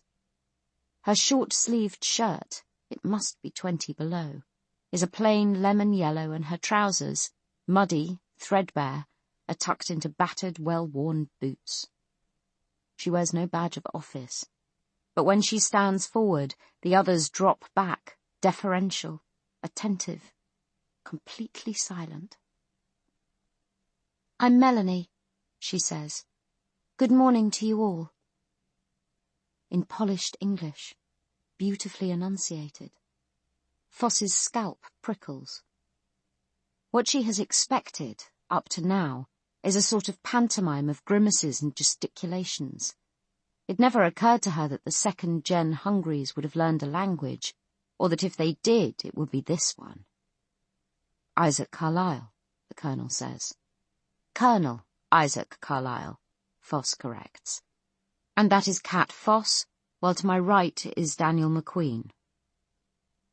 The woman looks at each of them in turn, takes time to assess them. It's a close enough examination that Foss tenses a little and starts to measure distances and angles. If Snow White here wants to start something, they'll meet her halfway. "We've been looking for you for a long time, Colonel Carlyle," the woman says. Carlyle says nothing, but McQueen rises to the bait and Foss is not surprised. "Really?" he says. "And why's that?" The woman, Melanie, holds her arms out from her sides, palms open. "We didn't think there were any of you left," she says. "It seemed too much to hope for. But we didn't want to give up the search while there was still a chance." Is it Foss's imagination, or did one of the guys further back just lick his lips? "There are plenty of us left," she says, "up here and in lots of other places besides." "No." The word is flat, unemphatic. Melanie shakes her head. The world is poison to you now. Apart from this one place, apparently. Beacon and the Junker tribes died out at the same time, and then there was just us. Or so we thought. That's a cute little euphemism, McQueen observes. Died out. You mean they were eaten, right? No. Melanie looks cast down for a moment, guilty almost. The cordyceps pathogen became airborne. All humans everywhere became hungries all at once, except for you. Foss is stunned by the words, not because they come as a surprise. Nobody who has left the mountain has ever come back, in more than a decade, or else they came back changed, rabid, whether they had bite marks on them or not. It's been plain for a long time that the plateau is an island in an invisible but toxic ocean. But still, to hear it said fills her, in a few moments, with a decade's worth of fear and grieving. It's one thing to be in exile and another thing to know it. She hadn't even realized she was lying to herself until she feels the tears freezing on her cheeks. Then how did you know to look for us? Carlyle demands. Mild, not confrontational, not acknowledging the hopelessness of their position. Melanie's face creases with earnestness. We didn't, she says. I told you. It was just that we wanted to do everything we could before we finally, officially, gave up the search. Some friends of mine looked at old records from before the breakdown and drew up a list of places where extreme weather patterns or unusual microclimates might offer some, she chooses the word with care, protection for you. I've had teams searching those areas for years now, whenever they could be spared from other work. And finally, last year, they found you. Everyone was really excited when they brought the news back. Yeah, McQueen says, deadpan. I bet. Nothing like varying the menu. Melanie's 5 companions bridle at this. They try to keep up their expressions of disciplined impassivity, but anger shows itself momentarily, here and there, in the twitch of a mouth or the narrowing of an eye, like small sparks struck off grey stone. One of the 5 clenches his fists, then slowly relaxes them again as Melanie goes on in the same even tone. We didn't announce ourselves at once, because we wanted to be sure we understood your situation. We've been watching from a distance, as discreetly as we could, building up a picture. And do you? Carlyle asks. Understand our situation? I think so, Melanie says. Yes. Once again she looks at all 3 of them in turn, as though she's aware these words might hurt, and is solicitous of their feelings. You're weak, barely surviving. This is hard land to live in, and even harder land to farm. Your harvest a few weeks ago was the worst since you arrived here. You don't have enough food left to see more than half of you through to next spring. Plus, I'd imagine you're starting to see cases of scurvy and rickets, because there isn't enough fruit or calcium in your diet. So even if you survive the winter, you're going to be in an even worse position going forward. Probably your colony has 2 or maybe 3 years left. Maybe not so long. She stops speaking, and dead silence follows. Foss exchanges a glance with McQueen, and she's happy to read in his face that they're on the same page. They'll let the Colonel take the lead on this one, and they know exactly what he's going to say. He draws in a long breath and lets it out again, steadying himself, finding words that are equal to the moment. You won't take us easily, he says, or without great cost to yourselves. Melanie tries to break in, but he goes on, speaking over her. I won't bother to deny what you've seen with your own eyes. Yes, we're weak. Our bodies are. But trust me when I tell you that the people who came here were the strongest Beacon had to offer. They walked 400 miles for the bare chance of a new life. They'll do more for the chance to keep it. Melanie seems flustered, dismayed. But, she says, Colonel. So come when you're ready, Carlyle invites her. You'll find us ready too. Colonel, we came here to help you. Carlyle is already turning away as she speaks. He's caught there, on the cusp of the movement. Melanie laughs in pure embarrassment, as if she can't believe they were coming at this conversation from such different angles, that things she took as given still needed to be said. Someone has to play the straight man. Foss finds it's her. What are you talking about? She inquires. Melanie points off down the slope. The rest of her underdressed entourage have advanced a little, and now they're setting down boxes and crates in a rough and ready cairn. Food, she says, and medicines. The plastic coolers are full of rabbits, freshly caught as we came up. The wooden crates are apples and greengages. You can eat those, yes? Greengages, McQueen says. It's hard to read his tone, but Foss's mouth has filled with saliva just on hearing the word. We thought fresh fruit and protein would be your most pressing needs, Melanie says. The rest is negotiable. We don't cultivate grain for ourselves, obviously, but we can grow it for you. You'll tell us what you need. What we don't have, we'll find or make. They're speechless for a moment or two. Then the Colonel, who is still standing half-turned away from the girl, asks her the question that's uppermost in all their minds. Why? Melanie doesn't seem to understand, so he asks again. Why would you do this? Because we can, she says. She seems genuinely puzzled by the question. Because we thought you were all gone, and we're so happy that we were wrong. That your people and my people can meet and talk and learn from each other. You'd just have been legends to us otherwise. She smiles, as though that thought strikes her as funny. I know how legends work. In a few generations there'd be 1,000 wild stories about you, and the truth, well, the truth would just be a story a little less interesting than the rest. Now that we've found you, we'll keep looking. Not just up here in Scotland, but elsewhere in the world. We've already started to equip an expedition to France and Switzerland. I mean to the places that used to be France and Switzerland. You might not be the only ones after all. The crates and boxes are still piling up at the bottom of the slope. It's starting to look as though there might even be enough to make a difference. Thank you, the Colonel says, with awkward formality. We appreciate your offer of assistance. You're very welcome, Colonel Carlyle. But we need to ask a favour in return. Here it comes, Foss thinks. The catch. There was bound to be one. You're old, you're sick, you're criminally insane. Who do they think will be prepared to throw into the lunch basket? We're bringing you something else, Melanie says, and this time her smile is wider. There's definitely a joke they're not getting. Someone else, I should say, and we want you to make her at home. We want that very much.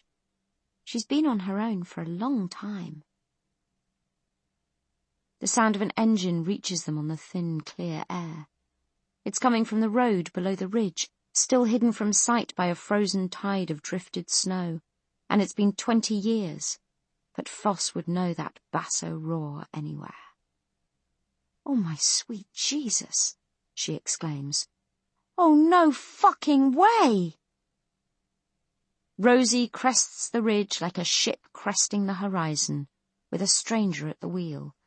A dark-skinned woman in torn and faded fatigues, grimacing with effort as she urges the vehicle's unwieldy mass slantwise up the sliding scree.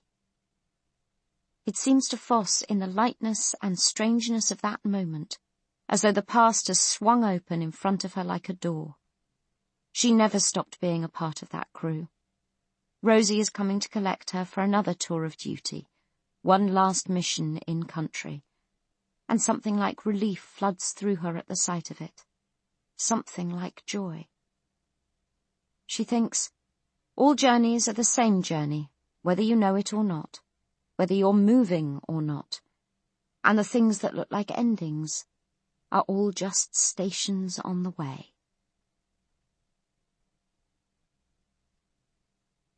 You've been listening to The Boy on the Bridge by M.R. Carey, read by Finty Williams.